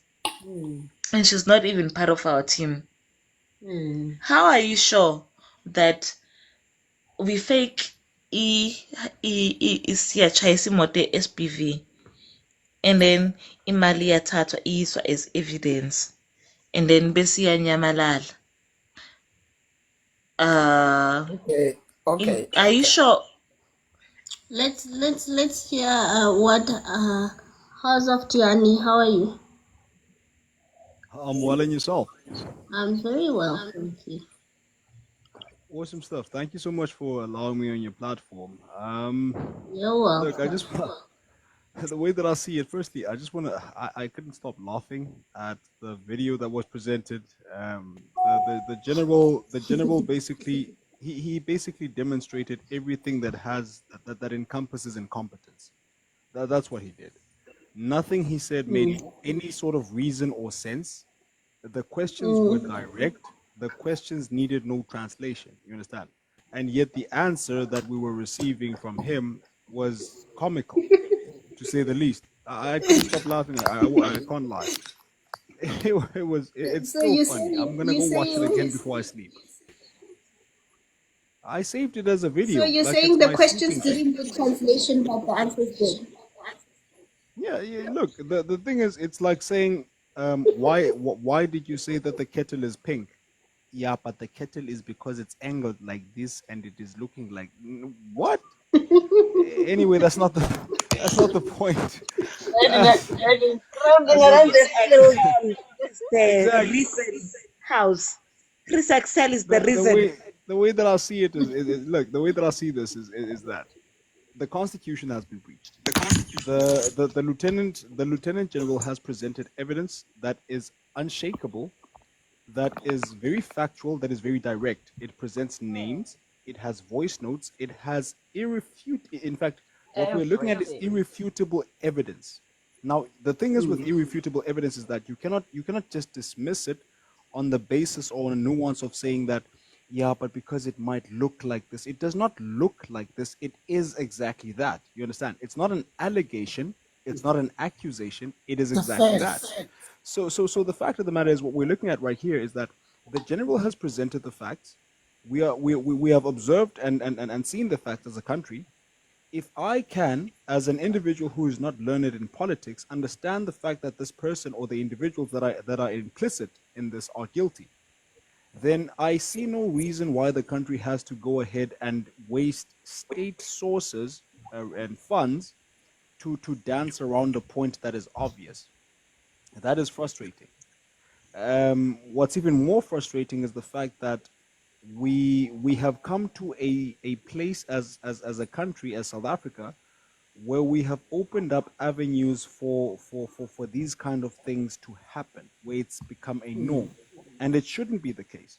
And this is exactly why individuals like General Nhlanhla Mkhwanazi are necessary. Every lieutenant general that has precedence over a province should be acting in this way. Why is the president? Why is the lieutenant general of the Eastern Cape not acting in this particular way when there's so much corruption here? Why is the lieutenant general in Gauteng not presenting these facts? Why is the one in the Western Cape? Do you understand what I'm saying? There's a whole line of corruption that is observed in the entire country, and yet we are witnessing one man stand up to corruption, and we are praising it as if it's something that is, that is magical, when it's something that should be a norm. It should be normal that this is called out. And it's unacceptable that we have to come to a place as a society and as a country where these things happen under our noses, and we still have to be given that, that facade of, yeah, well, you get the ballot and you stand there and you vote, and whoop-de-doo, you get your KFC and everything else is fine. It's basically in fact, in a nutshell, what I'm trying to say is that this is basically disrespectful what we're watching right now. When I listen to Sibia, I feel like he's challenging us as a country. Um, he's making a fool, a mockery out of us, and it's unacceptable. You And this know, is something that no, no, please go ahead. I agree with you, but because you see, Sibia is just a police officer, right? I don't want to Yes, say we can forgive him, but he's just a police officer. We didn't vote him into power, or he just applied for a job and he got it. What's your feeling around Mkhulu so far, who okay. is an elected So official, basically? here's the thing: anyone that is implicit in anything that is contradictory to what the Constitution stands for is 100% guilty. In spite of their position of them being an officer, in spite of them being voted into power or being hired into power, it does not make a difference. The fact of the matter is, they have roles, they have principles, and they have lines and guidelines that are supposed to, you know, push them in a trajectory that's going to grow the country and the people of this country. So when they breach those guidelines, that makes a mockery out of us as a people. Because what is happening is, what we're observing is that the people that are sitting in positions of power that are making decisions, based on for me and you, our taxes, our all of the things that encompass South Africa, we are leaving it in the hands of people who are not only incompetent and incapable of accountability, but also extremely and dangerously corrupt to an extent that, when you listen to the cases and the depth of the cases, as to exactly what it is that they're being accused of, that is a terrifying thing. That when you listen to the Mdlanga Commission and you listen to what Nhlanhla Mkhwanazi is saying and what these people are guilty of, I mean, imagine that on a political stage. In fact, on a national stage, how the law has been compromised. It's something that is again in a nutshell, the way that I see it is that it's something that has to, at some given point in time, come to a halt. And I think the first cure that we can do is put Mkwanazi in a position where he is the national commissioner and he is the person that is presiding over the national security. That's the first thing that we can do. And then from there on, we can then observe each and every single aspect of either the macro or the micro economy, or governance. We can start auditing each and every single one of those aspects and put them on panels like this one, like the Mdlanga Commission, and call these people into account. How about we do that? I think that's a good idea. And you know what my concern is? Somebody was saying, yes, people need to vote, but the votes are so fragmented. And somebody was here earlier saying Umkhunu might be the president of South Africa. I don't think that's impossible, guys. I don't think that's impossible because the South African vote is very, very fragmented. As we speak, South Africa's president is not supposed to be an ANC a candidate. The reason I say that is Miss because Media, we spoke about this last week, same day, Friday, in terms of why this is like this. Ne? We can't be having. Let me finish my chain of thought because I don't want people to be saying I was biased because I didn't finish my line of thought. I'm not saying the president is not supposed to be ANC because of me saying that. I'm simply saying that because they got less than 50% of the vote. However, they still kept the presidency because the South African vote is so fragmented. Clearly, South Africans did not want the ANC to be in the presidency. Otherwise, more than half of them would have voted for the ANC, and they didn't, right? But the issue then became that the rest of the vote, so everybody, not everybody, 60% of people agreed that they don't want to be led by the ANC. But all 60% of them did not agree on who they want to lead them. So ANC still ended up keeping the bulk of that vote. We could end up in the same situation again. If ANC gets 37%, and MK gets 33. ANC, the president is still going to come from the ANC. And I mean, I'm not prescribing how anybody should vote. I will probably not even get an opportunity to vote myself in the next local government election. That election is not going to change the president, but it can change a lot of things. And if you want change, then you vote. But also if you feel, deep down in your heart, you think the ANC is doing a good job, then you also need to vote. But I'm simply saying if people want to make a difference and have a bit of a say, they need to start voting and start voting wisely. Yeah, that is all I wanted to say. So Langosi, I don't want people to say Miss Media said she doesn't want an ANC president. Anyway, so I just wanted to. When I'm Miss Media, I'm not saying anybody should say we don't want a particular party, but we need to be factual about people in terms of how votes are calculated. Ne? I want somebody who has more knowledge about how votes are calculated to come and educate us, ne? And about how votes are calculated. But my understanding is that votes are calculated on a pro rata basis, ne? So therefore, it means that if there is 100 voters that voted and 100 registered voters, ne? 100 registered voters, ne? And only 30 of those voters voted, ne? And then, therefore, on a pro rata basis, it is therefore assumed that the rest of the voters, that's the way I understood it when it was explained to me. Unless somebody else is going to come with another explanation, Okay, but that is how it was explained to me. That No. No.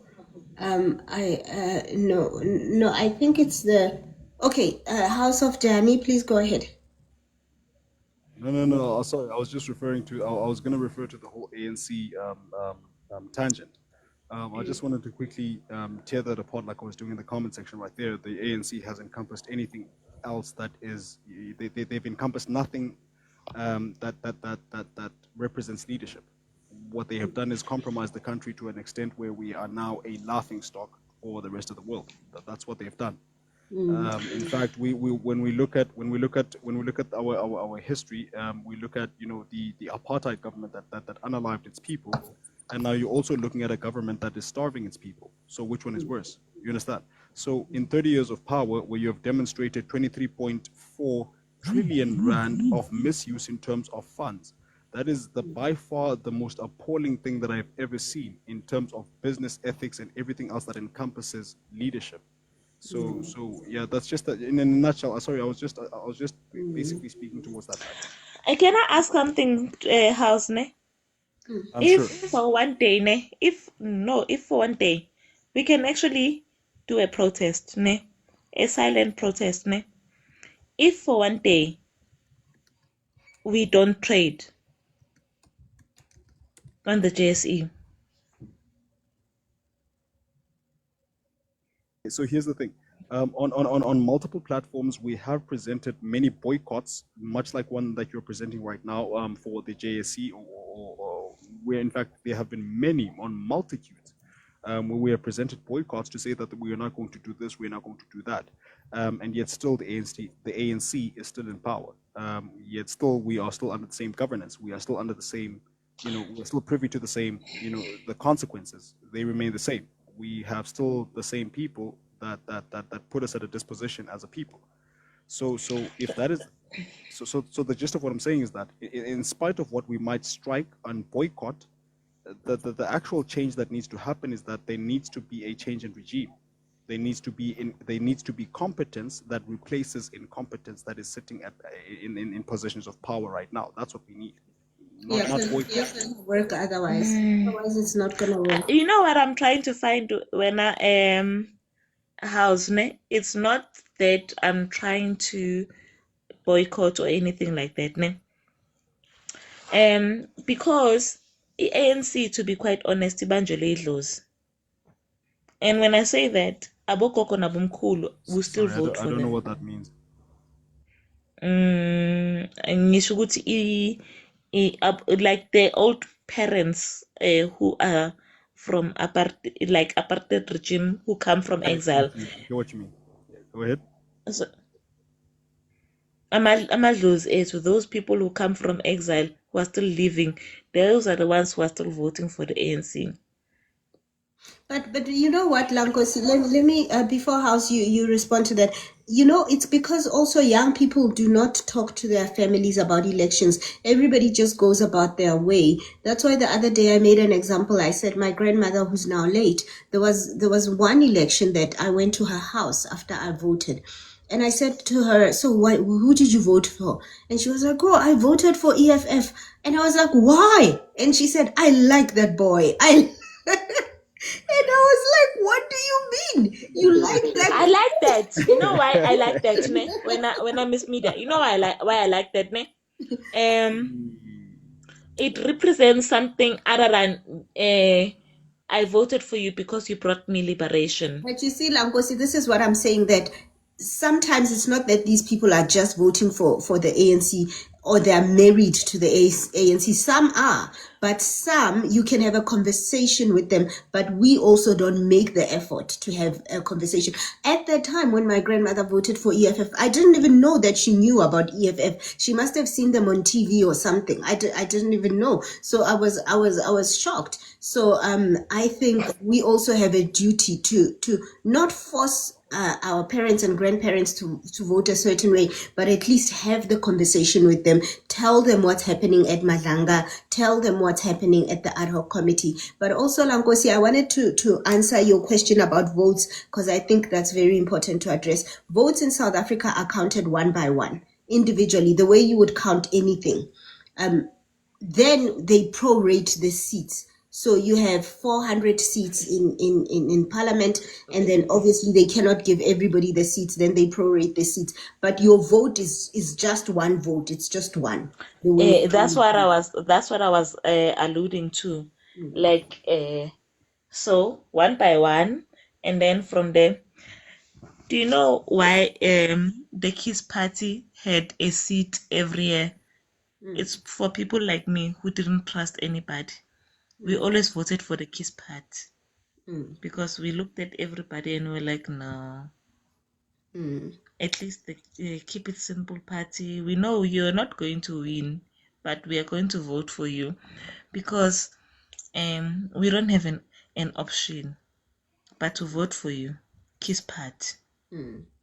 Yeah, that makes sense. Problem is that the problem is that the reason why we have these issues the way that I see it is that we cannot have a white person in power. We cannot have an Indian person We in power. don't We cannot trust have them. no. Here's the thing. What is important in leadership is competence. What is important in leadership is attributes that allow this individual to encompass what it is to lead a country. You understand? That's important. Those attributes will then benefit the country and the people that are, well, basically us being the people that are subject to his leadership. So if we're going to ascribe loyalty to ethnicity or color or a past success, in fact, in an overused success, and use that each and every single time as a prerequisite for voting and for whatever, we're going to keep complaining for a very long time. And for as long as we keep doing this, God we are forbid basically the Kiss Party actually wins and we think it's not gonna win. the thing is what I'm trying to say is that if we're going to keep saying that we can't have these type of people in power because this is what has happened in the past. We can't have Caucasians in power because this is what has happened in the past. We can't have Indians in power because this is what we have observed. We can't have these people. As long as that is the case, we're going to sit with the same excuse that says service delivery is lacking because of apartheid. People are jobless because of apartheid. BEE is failing because of apartheid. It's been 30 years. And in that time, they have managed to utilize 23 trillion rand in misuse of funds. Do you understand the sum, the weight, and the gravity of that number? For it to be what I'm trying to say is that if we're No, going I get what you're saying. if we're going to keep using the crutch of that nuance of saying that because this is what these people had achieved in the past, because you cooked a great meal yesterday, you will therefore be the chef for as long as I know you. That makes absolutely no sense. You get what I'm saying? The most pivotal thing. You're making sense, right? So I think what South Africans are grappling with is for most people it is color, but then there are also other people who are, let me tell you about somebody I spoke to who had wanted to vote for the DA. I have friends, one of my, a couple who's my closest friends, they are DA members. And I know somebody, and they're black.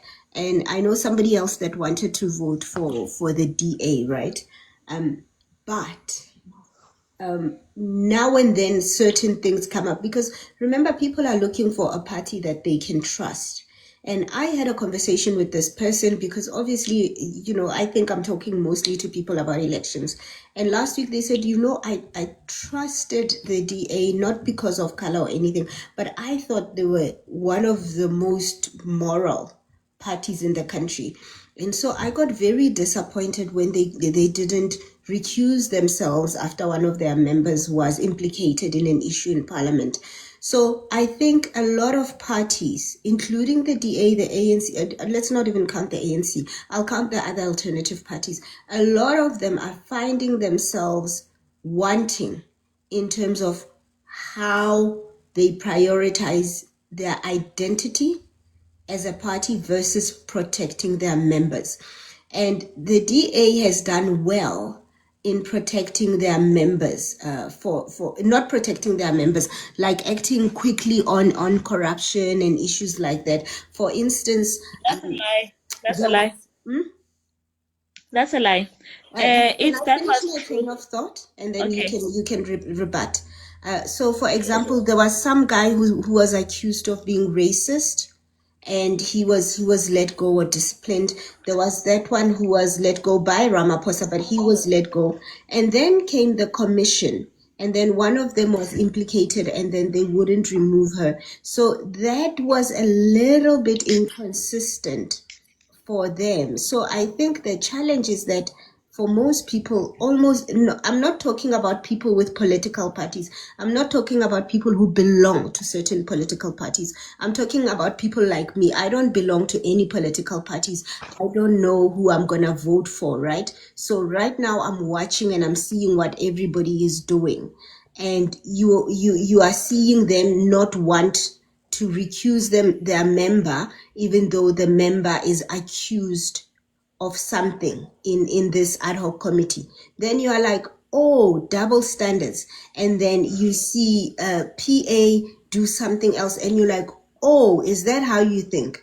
And then you see another party do something else, and you're like, I wanted to vote for you. Is that how you think? And then you find yourself stuck because you are not, it is so difficult to find a party that is 100% committed to being a certain way, and you know exactly what to expect from them.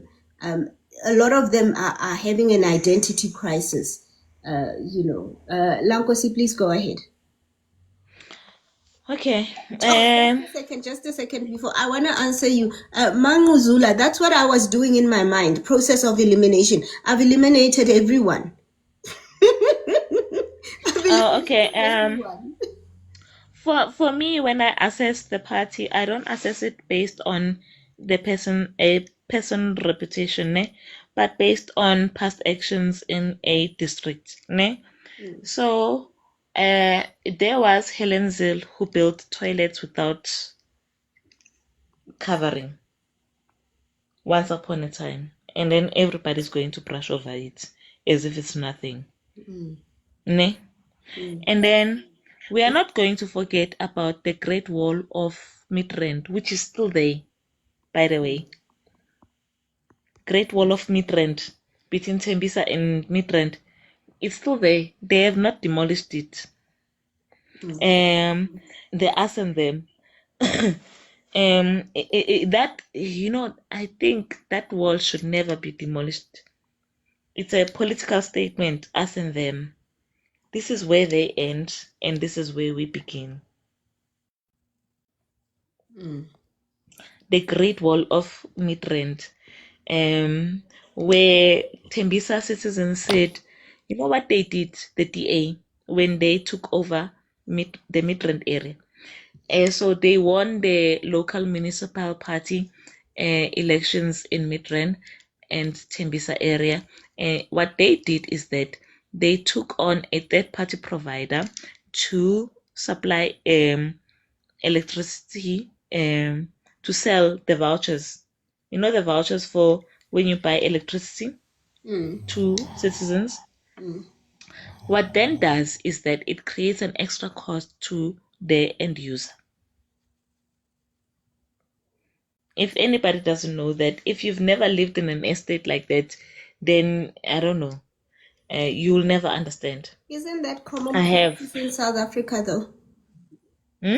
Isn't that common practice in South Africa? No.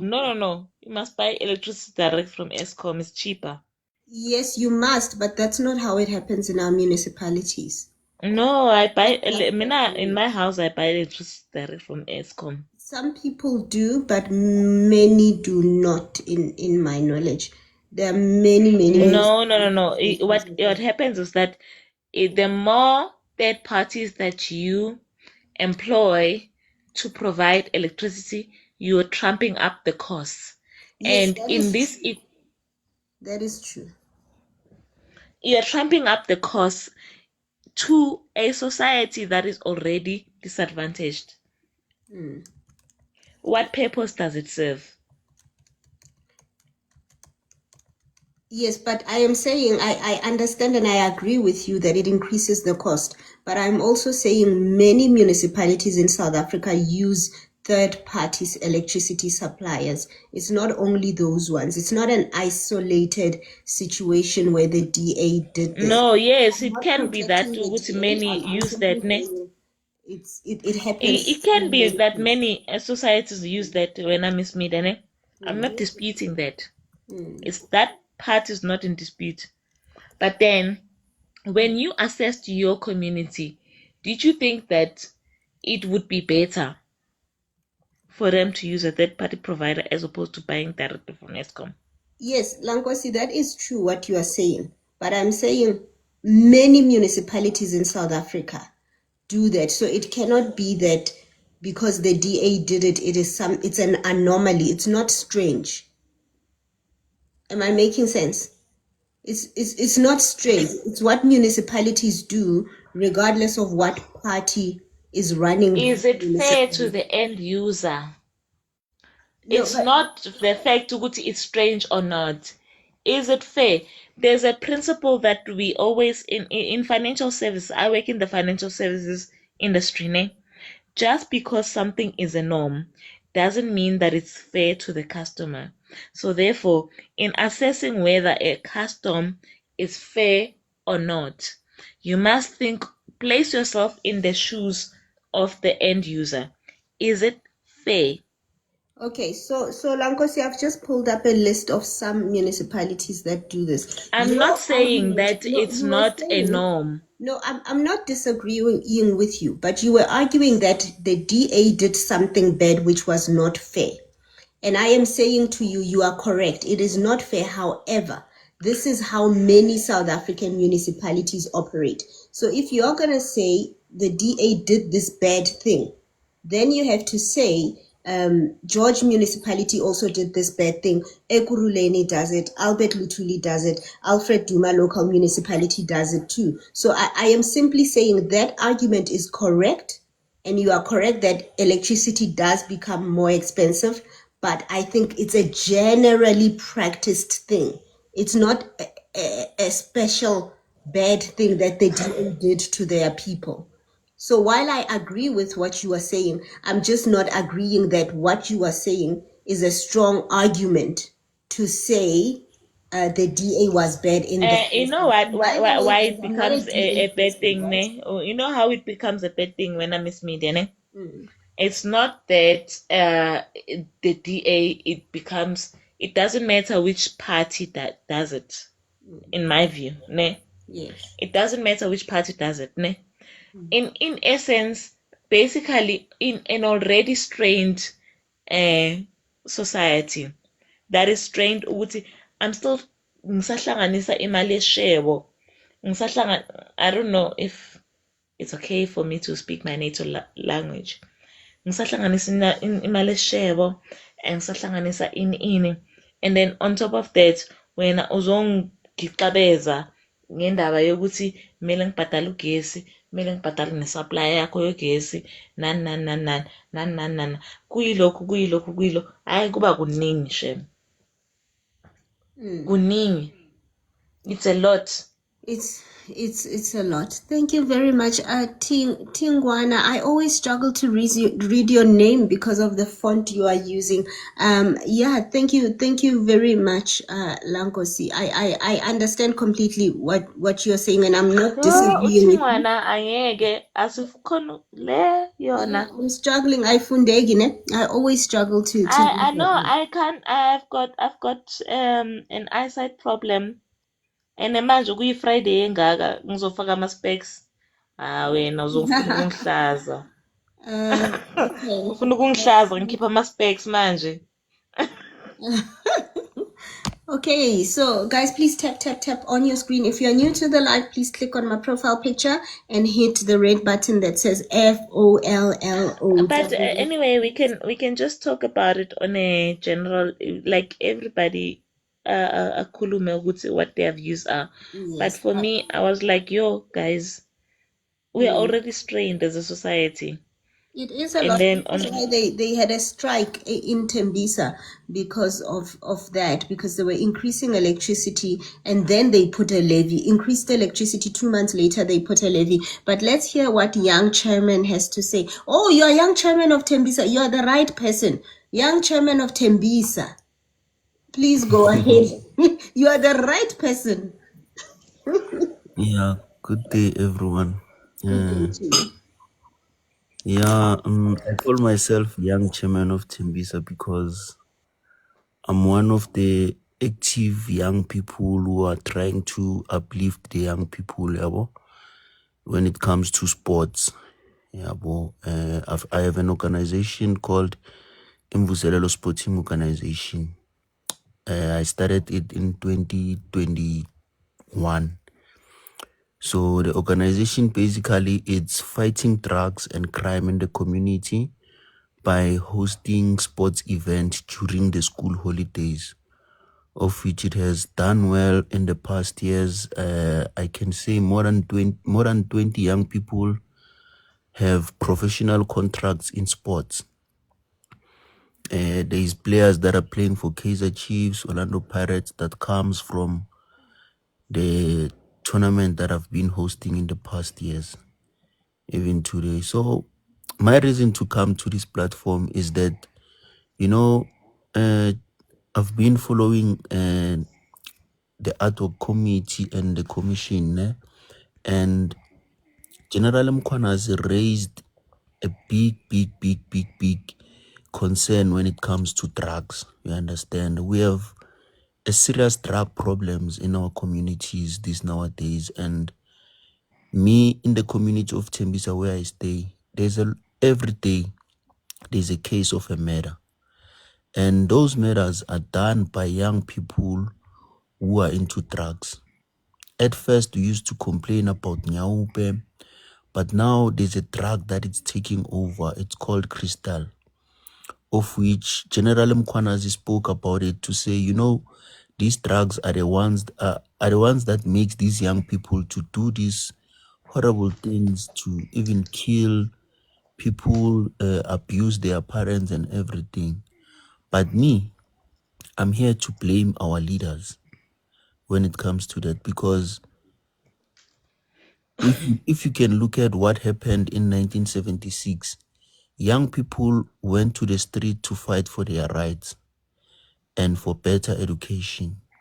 And that happened. But now, after that happened, what's happening onto it? Are we keeping up to make sure that young people are getting education? The environment that we are growing these young people, is it a good environment or not? You understand? So these days, even on the political parties, I don't see any active political party that has a youth league. NC used to have a strong youth league that was led by Julius Malema. But guess what? These nowadays you won't hear any political party speaking about youth league, developing young people. The mayor of Gauteng, Mr. Panyaza Lusufi, he came with things to say, hey, people must go register. People must go register at schools around with their IDs and everything for job opportunities. I think that campaign was called Nasi Span. My question is, what happened to that thing? Because millions and millions of young people went out to go and register, but guess what happened?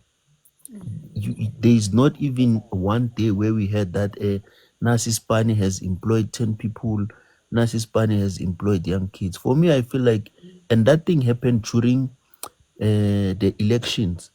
So I felt like that means all of these young people, they went to the register to vote. They voted on the back doors that you don't even understand.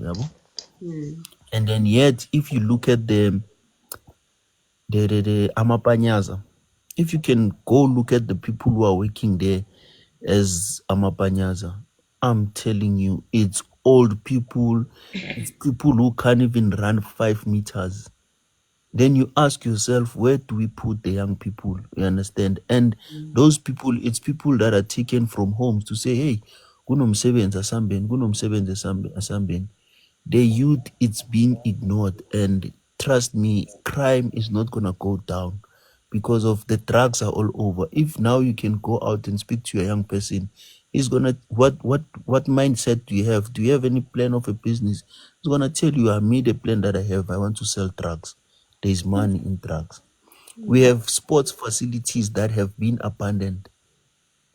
We have we don't have any active thing for the young people. I'm talking about my community.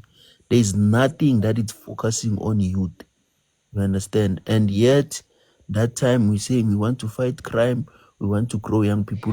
We used to have, we still have them actually, schools like EWC, technical schools where you learn jobs. You understand? Where you can go and learn to be a welder, electrician, etc. But guess what? If you go and register now, they're gonna tell you go and register, and then when you have to start studying those things, they tell you that there's no equipment. So you just go to school for nothing. You won't even, kids drop out from EWC. You understand?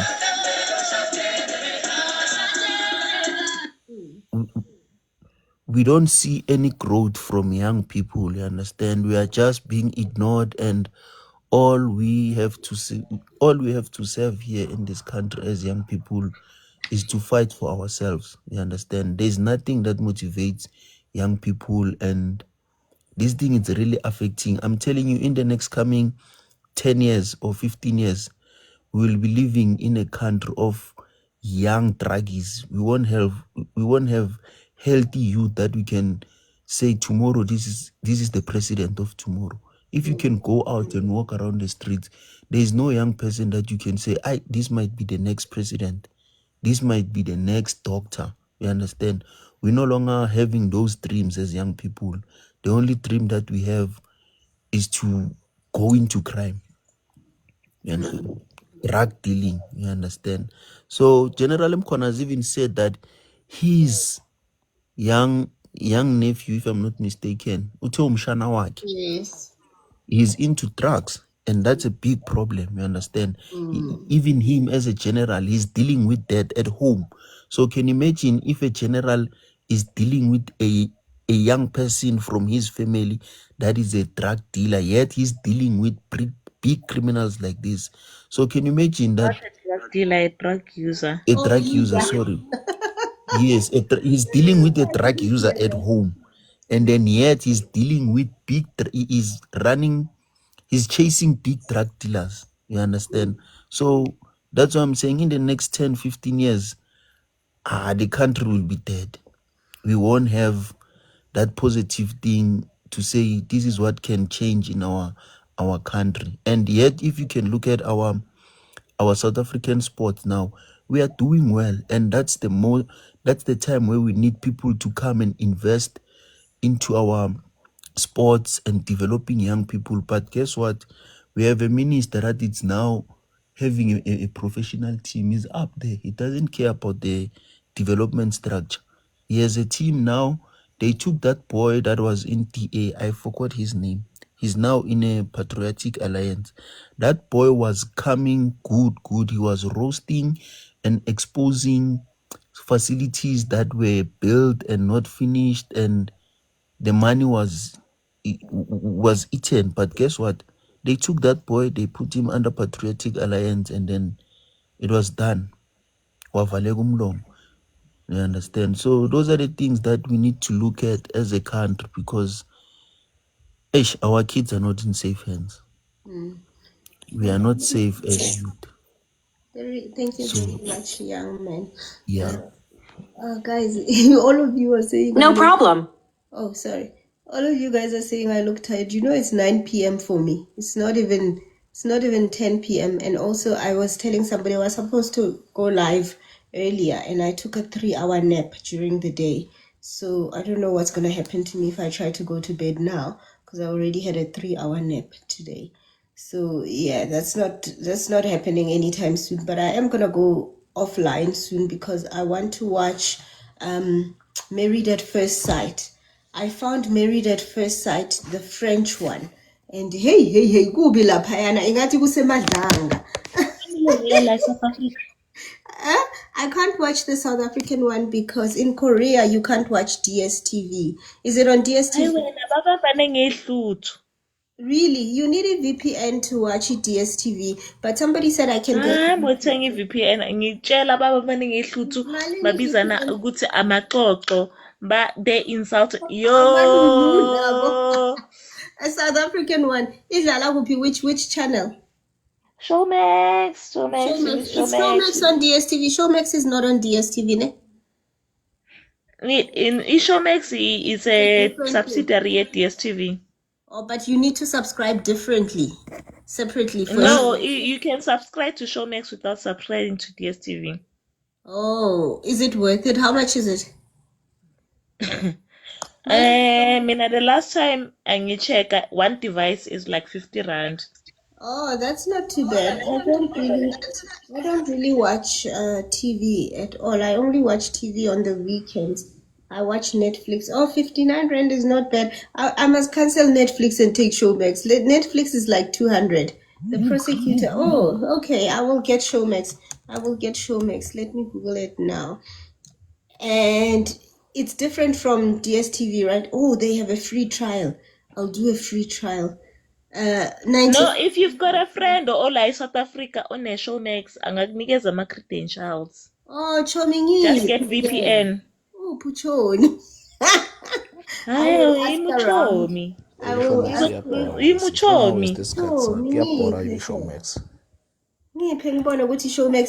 then VPN yako, you'd have to place it at my location. It has to be in the same location, VPN. So get fana because if I do that, I might as well pay for Showmax. Huh? 50 rand mara. Ushukuti is clearly 50 rand mara girl. But Showmax is unavailable in this location. I just tried to Google it. And VPN. Okay, I'll have to figure out a VPN. I'll have to figure out how to use VPN. No, VPN, you must change your location. On the VPN.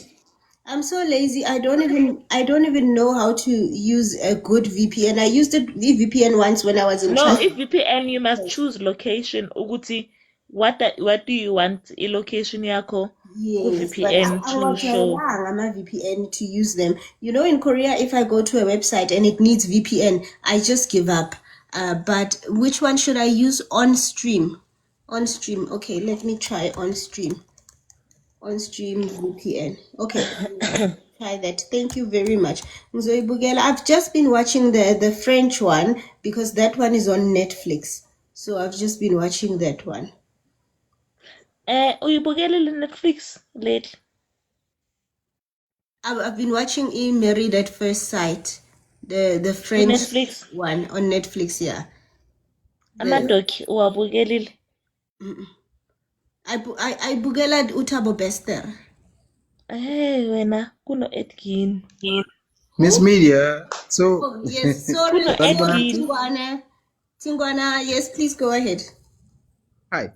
You pronounced my name or my surname and well, I'd say last time you pronounced my name in Chikwana and I actually loved it. Yeah, that was actually it. Mara ifonti yako mara putwam.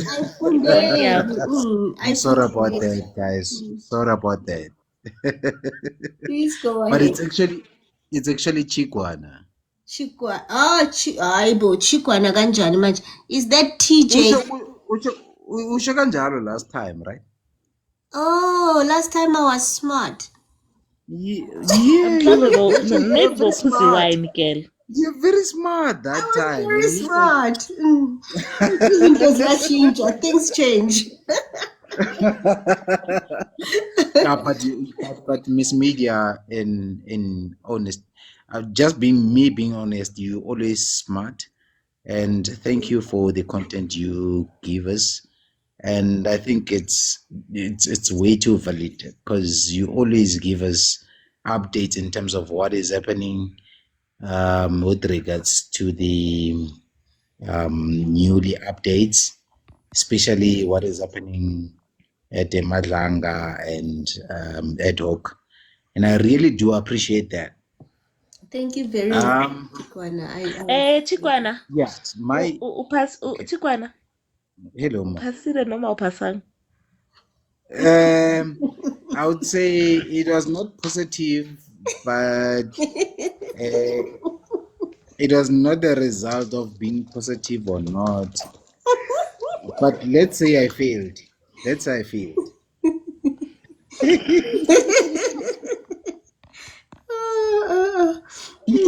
Go ahead, Tikwana. Let's say I failed. Yeah. Let's say I failed. It's so bad. Even he made Hlahudi look good. Yo, guys, you still remember Hlahudi? Ish, that was another story. Hey, South Africa. No, Hlahudi said, I don't even have a matric. And this one, he couldn't even answer. But guys, as in on a serious note, man. I'm not here obviously to not to talk about my personal life, but guys, for me to have a BTech in policing and being getting instructions from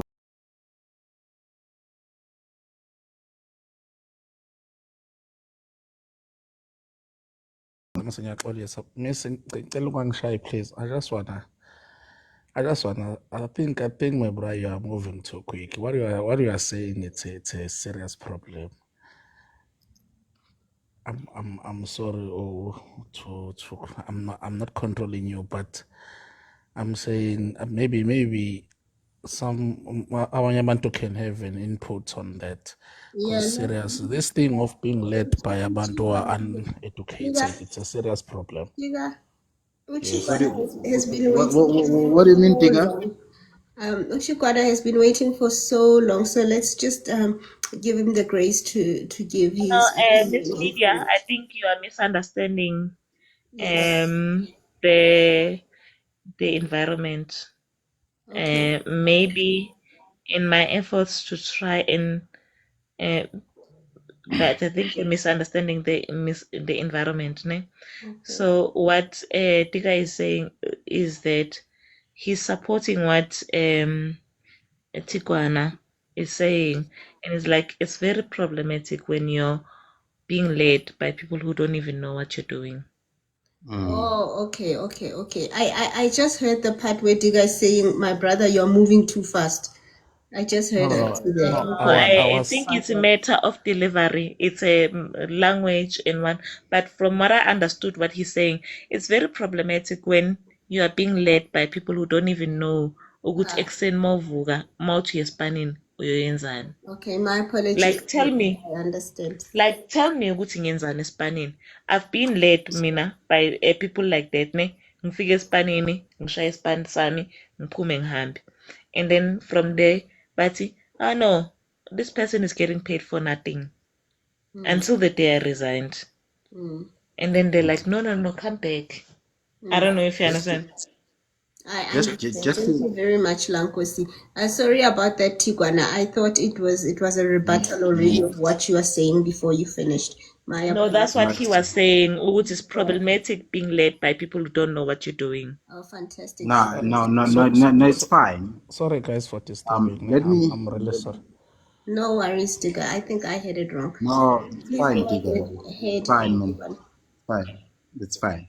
All right. So what I'm saying is, guys, I just want to relate everything to what's happening to me right now, as that I'm led by someone who's actually not experienced into the field that I'm in, and I'm actually into the technical field, and it's actually the procedure that we should be following. But anyway, this person is above me in terms of how I should be recruiting in the hierarchy and everything. So what I'm saying is, you go to an engineering school, get your bachelor's degree in whatever field you're studying in, and lately only to be led by someone who does who did politics. And actually, well, I know politics is also, or political, there's also political science or engineering or something, but you get to a field and being led by someone who actually did not go to any field of study, but because now he's got managerial skills in accordance to how he's being employed to that particular company. So ngiyakhona ukukuqasha because I'm thinking you, my friend, or I know you better. You've been in the field, you know better in this field, and I can employ you and I can put you in that top hierarchy. And someone who's doing technical skills can actually report to you. Now I'm reporting to someone who actually has no experience in what he is doing, and he's got no clue. That is actually a problematic, guys. Very problematic. But I think, Digger. No, I just want to say I agree with you. For an example, our Minister of Electricity, doesn't have any qualification on electrical career.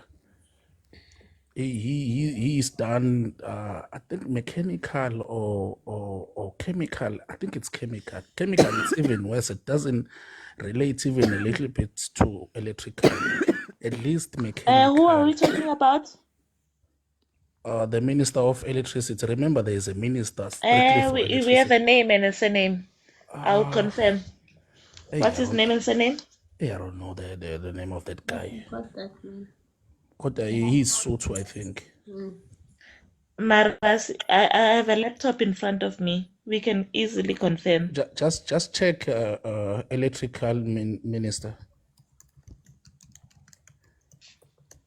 So I totally sorry. Please go ahead. Continue.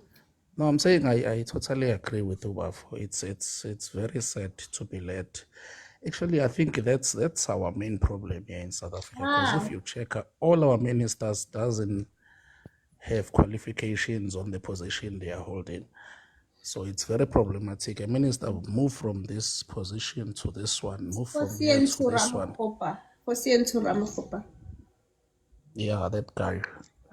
If you can check his qualification again, maybe I'm wrong, but I think I'm right. Qualifications? So yeah, it's a serious problem, this thing of being led. Balula was on Minister of Police Sport. He doesn't but he's leading people who have qualifications on He's this a civil engineer, God. Civil and electrical and electricity doesn't meet anyway.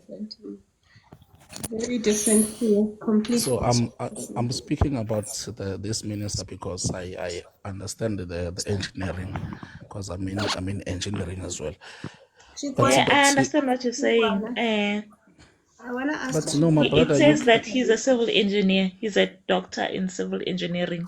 It's different from electric. It's a completely different field. I'm not disputing Guti is not qualified. I'm just stating. But at least Miss, he's got something in engineering. At least he's got the clue. As much as he doesn't know like the details of electrical stuff, but at least he's got the idea in engineering. Because if you are in engineering, as much as you are not doing in that specific engineering, maybe you will know some. Like for me, I'm in electrical, but I know some stuff in mechanical. I know some stuff in civil, but basic stuff, So Let's hear. What are we talking about? I think Tingwana did not finish his submission. I think we. No. Did you finish? No, I think Miss Media. I think Digger is supporting what I'm saying, but Just in the overall is, guys, I cannot be reporting to.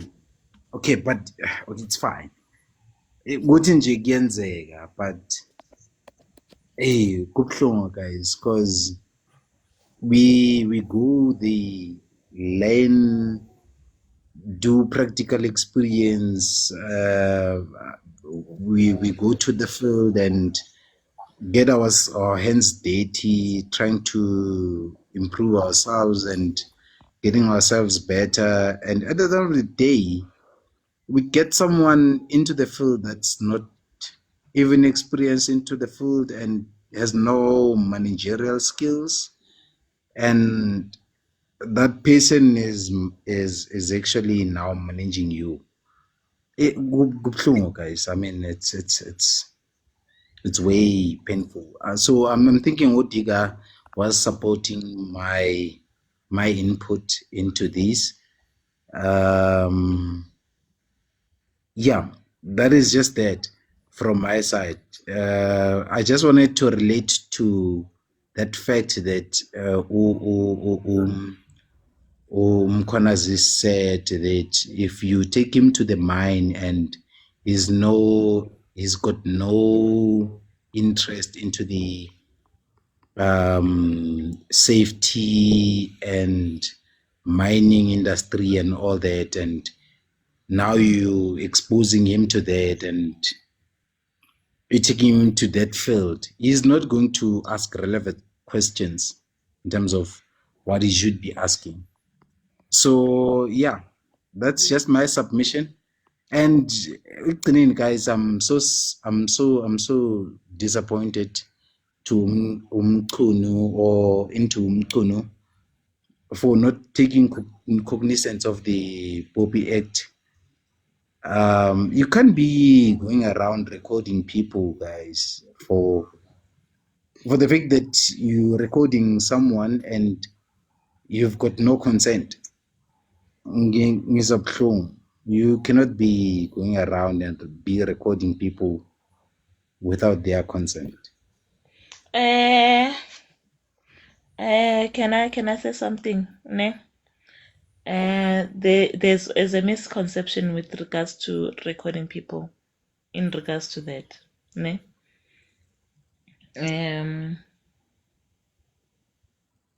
If you are a party to the conversation, you can record people. If you are a participant in the conversation without their consent.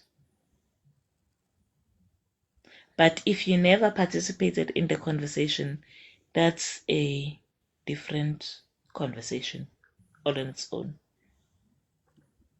So in the recordings that he played, was he a participant in the recordings?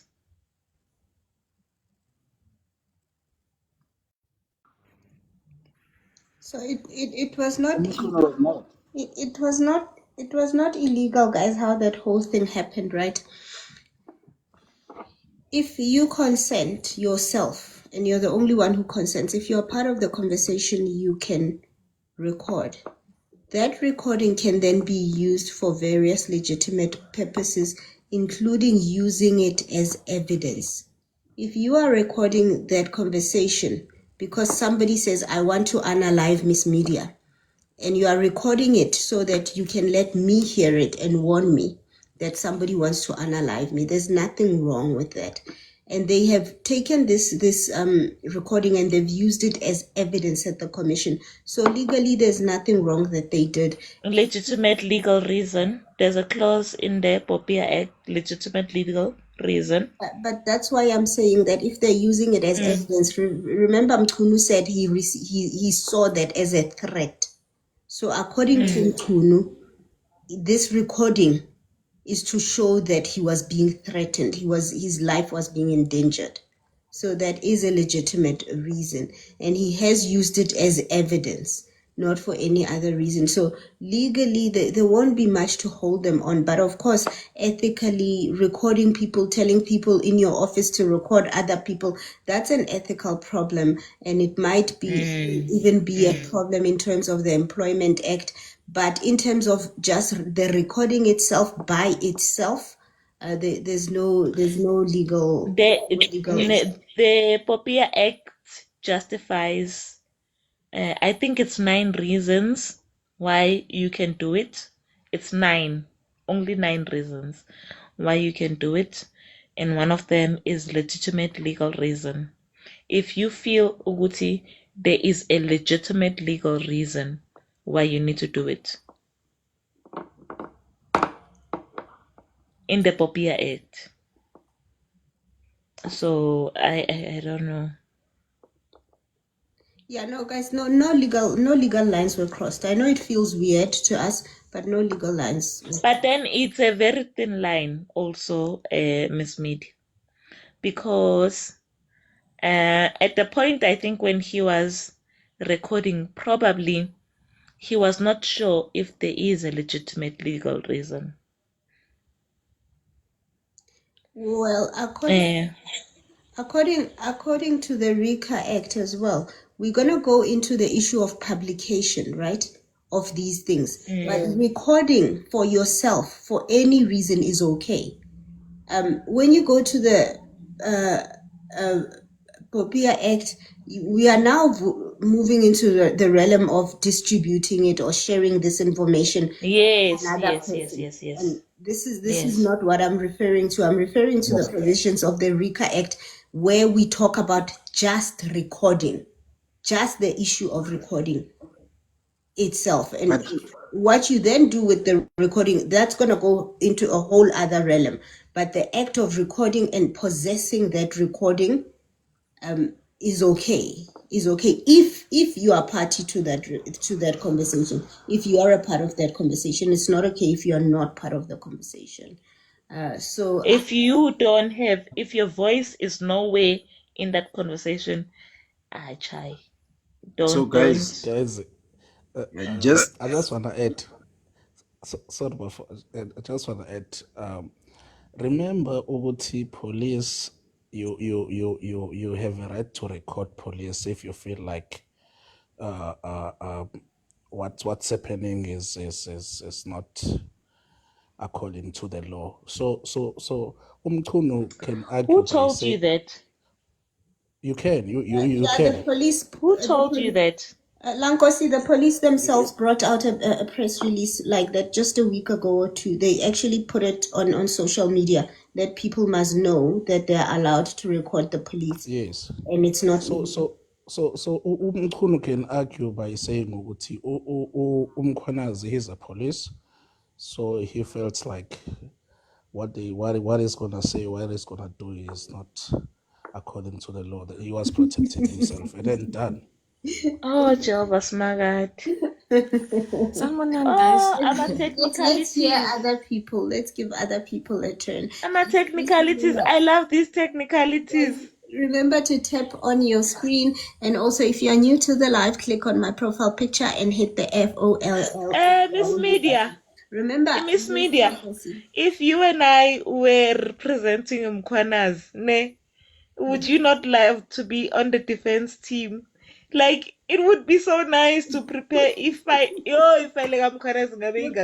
I honestly don't think Umkwanazi cares about this recording. It's not that he doesn't care. I don't think he's. No, I'm saying in terms of all the defenses that they will bring up, they're like, no, you're not allowed to do that. And I'm like, no, section Bani Ban. And then they'll be like, no, section Bani Bani. Yeah. And then you're not allowed to do that. No, section Bani Ban.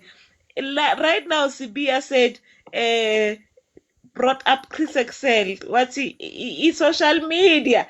And that time, Mkwanazi doesn't even have a social media account.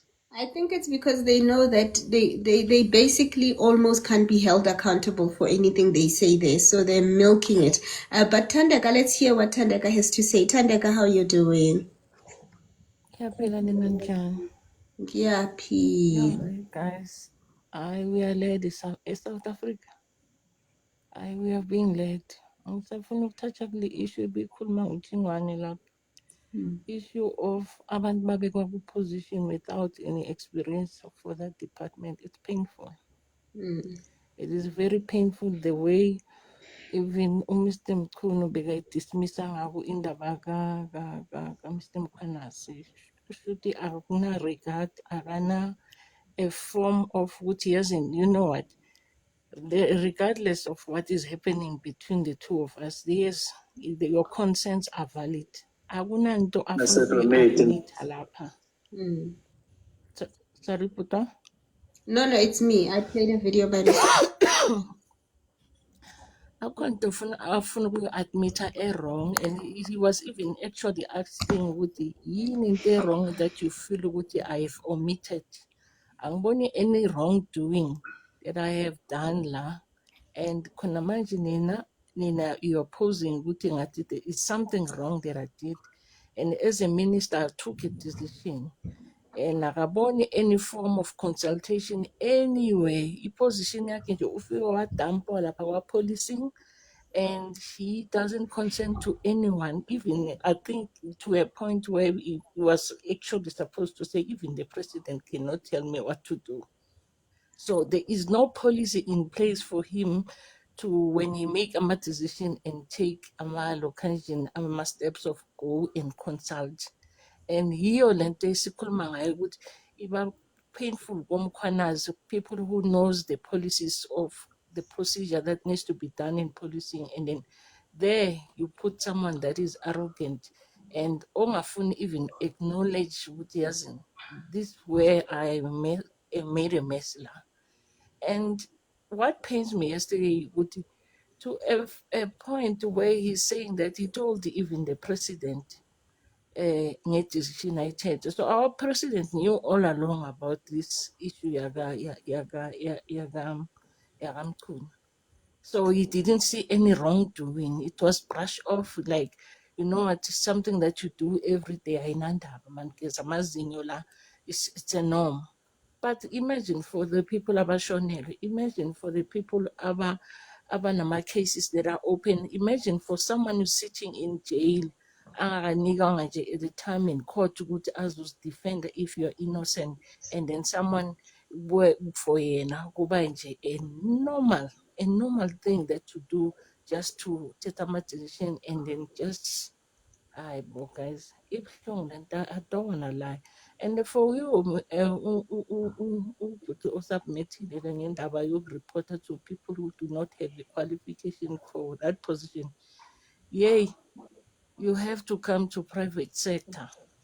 If you think it's government is worse, private sector is even worse. You will train umntana boss, you will train umntana boss obuya ku-matric, oyafika ku-industry wena, you've been sitting in that position for 3-5 years, uzomqala phansi, and that person ibuhlungu because uzoba yi-boss yakho, team leader, leading you. Now amapholisa babakufida wena from 5 years ago abuya ku-HR wasayinela.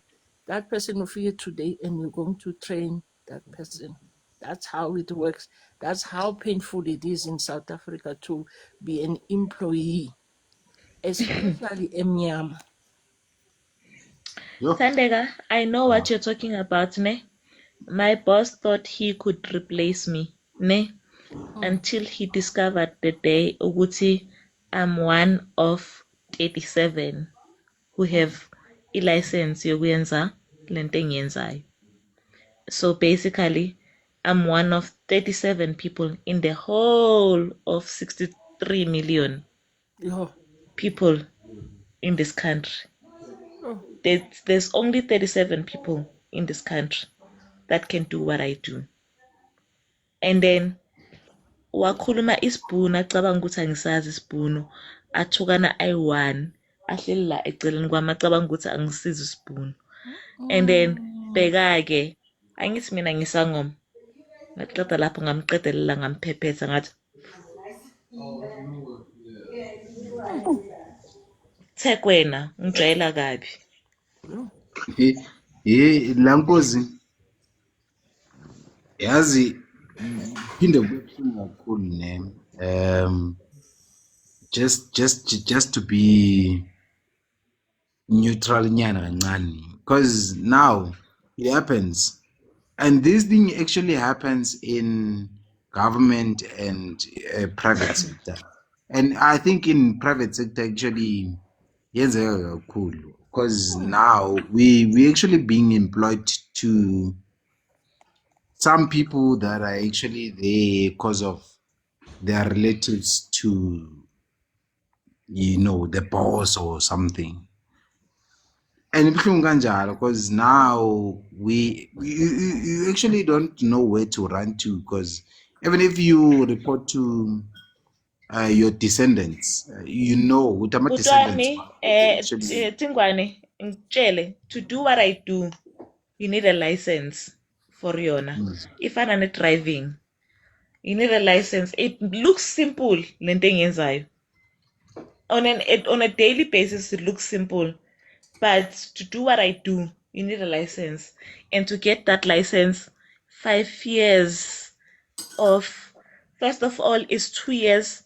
First, wait, 4 years law degree. 2 years articles. After 2 years articles, 3 years supervision. And then from there, kana ngiba qualified, kana ngikhola isalary sharp. Ngibekezele for 8 years maqeda lapho ucabanga ukuthi wena uzongikhipha I'm gonna drive over you nge-I-10 yami ngijwayela kabi wena. It's Then yours is lesi a sikhathi special. What are you ufundile talking wena about? unamaphepha Khona bo-LLB. sisebenza emaphoyiseni. What are you talking about, guys? Sikhuluma ngama No, I was competencies saying test ukuthi lana. abanye abantu bayathanda ukudelelana in terms of ukuthi just because they look at you, no siswami, ezinye izinto ziyakwatisa. Khuluma ngama No. competency test la. Mina sengikhuluma ngani? Thina sikhuluma Competency ngama-qualification sithathe lapho wena siswami. Sifailile. Let's say sifailile. Guys, a job is going to do two things for you. It's going to do one of two things for you. It's going to make you a better employee. You're going to learn how to do your job better, or it's going to make you a better human. The one you don't want is the one who's going to make you a better human. But either way, I mean, Miss Media, I'm gonna drive over you with my little little car. 3 options. It can make you a better worker or a better human or a prisoner. Yes. Yes. Oh, tam. That's the problem with jobs. You know what? No, especially abantu abafana nabo abangakwazi ukukhuluma nje in a department. You know, when there's a department dispute, ubona ukuthi yabona la kahle kahle kudlaliwe ngathi, and these people, we need to teach them lesson. Ngiyathatha mina uMiss Media, ngithatha uNankosi, wena Thandeka bacabanga ngithatha ukuthi i-company yaphelela lapha kulama 4 walls abo ne bacabanga ukuthi ayingaphandle. That's why I said I will drive over you with my little car. There's a problem ukuthi in terms of voicing izinto ezingaphathi kahle ku-department. Ngizokhuluma nani, sikhulume zikhondithi, sicoce, sikhihla amagwebhu, sithi uyasijwayela vele le manager, this is not how it's done. Okay, call a department meeting ke manje. Let's hear it, Miss Media. Sizwile ukuthi benine-concussion ngale ngaphandle and you're not helping a department. Hayi mina, I never said anything. It's just ukuthi nje besi-discuss. Awusakhulumi lezi zinto bokukhuluma nathi ngaphandle ukuthi ngizabakhomba kahle, mina ngizobakhomba kahle. Uyasijwayela, azisekho lezi zinto lezo.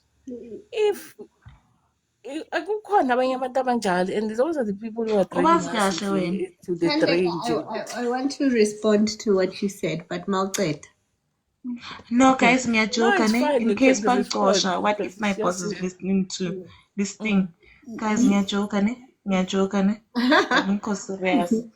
I'm not gonna drive over anybody with my little car. My car is not even moving. I don't even have a little car. I'm carless. You know what I wanted to say, Tandeka? It's why people should have clarity in their conversations. That actually once happened to me, right? Nizobe nixoxa nama colleagues nithi oh uyasibhora guys. This is what people say about their manager. I need that's what Unhlanhla Mkhwanazi was doing with Unkabindi. Bebaxoxa ngominister wabo, right? But unless the other person says let's address this thing formally, you cannot have a situation where the one person manceda ukuxoxa sekayobiza meeting without even telling you if to you these complaints are serious enough for you to take them forward. Sometimes it's a complainer in the course of a day. So we once had a situation like this at one of the jobs I worked at long time ago. And a meeting was called and the big boss was called. And they were talking now to the small boss and they were saying, Kulumani, your complaints about the small boss. But most of the people were complaining in the regular course of business. They didn't necessarily want to complain formally. And I was one of those people. And I said, no, there's no problem. The reason I said that is because I'm not about to rat out somebody and make her lose her job when I haven't even complained to her directly. Clearly, these things are just normal everyday issues. So also people must make their intentions quite clear. Umakaza kuweni complainer must make it clear ukuthi asixoxe nje for the sake of xoxing. I'm taking this higher up. Because also a person cannot expect you to sit and your manager, maybe you don't hate your manager sometimes. Uyakubhora. Your intention is not to get them into trouble with the big boss. And now somebody that you told, good, hey, manager, young boy, now brings the big boss. Now you have to say, yes, lo manager. I mean, I refused. I said, no, I'm happy. Everything is fine. I said, in you can increase my salary. Because I did not dislike my manager. I did not hate my manager. Begang bora sometimes and I could live with it. And I would expect if somebody wants to take it higher up to let you know that this is my intention. Are you willing to participate in this thing? Because I also feel like it's wrong to be complaining about somebody and then ungamtsheli and then just go over their head. I think it's your responsibility. If your complaint is serious, you let them know first. If they do nothing or they don't take you seriously or they victimize you, then you go higher up. You can't just jump over them, go to their boss, because as much as you love your job and you want to keep your job, they also love their job and they want to keep their job. So I think it's also a matter of people not being sneaky about it as well. If bafuna report izinto, then they must say ukuthi lento siya report. Sometimes it's not a big deal. People never ever fully like their managers, you know, just because lo muntu is And that's true. That's true. That's true. so Because mina, manager yami is a nice person, ne? Guys, ne? He's a nice person, ne? But ngamtshela ukuthi I don't want people reporting to me. I've got 15 years industry experience, ne? I've been a lawyer for 15 years. And ngamtshela ngathi I'm rogue. I prefer working alone. I'm like that. I know, manager yami wathi it's time ukuthi you must take someone under your wing. Hey, what's thengisa story kimi? I've got an intern manje wena Miss Media. Angazi ukuthi ngimenzeni mina lo mntana. Ungilandela everywhere. And angimazi ukuthi ngimenzeni. Like I'm not insulting her, but it's like a creature engilandela everywhere. But remember what it's like that if you're new and usibuyele esikolweni and you're fresh and you still have that eagerness of knowing izinto ozenzayo. So for that person to look up to you as a leader, as a person who will guide I you. don't know how to One manage day, people. no man, you must just go Usaba and nokwenza go to ama-mistakes ChatGPT. I'm scared of making mistakes. What if I lead this child No, astray? don't take it ukuthi umntana kini and ufuna ukufunda nje cha. Understand? Because there's What if people I who lead are this child astray? Hmm? I'm scared of leading this child astray. Because mina I know I'm rogue. Mangizobachela ukuthi I know ukuthi I have the propensity or the capability of saying kubo bonke ukuthi ningijwayela kabi nonke. And then bese afunda lawo ma-tendency layo. Sorry to Uke interject, guys. uyibukele isuits. Sorry to interject, Uke uyibukele guys. isuits. Sorry to interject, Tandega. Tandega, I watched the whole of Suits when I had COVID and I had to be locked in my bedroom for 2 weeks. Then I watched all of it. But I want to hear if Pearl has had a turn to speak. Did Pearl speak? Pearl, have you had a turn to speak? Pearl? Ugcine walala. Oh, there you are. How are you, Pearl?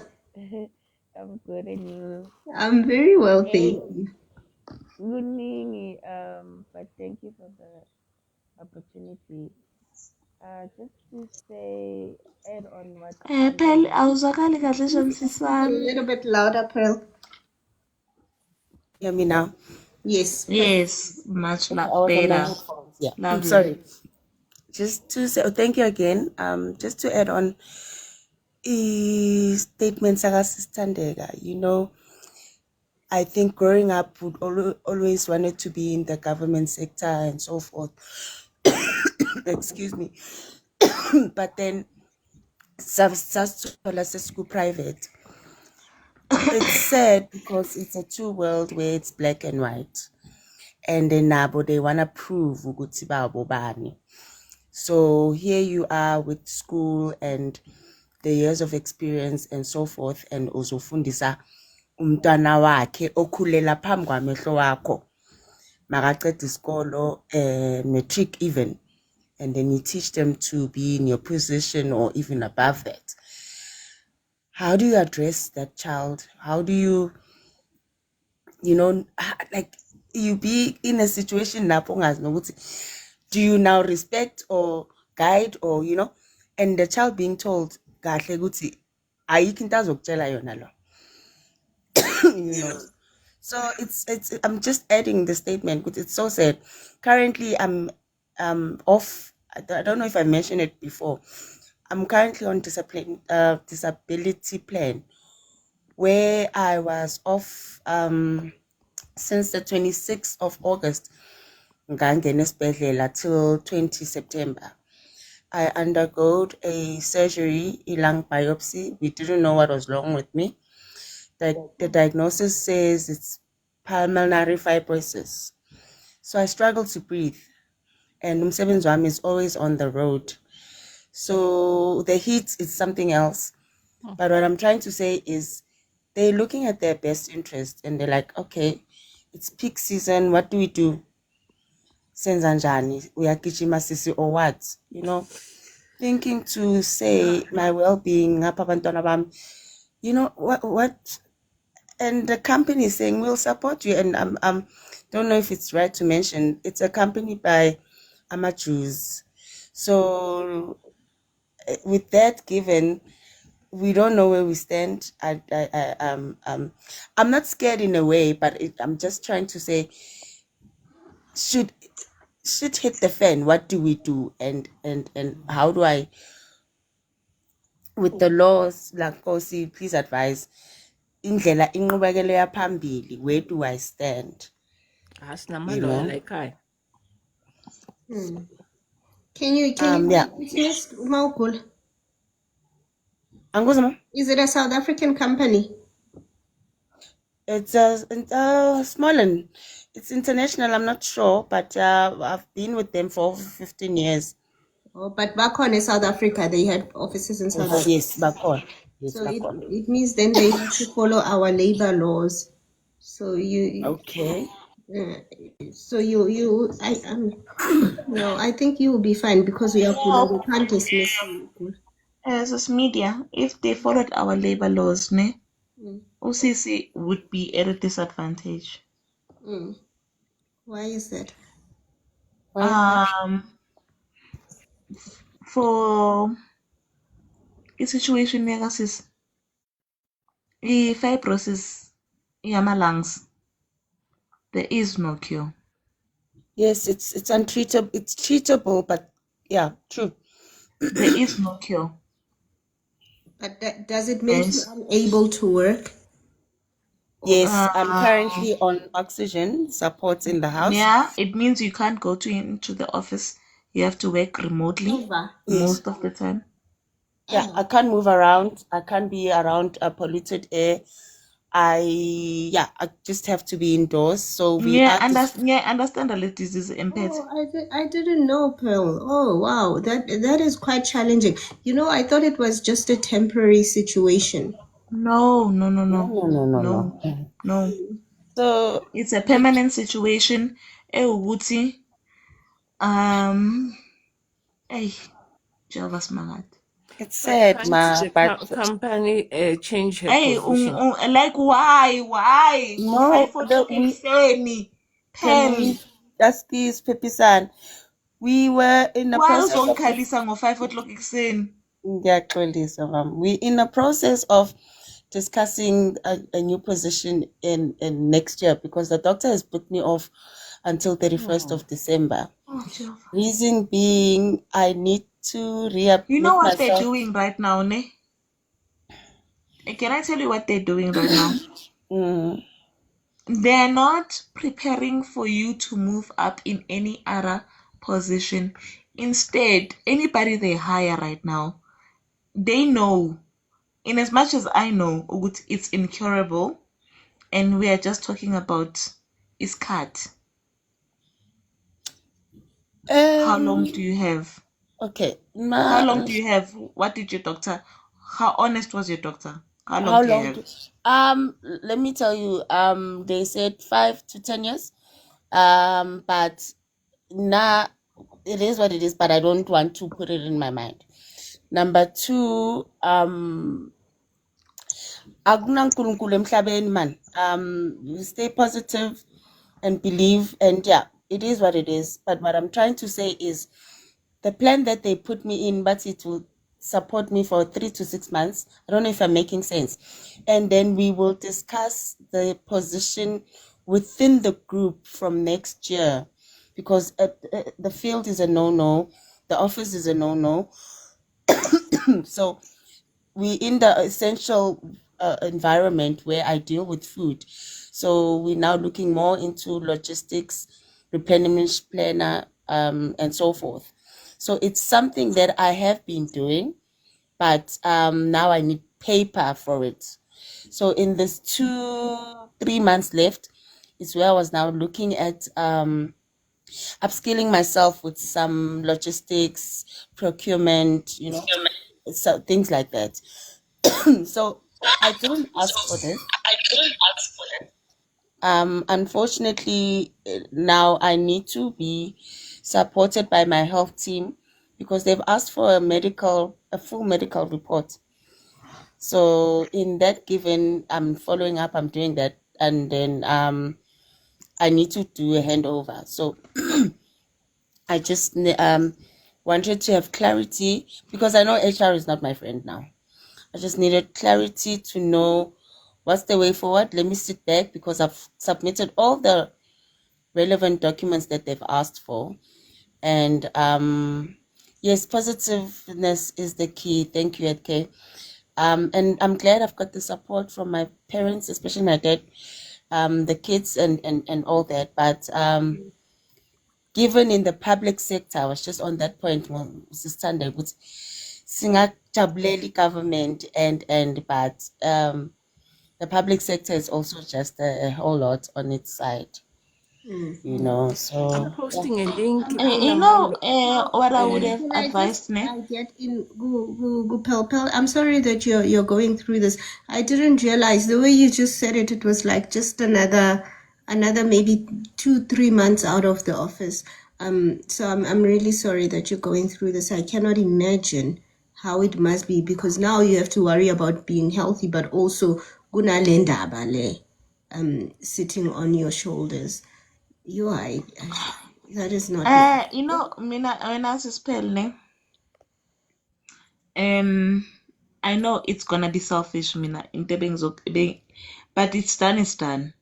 Mina, I would not have advised you to disclose it so soon. To who? Your employer. And no, unfortunately, I can't keep off work. My love, this happened in August. We're in October as we speak. So it happened. I was diagnosed in April, where I started taking treatment. Then they said it's gonna be for Are you 3 already months. on oxygen? Yes, I'm supported by oxygen in the house, Okay. but we're not supporting the mobile oxygen to move around because we don't want to depend on it. We want this lung to work.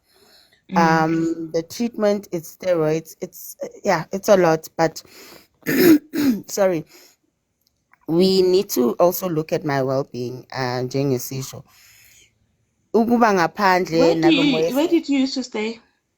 I'm in Soweto, but I Where? work in the East Rand and the South. Where? In Soweto.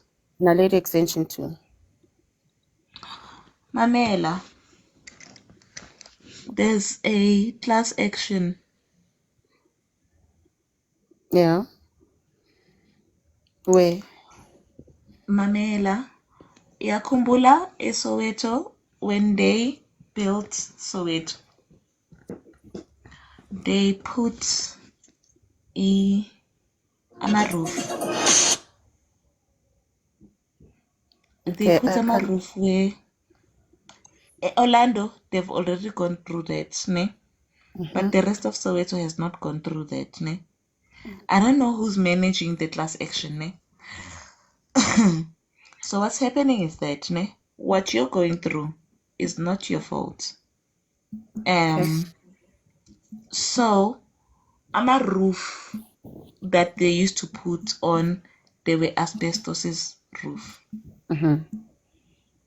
And a lot of the people that suffer from lung disease in Soweto is due to the roof le eyabekwa. So there's a class action. I don't know who's managing that class action. Pearl, you haven't upgraded the roof. We can't cure it, but maybe your kids can benefit from that class action. I don't know, but I know I heard about it through Uguti. There's like Uguti. There's evidence to prove Uguti government mayifaka ama-roof ase-Soweto and they put asbestos roof. They were not conducive to health benefit. Someone. Thank you very much. Sisi, how are you doing? Thank you. Ngiyaphila njani? Siyaphila bhutwana. Yeah, I want to support the statement Salangosi lapha. If it's asbestos kufuna bayende i-research then ba-check-e ukuthi ngiyo yini. So in order ukuthi batokhona kumcompensate kusesiphele lapha. I think, Lankosi, since you brought it up, I think I know of one asbestos class action. I think it was in the Free State. No, kukhona yase-Soweto. What they did in Soweto Let me when finish my train of thought, Lankosi. Okay. I wanted to say the one of the Free State that I know of, Yaphela. So I was gonna ask you if you have further details that maybe you can give to Pearl on this side.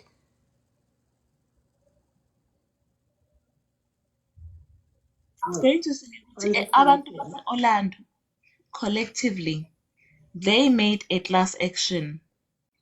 Basho ukuthi like when they built ama-RDP wase-Orlando bafaka i-asbestos. So every time it rains, ne, i-asbestos it sheds, ne, and then everybody gets, and then when it sheds, the wind comes, and then everybody inhales asbestos, ne, because of the roofs, ne. So far, only our citizens as Orlando have issued that class action, ne. In Aled, there's still a potential for us if there is a class action ukuthi sisuwe i-government for installing ama-asbestos because everybody most of the people abane-asthma eSoweto is because of those roofs abawa-install. But And asikaconfirm Orlando nosisiphela ukuthi yakhona. banayo endlini Nonkosi. Maybe usisiphela angayi-confirm ukuthi banayo because you only find out ukuthi ekhaya kudala ba-upgrade because I know ukuthi i-government especially boSoweto nabo social work. No, it's There was not a about project. ukuthi kini. Next door mayikhona. Mayinetha awuzwa ukuthi ngithini ne? No, what I'm saying Mayinetha is let's confirm no phela ukuthi ekhaya ikhona na asiqaleni lapho because Okay. manje sikhuluma under assumption. So what happened in Kulele Jablani and Jenge Asho Lankos, it was those asbestoses. So na 3 years in Muvela. It's like those veteran senior citizens bebaba lezindlu lezi ze-bond ne, so not far from the station. So it's like a new house nyana, so but yeah, improved in a way. So what I'm trying to say, Nkulele Chablane Kakulu with those 4-room houses, with those asbestos, I think in Jongo Usho. So I don't know where could the effect have been, but in most cases, I think it was on the road because I'm dealing with mines, I'm dealing with like Sasol Sakunda, what's this? Sassolberg.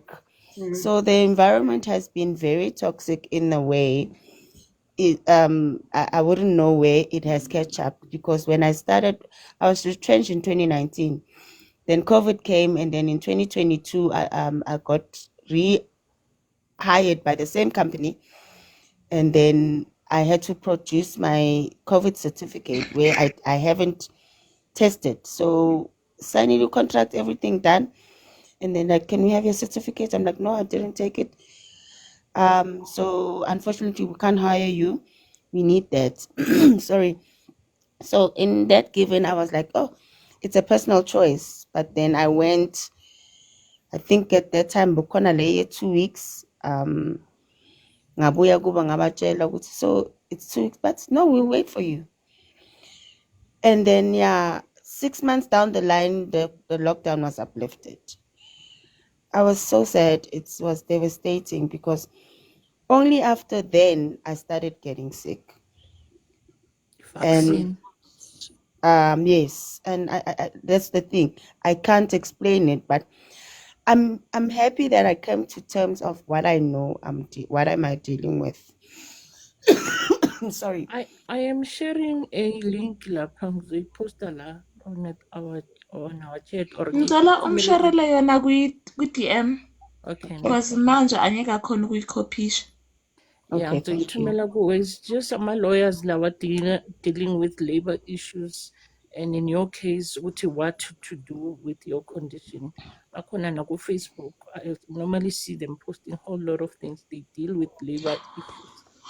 Because You can for me, contact them. when sisiphela into engisuspectayo ukuthi it's i-poisoning le that has been going on in Soweto. It's the silent, as in wena sis media, ne? Maybe you need to do a documentary about it. The silent poison in Soweto. Asbestos. They don't know about it. The silent poison yase Soweto. Esingakhulumi ngayo mara siyayazi ukuthi ikhona. I think a lot of people don't know, and it's all over the country. So I think it's the government to keep it on the down low and not tell people, because there are many of those houses, many houses like that. You know, that even I actually lived in a house like that. Actually, in Kulele, yeah, actually, until I was a little bit older. So there are many people, and they don't know. No, there's no vaccine when I'm home. Asbestos is like it's like a poison. If an alpirini, but it's like slow poison. And then ngokuthi abantu abasurvivayo kuyo. Like for instance, my sister, I like kudala hlale ekhaya, but I'm affected. But then kukhona abanye abantu like my brother uhlezi agula makayikhaya. Iya ngomuntu. And angeke uzuthi slow poison. It's like slow poison. It's like mawufake umuntu alpirini kancane. Kancane. But this is where our government is failing us, because I remember when I was still in social movement, there was a project to remove all those roofs, and successfully, amazingly, they were upgraded. And I don't know if we still have the remains, but I'm hoping even in Soweto, maybe that No. approach should Tandega, go. I can go and record all of them for you if a phone. Yeah. Next weekend, ne? Like you see, this weekend, ne? I'm busy, ne? Sunday, next weekend, ne? I can go on a live. I will. I don't have a car. My car is a garage. But I can hire a car specifically for because I find it so important, ne? I can hire a car, ne? And I'll go around so to go on a live and show you. Ukuthi I think yazi maybe ifana it is nani one of ne? the Yazi issues ifana nani? Yazi ifana nani wena do. siswami ne? Ithi ungibonisa ukuthi ifana nani ne? U Mackenzie uthe eBholani Road ulungise lama hump lawa athi you know those funny humps, that the illegal humps ne? Ngathi one day I even made a video ngahleka on my profile. You can go on my profile. Ngahleka ngathi one day guys I need to take a walk para and go down Bolani Road. Bolani Road is for me is like 5Ks. It's a long road, ne? 5Ks. Like, but then I need an escort. I can't go down Bolani Road up and down ni one ne camera. Ne? And I was like, and show you ukuthi mabathi balungisile balungise a tiny strip and then maqeda lapho bathi silungisile. A tiny portion maqeda lapho bathi silungisile. Unfortunately, Rama issues kumele abuyele back municipality, because I'm sure even if you can raise this issue of Operation Tutura nabo Patriotic Alliance, izinto ekumele nibenze aware ngazo abantu kumele bazisukumele phezulu. And like every time kumele bavotele manje, because everybody is busy manje campaigning for next year. And while people are still having these asbestos issues, and you still have all the roof, roof because they replace them with roof wezenke for all the old houses. But I'm not so sure why a project it never proceeded. So Sure. Guys, this is a very Do we guys important still have a report here? No, wait, Miss Mediane, I'm not trying to stifle you. Do we guys still have the initial project ukuthi bebathe bazoyenzani? A project plan about removing those roofs? Do we still have a copy?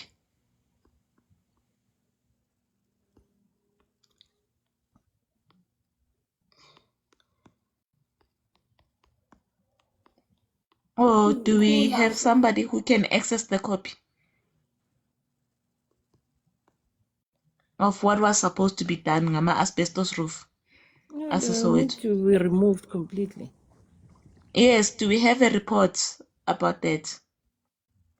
I am not so sure. I will not be sure. But me now, what I know, when that project was happening in social movie, it was a rollout for every block for those old houses.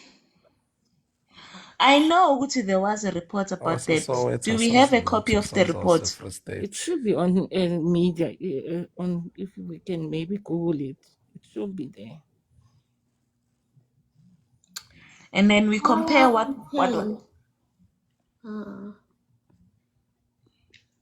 I just want to compare what was said as to what has been done.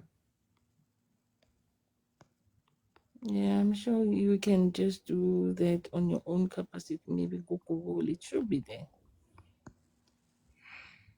Because I think it's a very interesting story.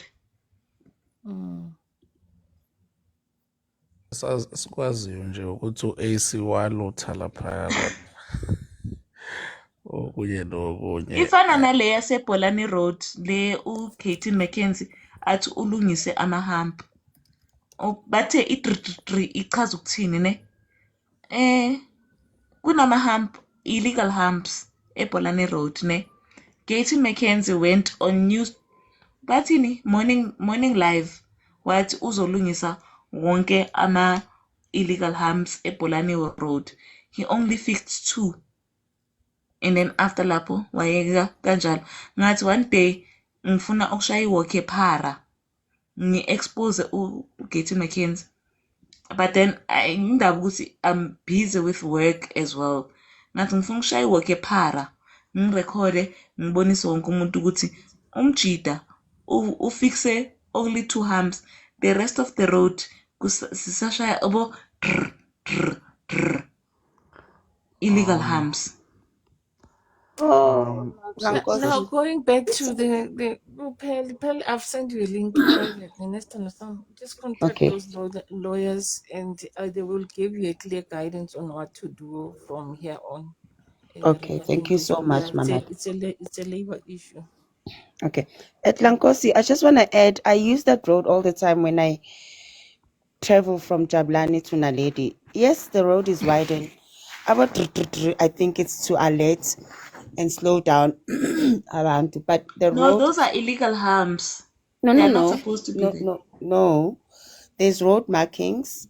They updated. I hear your point, but to the point is, if you get to Umdeni link, that's where the issue is, because there's a firm layer blah where JRA came just to rumble and level up the gravel, and that road is used. There's a bridge between Protea Glen Extension 1, if I'm not mistaken, to Naledi.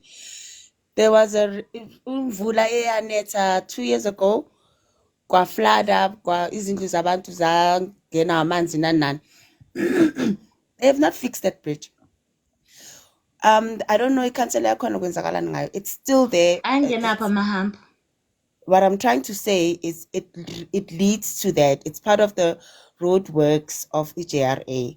And him and bani lo beka sebenza naye given Okay ngiyakuzwa ne. Katie McKenzie, what he highlighted when he was saying he's fixing ne, was that hump, there's a standard quality for hump ne. Aksabo laba abagu Bolani Road ne. And then hump aksama hump 10,000. Yo, guys, I realize this conversation is important, but we've really moved away from our main conversation today. And also, sorry when I host it. It's just that goodness izinto. Can we have a conversation about such issues? Oguti, you said you were going to do this, but you didn't. Lesicale ngomchunu. So the topic it's phone recordings. Yes, secret phone recordings. Yes, uqale ngama secret phone recordings. But guys, I wanted to end the live an hour ago. Pearl, can you please connect with Kay? Can you please connect with Kay? I think you guys can be very helpful to each other. Oh shame, man, your people think I'm very rude. please connect with Kay, Pearl. I think it could be very helpful to each other. You know, sometimes I understand you.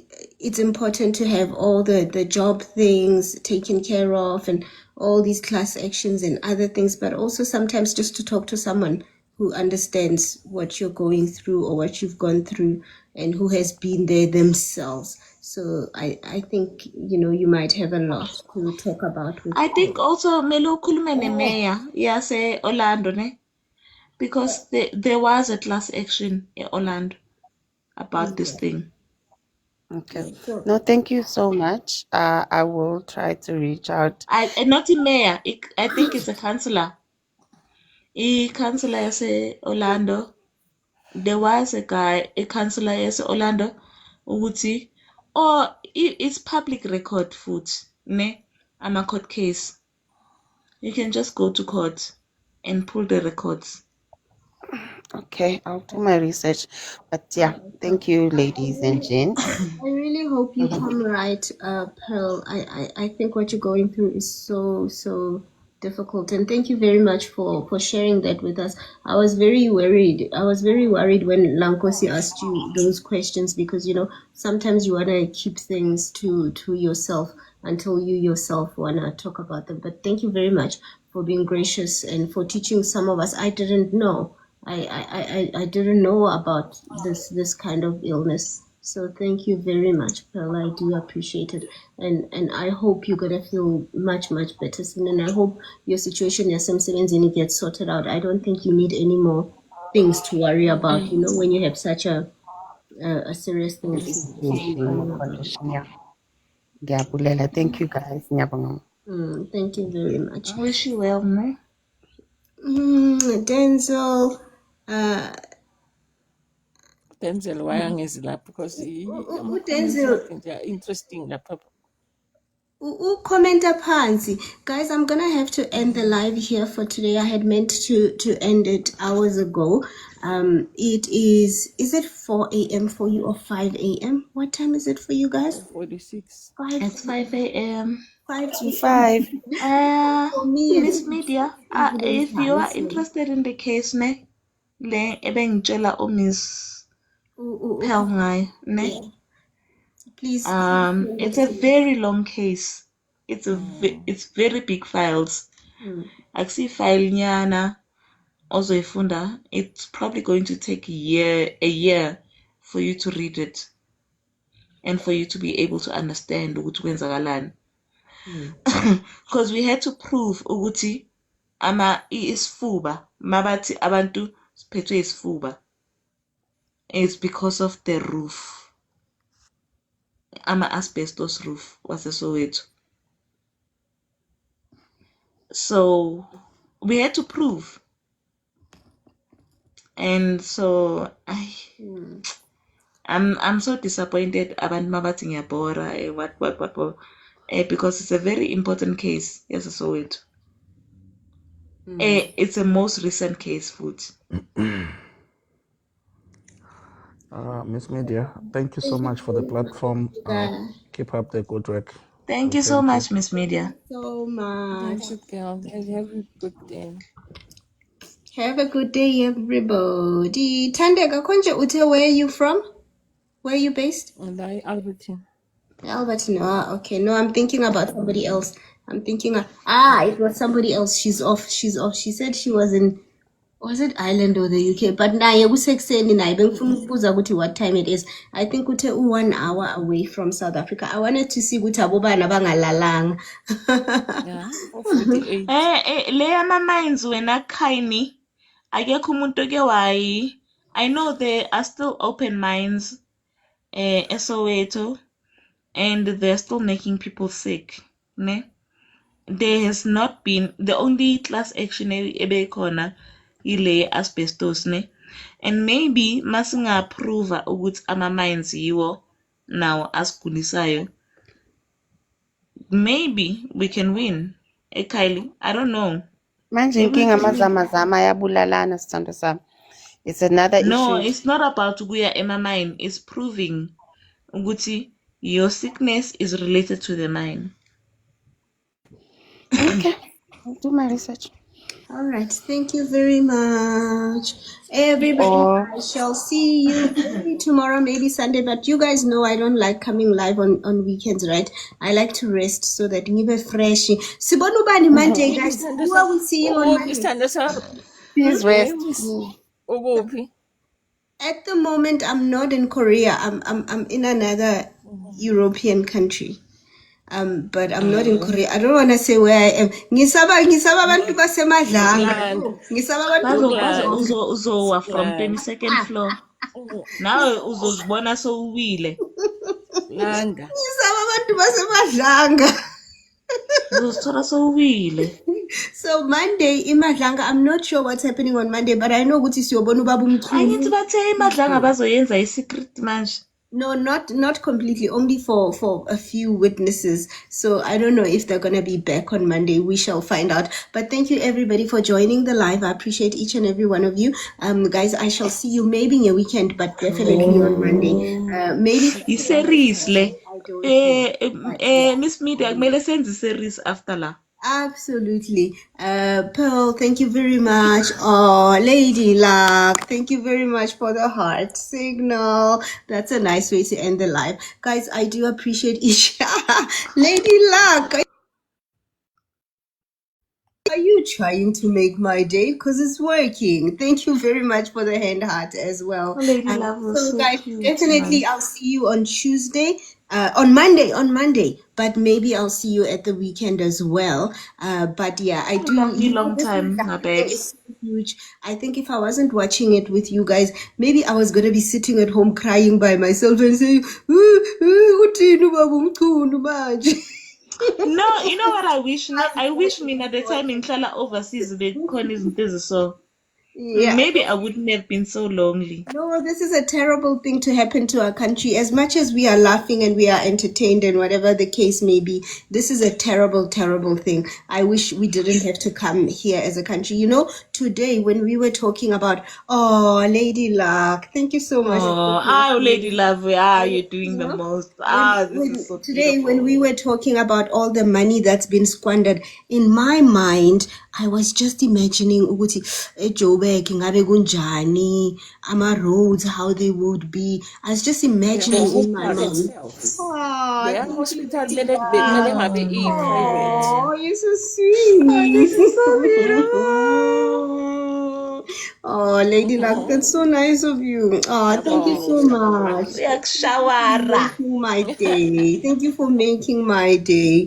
Guys, I was sitting with myself and I was thinking, can you imagine these tall buildings as shiny, yabona mahamba eBrine, and then all these awuhalela ukuyamba uyebheka ukuthi kwenzakala ne-Carlton Center once upon a time because bathi empty back in the day, you know. Awisabi. No. If I go home now, I will go to Joburg CBD. Guys, bathi empty Carlton Center. Is it empty? Explore ukuthi kwenzakalani e-Carlton Center. I would go. You know, I used to sell handbags just after I left school and bengistoka ebri. So if I come home now, I will definitely go with CBD. Guys, no, like the rest of the building, you know? Like the upstairs, the 42. Carlton Center. Yes, guys.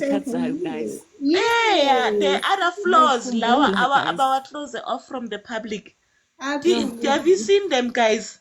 Because you pay ukuthi ungene laphaya. I want to see ukuthi kwenzakalani laphaya. Like really, a building. Lately. Yeah, but anyway, guys, thank you so much. I shall see you when I see you. I appreciate each and every one of you, and I love you long time, my babes. Guys, don't be too sad about the things that are happening in our country. It's a good thing that these things are getting exposed.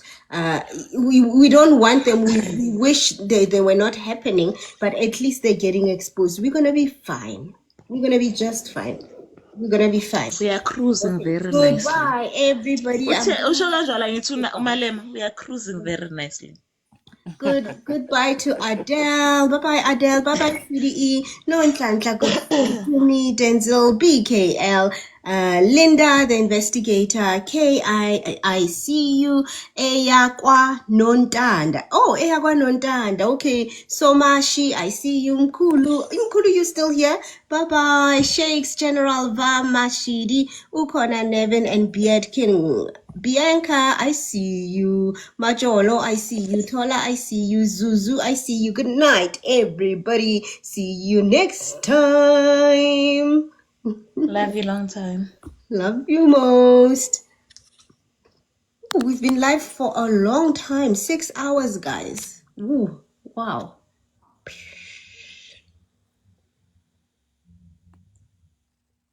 Temba, I see you. I see you, Temba. Vivian Prima.